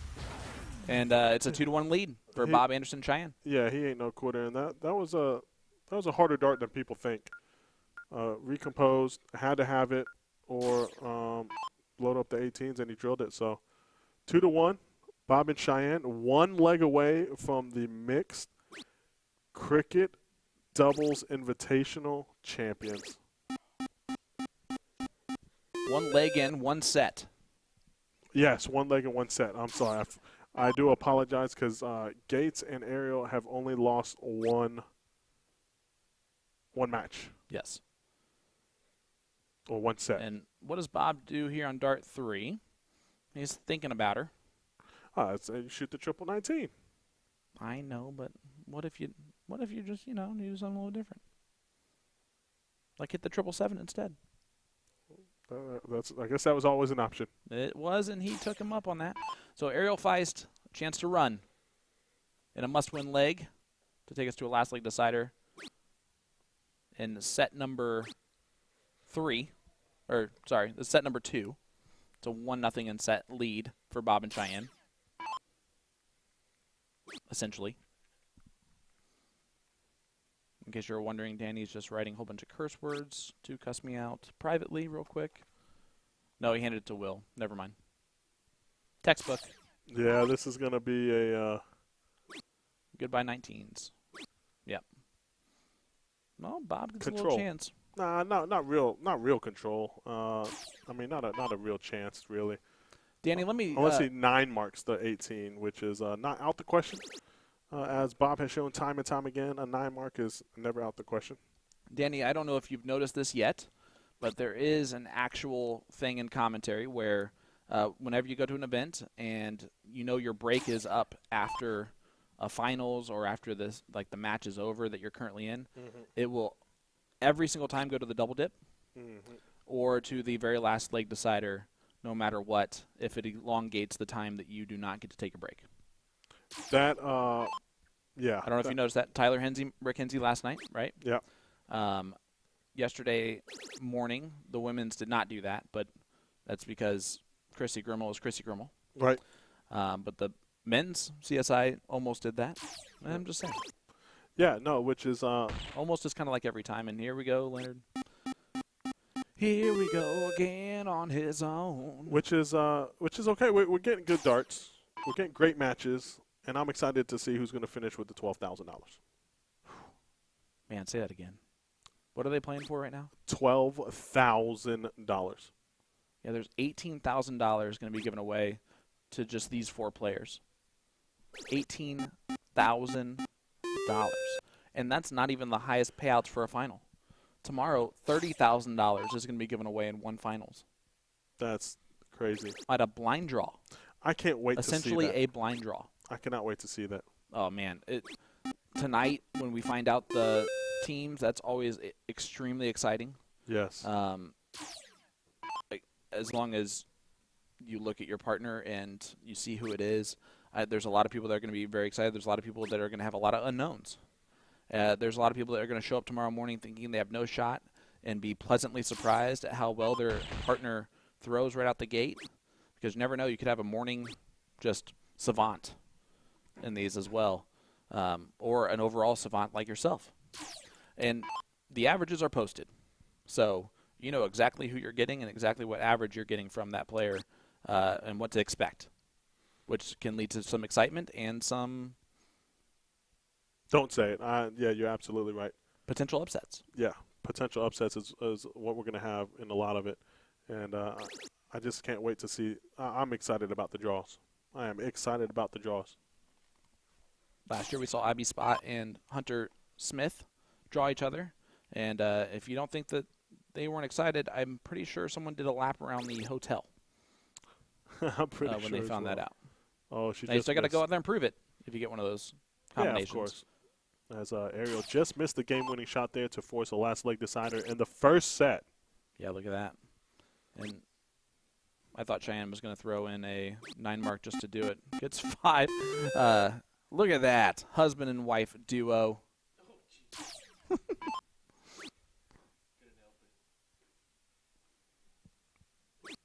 Kayla and Andy.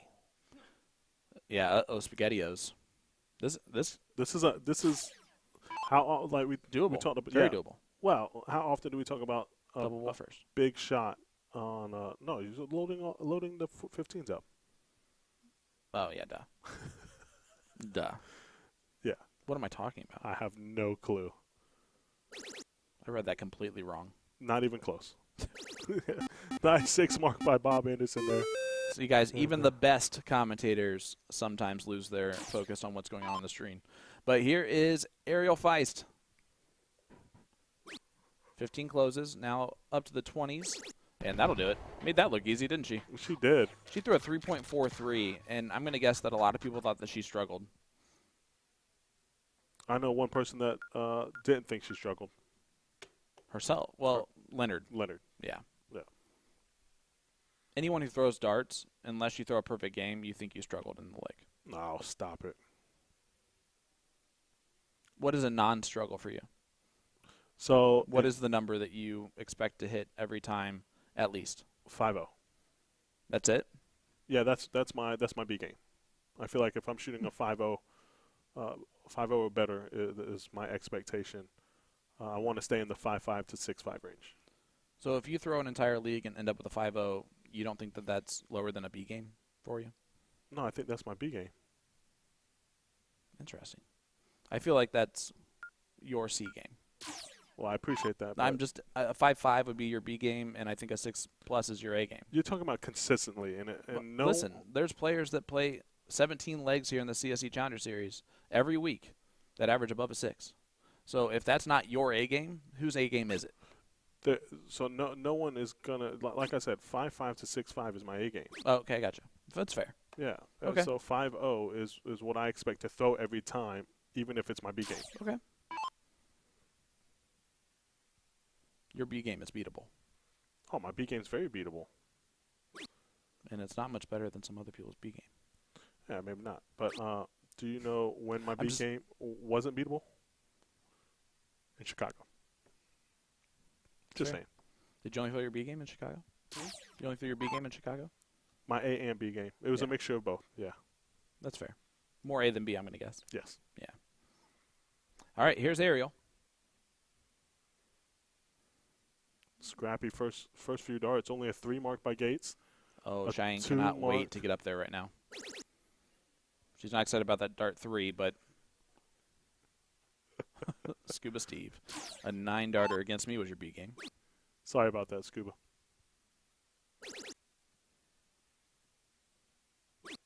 Kevin Luke said facts to something.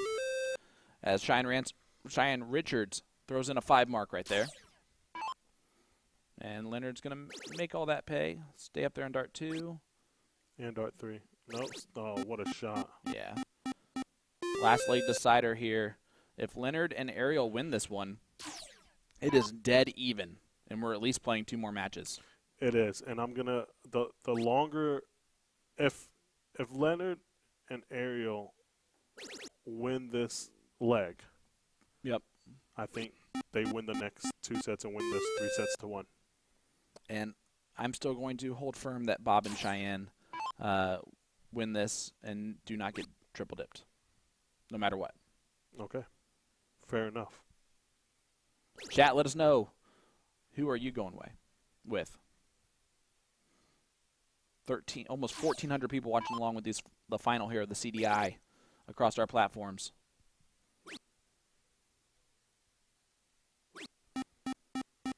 That's a nice 5 mark by Cheyenne there, but back-to-back 5s.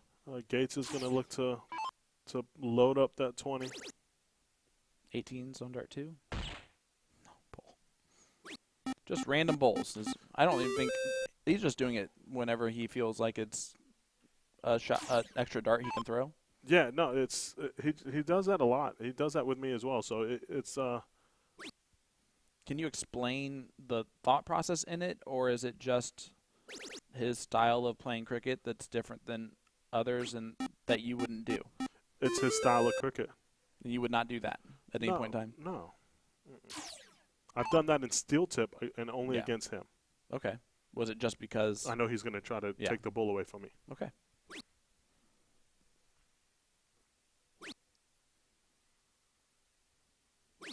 A solid 3 mark there. That's a solid 3 mark, but Cheyenne's going to want to trip the 18 at some point with the first 2 darts so she could take the look.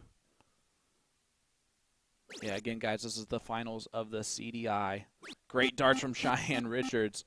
And see her look at the camera there? She knew where it was. Yeah, she didn't even hesitate to throw that, did she? No, and it's because it's the right shot there. And so why hesitate? Leonard only 3. So Leonard backs up that with a 3. And this is a moment here for Bob and Cheyenne. Bob is from Green Bay, Wisconsin. At least that area, Milwaukee area. You have Cheyenne Richards from Porter, Texas, which is near Houston. Leonard also from Houston, Texas. And then, of course, Ariel Feist from South Dakota. And big darts there from Big Bob Anderson. And that had everything to do with Cheyenne's trip 20 to allow Bob to do that. That was a huge dart by Cheyenne and then a huge follow by Bob Anderson.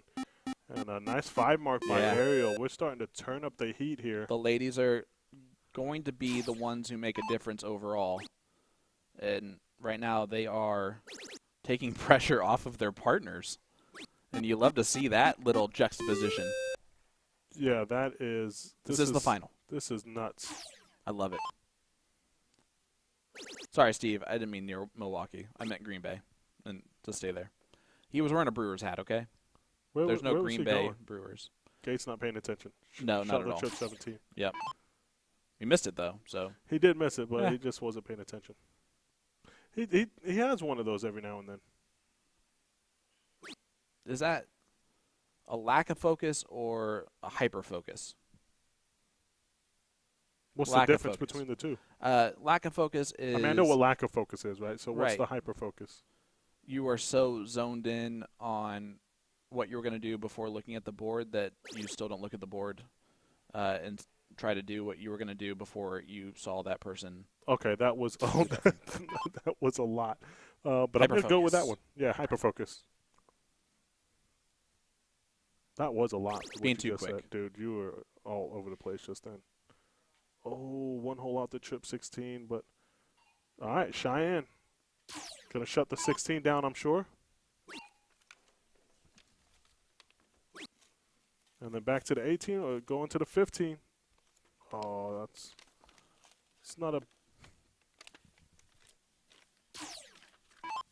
that wasn't a bad attempt there, but Gates is going to need 6 of them here. He's not going to get it. So Bob's going to come up and shut the 15 down, but that one random bullseye there might come into play because they are why does it never end up meaningless? It might be meaningless if Bob hits a 9 or 7. Yeah, of course. Could be meaningless. Well, he needs to go 18. Yeah, there's a 7. Yeah. Well, at least there's that meaningless bowl. It is meaningless Ariel. now, isn't it? It's never meaningless. If Ariel can hit 2 here, we can possibly give game shot to Gates if Cheyenne does the patented bull miss. What do you mean the patent? That's not a Cheyenne patent. No, it's everyone. I usually see the bull miss when they shoot it, but she's not even looking at it. She is. I like that shot. Going back to the 18s on dart 3. Yeah. It doesn't matter. She just goes, okay, whatever. Yeah. 100 and a lot point lead. 51. Yeah, I know. Okay. I was just trying to do it for emphasis. Trip 18. Yep. 6-3. Bob, right here. Does he hit it here? Yeah, absolutely. The Brew Crew. We're going to go back to another race to 3 if he does. And another race to 3 with Bob and Cheyenne only needing 1 more set. A little ditty about Bob and Cheyenne as they move within 1 set of the title and $12,000. So Cheyenne here we go, thinks 1 it's more. over. It is not. Let's play again. And if that's the case, that's not good. You got to keep up the anxiety, keep up the adrenaline, keep up the focus. If you lose it, you might lose it for a while. Yes. So it's 2 sets to 0. Race to 3 will be the format again because you go to the team with the least amount of losses, which is Cheyenne and Bob, who have 0. So another race to 3. Did you see Lisa Van Doggen's? Oh,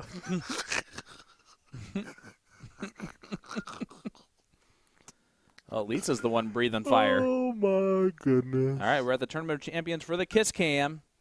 Carlos and John. Look on over to your left. Come on. And he sees it now. Come on, someone Now he really watch it. sees it. Come Oh, on, he someone know he watch looked at it. There we go. There it is. No, don't tap him to do it, John. We're just joking. Oh. Oh, my gosh. So here we go. The finals. She said, Too soon. Too soon. Oh, that was great. Yeah. No, never too soon to make Johnny Lackey cry. Oh. So here we go. She's not lying. 2-0. You know, it's set lead. It's a race to 3 sets, but you're not lying. No, one bull was definitely his kryptonite, wasn't it? To win the whole They thing. both left. They're leaving the venue because of the Kiss Cam. They're like, I'm not standing here, and you two walking in with your matching shirts, you're gonna be next on that list. I wouldn't go back there. There's another 2 with matching shirts on back there. Oh yeah, you're gonna get them.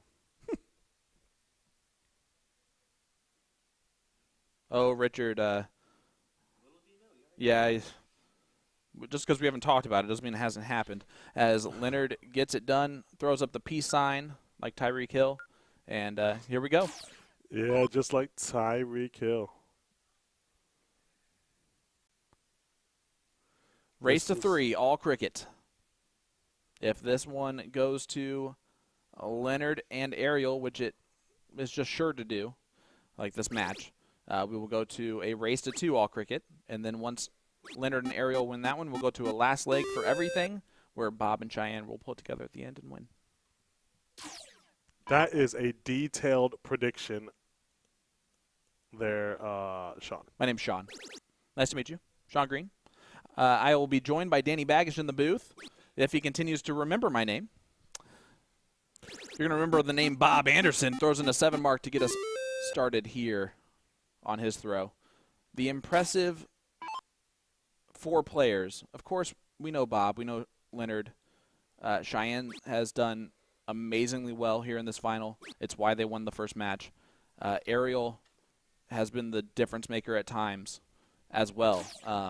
They both have played at a very high level, high quality. Danny trying to stand above me just to threaten me a little bit more. And Cheyenne gets the 20s close, takes care of the high ground. Yeah, it takes care of the high ground, and this early into the match, it is important. Yeah.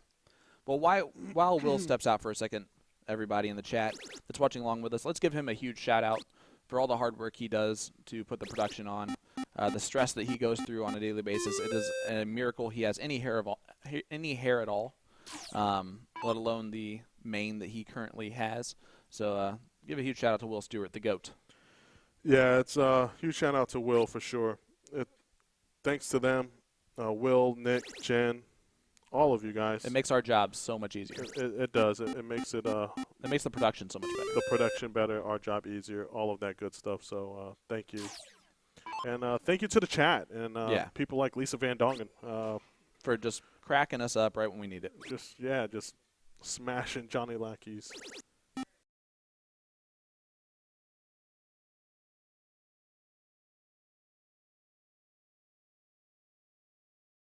Okay. Yeah, so it is a race to 3. They set up the board as the race to 2 format. So no matter what, they're going to play a race to 3, right? Yeah. They just we'll have to restart the match no matter what because the first team to win 2 legs.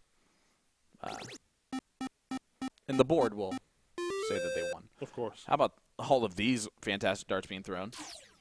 Leonard goes 7. I believe Cheyenne just went 7. And Bob's going to want to go 8. Or 7. At least 5. Why do you keep bailing? I don't know. Just because 5 gives them the lead. But 7 it is, and Bob Anderson gives them the 36-point lead. So you backstep too soon. And Ariel's going to want to bang in those 18s to regain the lead and maybe take a shot to shut the 17 down. No, not with a tie ball game. Oh, Great what a last start. Cheyenne wants to look at the 18s at some point. She's been destroying them so far, but she needs 4 17s in order to even attempt that look, and not going to do that. She's going to scoot over and shoot the 17. It's a tough dart, and she hits it. Big dart from Cheyenne. Huge shot from Cheyenne. Just going back with at least 5 marks from everybody, and it makes it for a great ending. Look at this from Leonard. Nope, same. That's the difference. I knew right away. The difference. I didn't try to ask you. I almost said it, and then I realized, nope, that's not the time. The longer this match goes, yep. I think the more it favors Gates. The chat said that a long time ago. Did they? Yep. Well, the chat's right, in my opinion. Yes. Yeah. And way quicker at that prediction. What does Bob do on dart 3? He's dancing around. He's blocked. So take the shot at the 18 or 15. Or just trip don't the be 17. blocked. Yeah, that's it. From our view, he was blocked. If you're blocked, just throw through it. And Ariel's going to have to look back up at the 18s at least twice. She'll stay there the whole time. Oh, and there's the opening. Cheyenne's got to take this out sooner or later on the 18s. And she's been hammering the triple. Yeah, she's going to take the look at the 18 now. Oh, that was she went for the double. And while Mike Maloney would be proud, no one else is.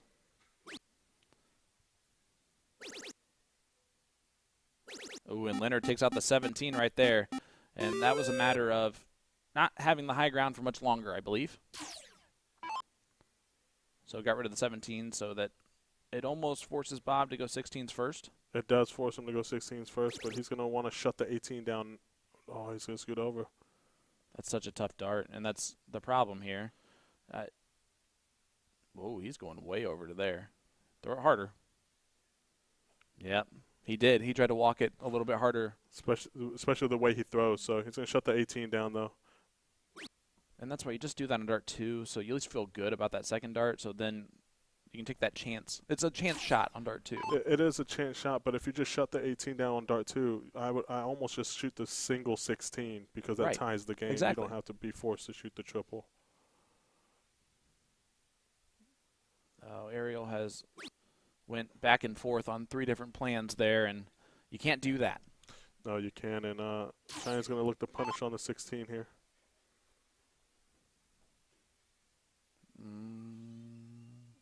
She did the exact same thing. She changed her strategy after dart 1, and you changed back after dart 2. You just can't do that. That was the exact same mistake made twice in a row. I bet you if Gates misses the first dart that he's looking at here, he's going to stay at the same strategy, which was hit a triple and then move. Yeah. That's tough, but 2 breaks given to Gates and Ariel, and not really able to take advantage of it. And Bond, once again, just needs that first triple 16. And I'm sure he'll take a shot out of it. Just needs 1, though. 1 triple 16, then take the shot, Bob. Simple. There it is. And here we go. This might be the game, this leg. Man, I'm telling you what, I will always put my trust in Robert Anderson. That's yeah. I don't know. I don't know Robert, but I'd put my trust in Bob.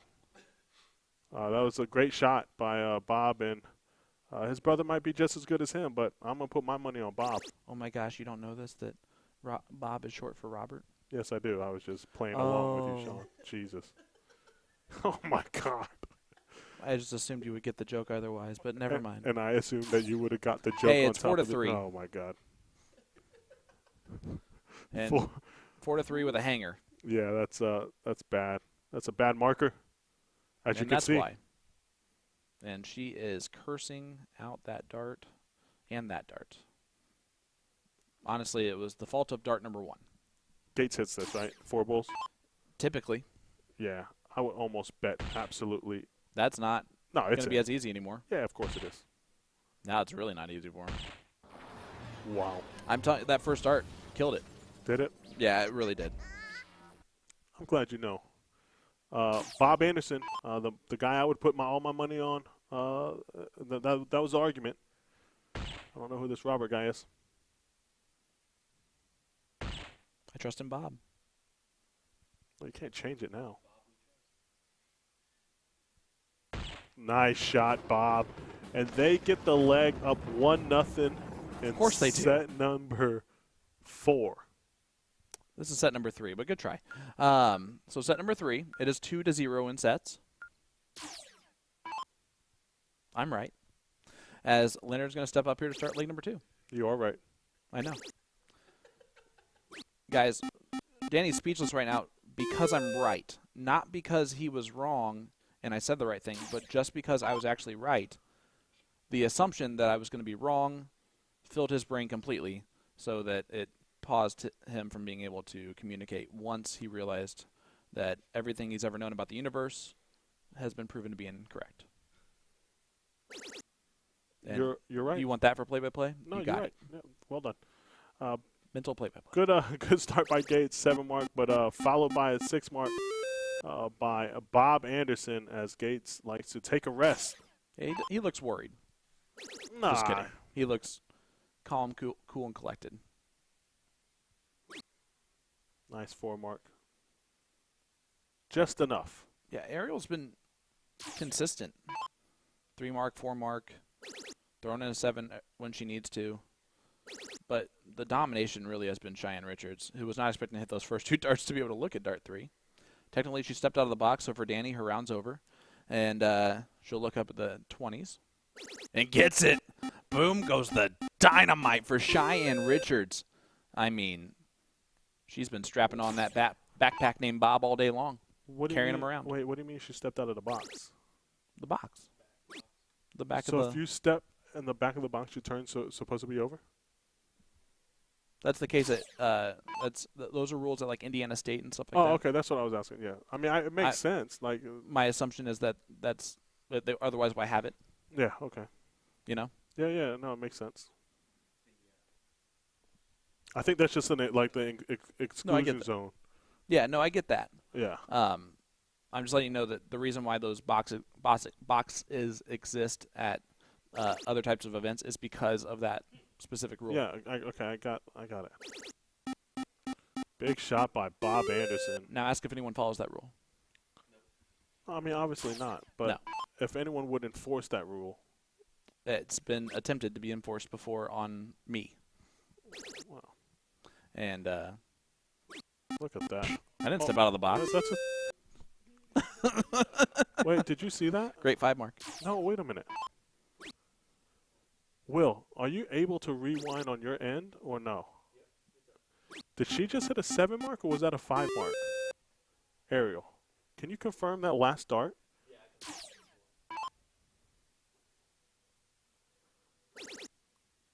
My eyes could have deceived me. Oh, did you think it registered a 5 and it was a 7? Yeah, I think I feel like it registered a 5. It was just a quick glance there. But I feel like it registered a 5 and she hit a 7. There's a lot of people that say it looks like it was a 5 or a 7. Looks like it was a 7. And I think she didn't really notice or pay attention because she was angry. Bob's staying there. Bob hit a 7. It was on the 17s, Will.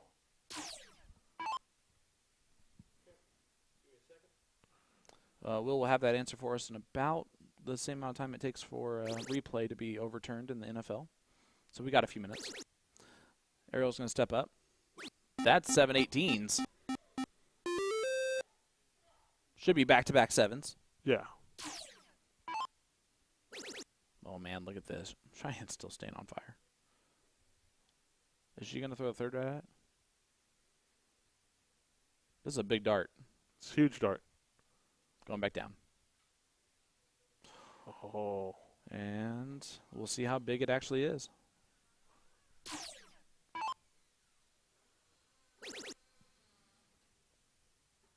Oh, that second dart was huge. But he'll take it.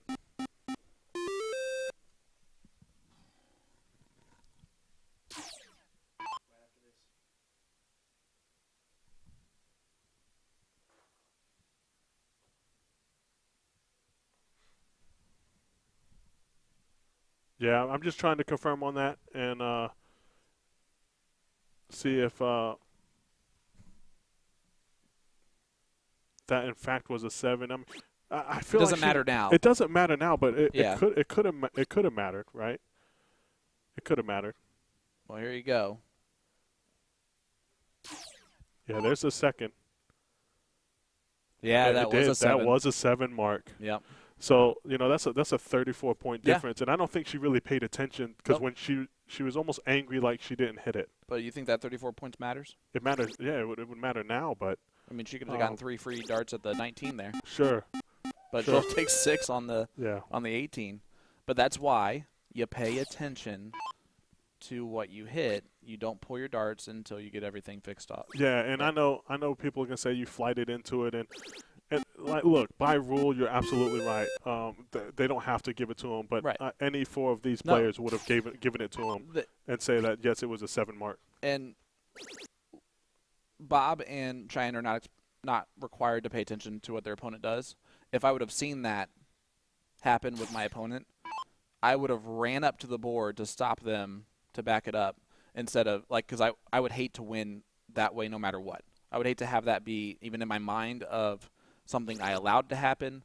So you know that Bob and Cheyenne also didn't see it. No, and it was quick. Absolutely, yeah. That's what I'm saying. I think it was.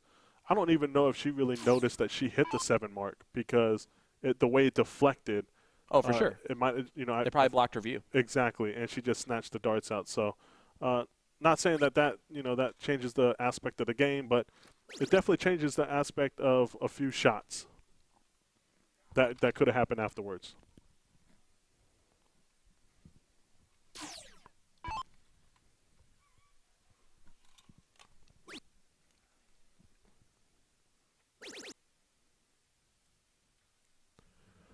Oh, unlucky there. Not a good third.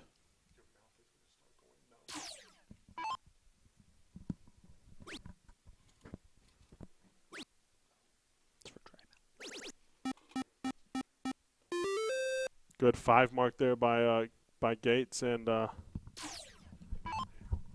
it's Bob Anderson up here needing a few 19s here to get the lead back. There's 3 of them. There's 6 of them. Come on, Bob. Boom goes the Wisconsin. Yeah, now just a 7 mark by Bob, but that's a good shot. Ruined a cool moment, Bob. All right, here we go. See what Ariel can do on the 18. They're just going back and forth. Round 12, 874 to 912.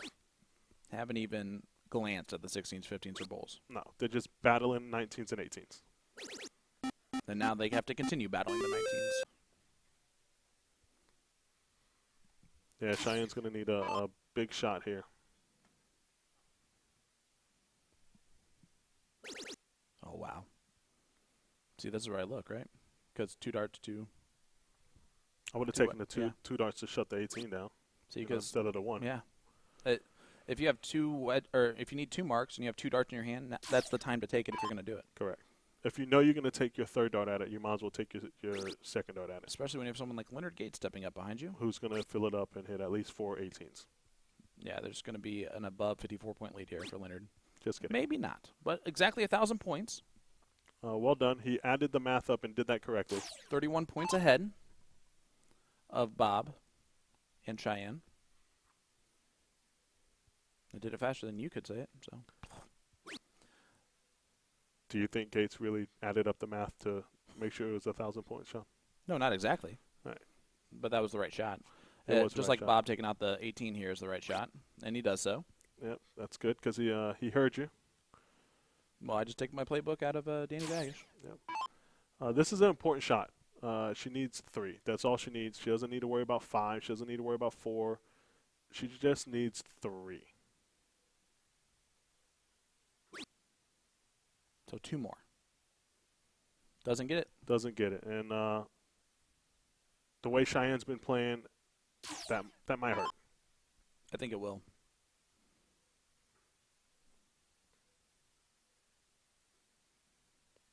But the reason why it's not is because I said it was going to. So it's just going to do the total opposite. Wow. And it looks like Gates is going to punish that shot. I expect Did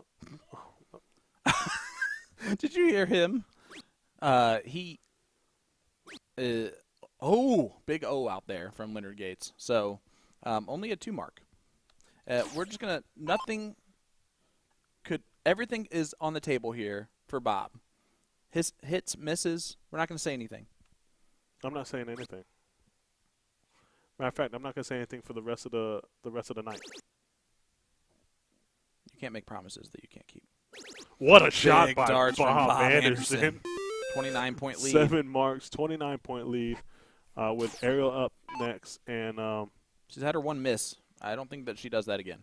No, I don't think she does either. And we're getting into that moment in that game where do you start thinking about the rounds? Because I believe you definitely should right now. This is round 16. This is 16 of 20. If you're Cheyenne, you don't look at the 16s at any point in time. No, you don't. Unless you hit well, no, the I mean, you can close the 2 here. You can hit the 2 16s. But if you're going to go with the second dart. That's a big – oh, wow. Oh, my goodness. She just prayed to the Lord. That's a bold move, Cotton. Yeah. It automatically gives 3 darts darts to Bob. Oh, my gosh. For 3 bowls. Yeah.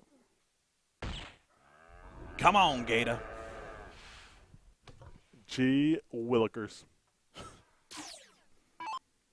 That's Bob saying. Yeah, if I'm Bob here, I just throw all 15s. No, yeah, you don't. Yeah, I mean. YOLO. You might not get another shot at this. Just load up the 15. Yeah. Hit it again. Yep. No, not that one. The other one.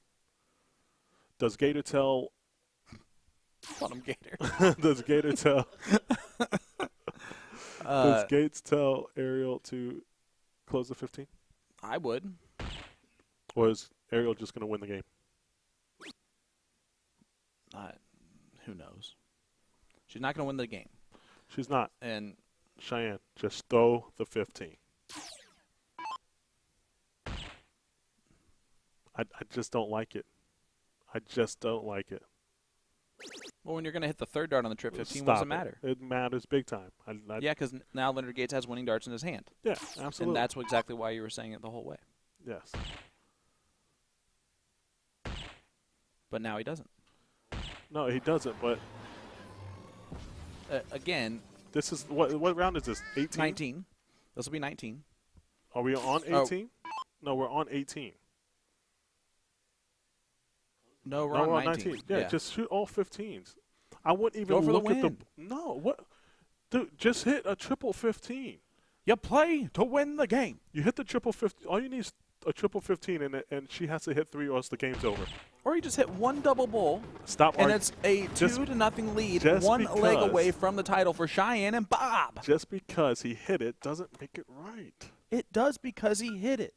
No, what do you mean? Did he win the leg? Yes, and it was a great shot. It was a great shot. But what I'm saying is 3 15s there. Ladies and gentlemen, if you don't want to listen to us argue for the next 2 minutes, go ahead and just mute us now. Maya just said you were wrong. Who? The CSI defending champion, Jeremiah Millar. Maya said I'm wrong? Yep. Byron just said, Danny, shut up. I don't even know if you know Byron. I don't even know who these people are, so it doesn't matter. You know who Jeremiah Millar is? Jeremiah Millar? No, I don't know who that is. What did he do? Win the men's CSI? Well, that's old news. I bet he'd be in a race to 5 right now. I would take that bet. Jeremiah Millar, tonight, after the doubles, I'm challenging you to a race to 5. He'll be tired because he's going to win that event. Okay, well, and he's going to have to play you afterwards. Okay, yeah, it's not Mike Maloney who's going to get second. Well, that's true. This is Jeremiah Millar. Okay, I get it. All right. All right, Cheyenne Richards up now. Great start from Ariel and Leonard. Not that I'm looking at the chat because we're not doing that anymore. We're trying to concentrate on the match. So you are ruining this. Just a 2 mark there by Cheyenne. It's about balance, Danny. And I have balanced it very perfectly. Yeah, Gates is going to punish. Oh, just a 7.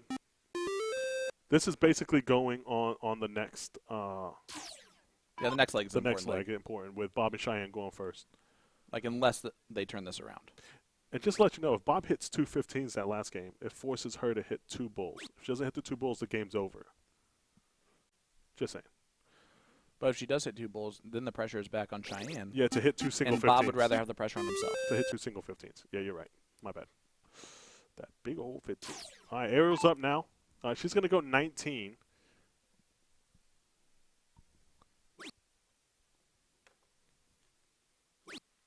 Yeah, shuts it down. Over to the 20. Oh, unlucky. All right. Cheyenne could utilize the high ground, but could just run. Cheyenne could utilize the high ground? Yeah. What high ground is she getting? I'm reading the wrong side of the screen. Leave me alone. Oh, my God. We've been staring at a screen for a while, Danny. A long time. I understand. She's going to utilize the 17s, and Gates is going to utilize the high ground as he closes the 17s, hits the triple 20, and 1 on the 16. So, nice shot by Gates, and Bob's going to shoot 16s here. Will it take you that long to figure that one out? Danny's wrong again. He shot at 8s. Oh, my gosh. You're unbelievable. This is great.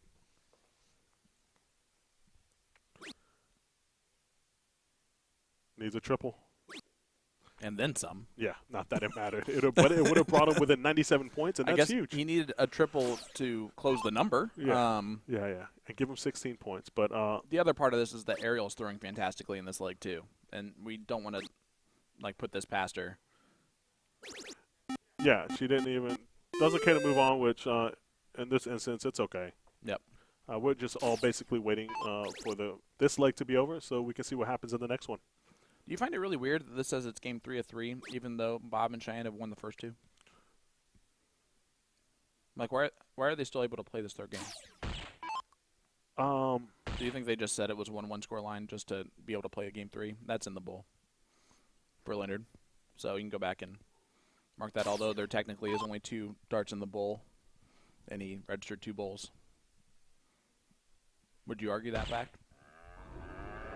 Now, we did watch dart 3 go into the bowl. Dart 2 bounced out. Yeah. Yeah, I didn't watch any of that, You're be honest with you. trying to pay attention to the what mind you blow, said. what I just said. Yeah, why does it say game 3 of 3? Again, I think they just made it say that the other team won, so they didn't have to switch it yet. Okay. Even though Because that way, if Bob and Cheyenne win this one, they don't have to replay another restart another match. It's just they can go through don't have to go through all that formality. But we would have known that probably would just want to start a new match because Leonard and Ariel is the favorite to win that leg anyways, going first, right? If Ariel shoots a 4-2, they'll win the whole thing. Yeah. Yeah, absolutely. And Gates shoots a 5-6? No, 6.0. Sorry, I was 0.4 off. Yeah, so it's 2-1. That's kind of a lot. Bob and Cheyenne, and here it is. This is the start. This is the one that's going to matter.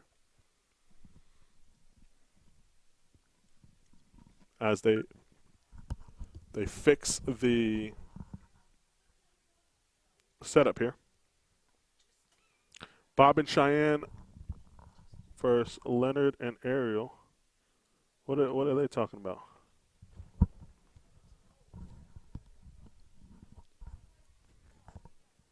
Oh, okay. They got the official in there and everything. I'm trying to figure out what. Okay. Why are they doing that? So. Don't do that. Don't make it just one leg. No, make it 2 out of 3, or race to 3 again. Yeah, literally, that's all they have to do to make sure that they go to the next one, without having to touch this again. All right, they're good. Loser side, race to 2. Yep, perfect. Yeah, that's fine. Yeah. All right, here we go. That makes sense. Yep. 2-1. This start is gonna matter. So we just have to make sure that Bob starts off with at least a 5 or a 7, and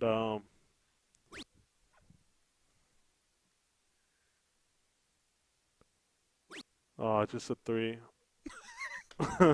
Just a 3.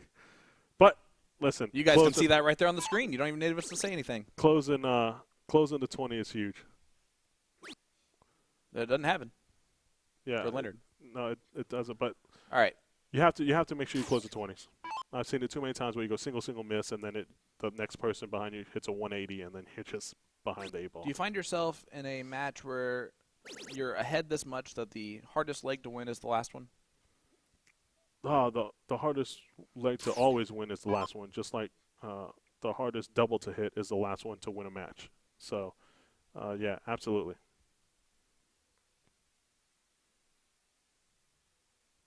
When you were overseas, especially your when you're opponents playing, did not seem like wait a the minute. hardest leg to win was the last one against you. Okay, here we go. We're going back to this? I just had to hit it one more time. So that's the last time you're going to say something about me being so horrifically horrible overseas? 100% no.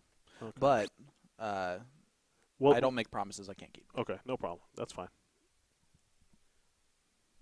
That's a big miss. 777. Gates is going to try to load up the 19s, but it's not. 6 of them. So 133 to 100. And Cheyenne's going to look to load up the 20s. Yeah, nice triple. Another one? Oh, just outside. But 180, that's enough? The eye rolls. Or is it? It might not. If Ariel shoots the same way she shot in the last leg, it won't be.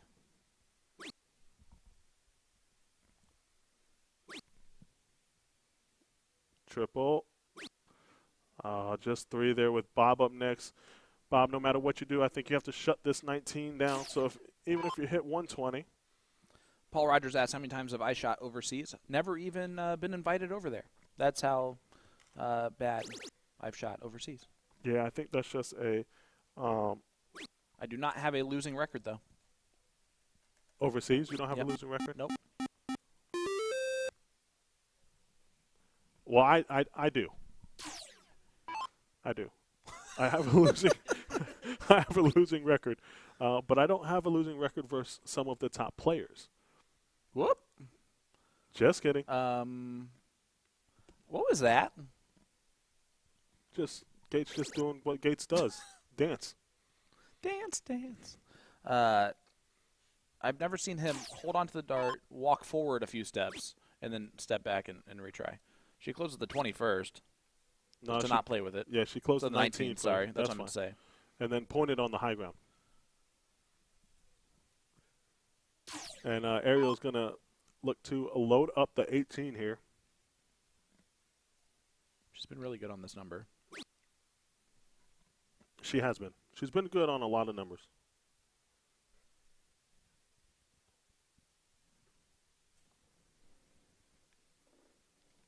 But that one mark's going to hurt. And this is a must-win for Leonard and Ariel. And if you're going to break, you need some 5s and 7s at some timely 9s. You need your opponents not to do that. That almost hit the 13, and he's not happy about that. So he's going to go to the 20. Yeah, even I'm not happy with that that first dart if it's me throwing it. That tells you how bad that was. Yeah, but but more so expected from you. Oh, 100%. Hitting that spot 100%. than Bob. Oh, it wasn't a surprise if I do that. It just is more annoying. Yeah. Just smooth. Is he going to take the look? No, it stays there. At what point in time do you think that they're going to take the look, being down 2-1? Yeah, I mean, you can't let Cheyenne and Bob just sit there and pound the 20s like they're likely going to do. Eventually it becomes a broken record, right? Yeah, it does. It does. But we're trying to say, with Gates, with his caliber, of course, right? At what point in time does he take the shot? As early as he possibly can. Yeah, because, you don't want to fight 20s and 19s, much less 20s and 17s and then 20s and 16s, right? Just losing ground. You lose 12 points per 9 mark in that regard. Well, not really, but that's all right. 27 points. There you go. Yeah.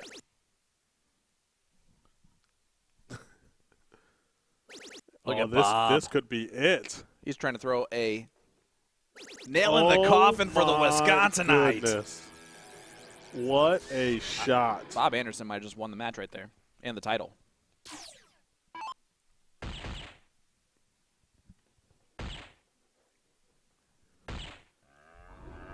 Nice hat trick by Gates.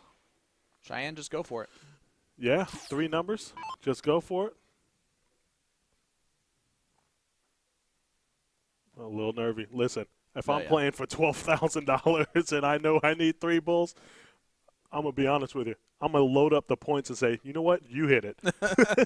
Bob, you did all that work earlier. Remember that? Do more. Yeah, please. Because I'm not doing it because my hand's going to be shaking. And you know for a fact Ariel is going to keep this interesting. Yeah, she will keep it interesting.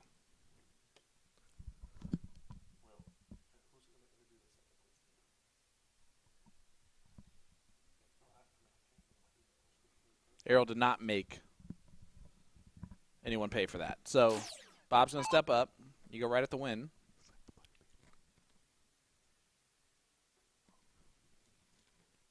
Yep.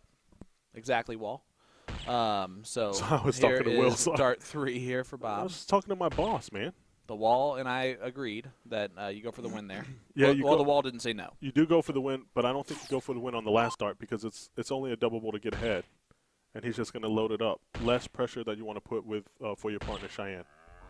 What's more pressure, having to throw that match-winning dart or to just point as much as possible? Match-winning dart.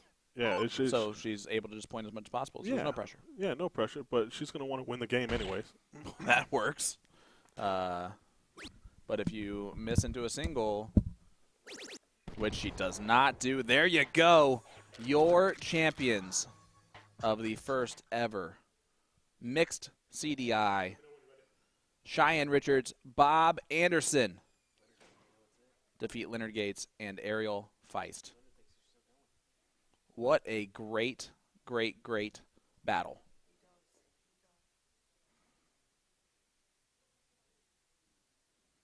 He just can't believe that it's time flies when you're having fun. Speaking of which, that'll do it for me in the commentary booth today. I'll be back tonight. Again. Sorry about that for those of you who hated that. But we're going to have an interview with our champions. You see Danny trying to wrangle together Bob and Cheyenne. And once that happens, we're going to head down to a couple of the best-looking people in the venue, Cheyenne and Bob. Danny will be there too. All right, well, thanks.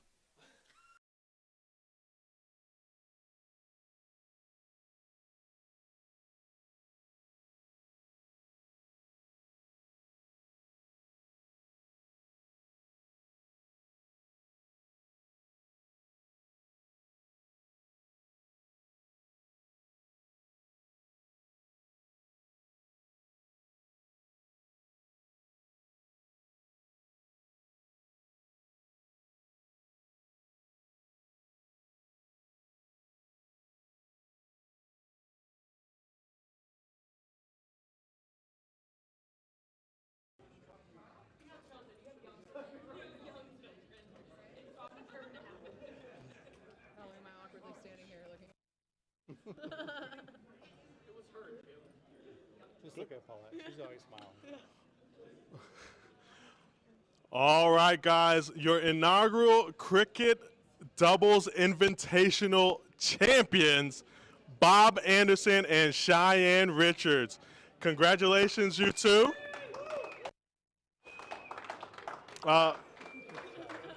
Cheyenne, I'll get to you in a minute. Bob, let me ask you a question. Just to let you guys know, I picked you guys to win this event. So I just want to let everyone know I did that. Going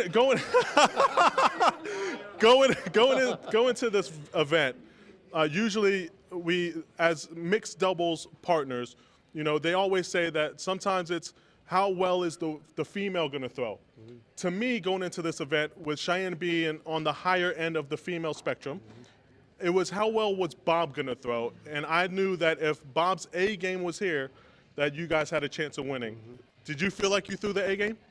I don't think the A game, maybe the B game, but I threw well. I threw well all day. I hit the big darts when I needed to. I didn't throw consistent the whole time, but I shot good.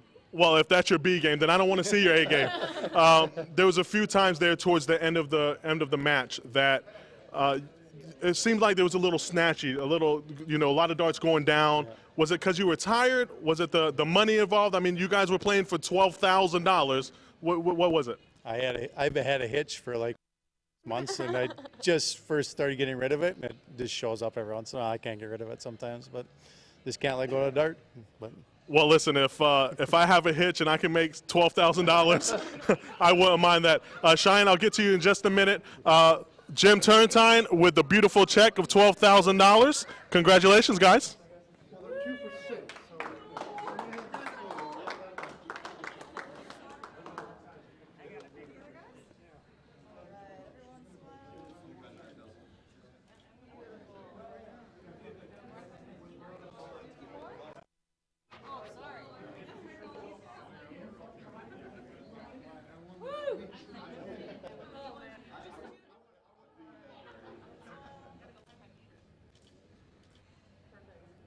Any more? No? And then no, just a switch now. If I could get Cheyenne. Congratulations, great shooting, Bob. Cheyenne Richards, you were a favorite going into one of the CSI events coming in. We thought you were one of the favorites. Do you? No, you. I don't think you choked. You played the open doubles. Do you think playing those events coming into this event helped you out? For sure. Like yesterday, or whenever I played with JC, so I guess it was 2 nights ago, that helped me out. That really warmed me up a lot. It was nice to be able to experience like this room and everybody here. So that was a huge warm up. Okay, and there was also a few moments there where it kind of got shaky, the tension, the money. What was it for you? Was any of that on your mind? All of it. All of it, yeah, definitely money, and then you're playing Gates, you're playing all these big names that you don't want to lose to, so it's definitely nerve-wracking.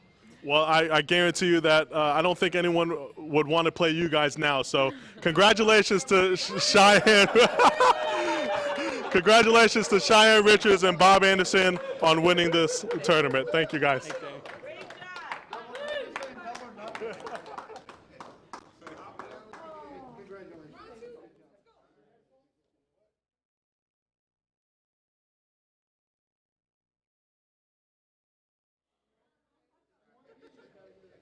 I'm going to with you first. No, don't. Yeah. I don't like talking. Yeah, that's okay. Neither did Chrissy.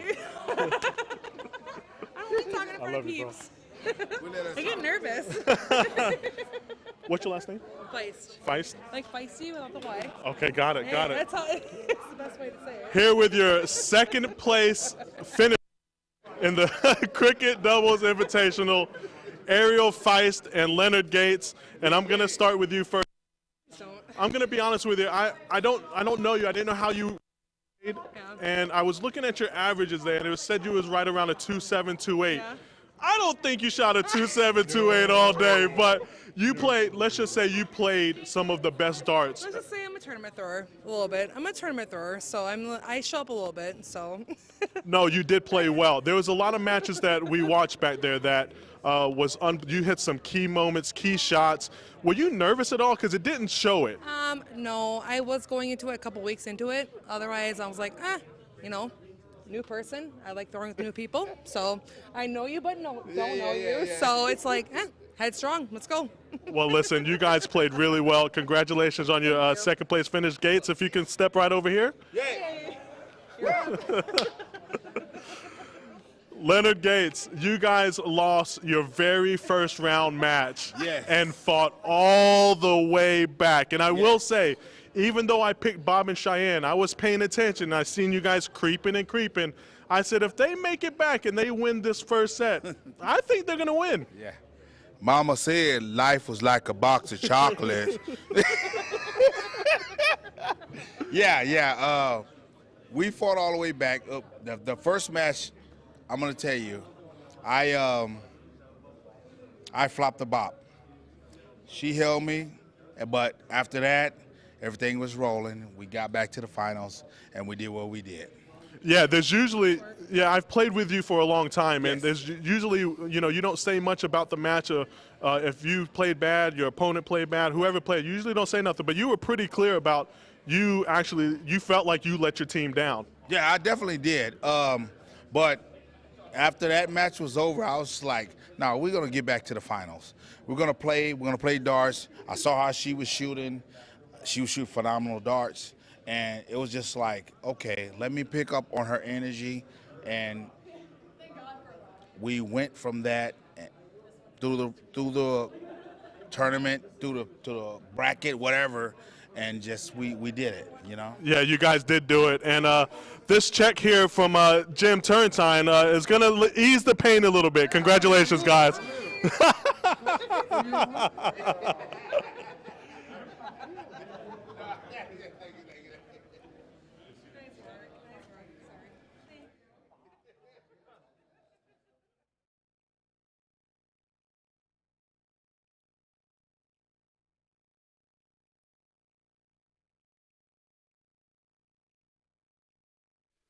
Well, there you go, everybody.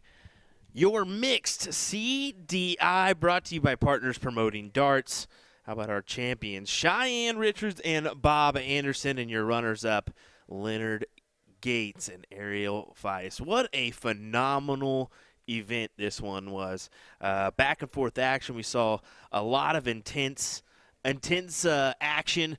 And man, did the ladies perform, man, did the men perform. And that's exactly what we wanted to have happen here, is a good mixture of 9 marks from all our competitors. And man, did we have that happen. So hope you were entertained here for this one. We're going to be coming back at you live here at 6 p.m. or shortly after with another round of action, folks. Yep, so we've got more coverage coming your way here next at 6 p.m.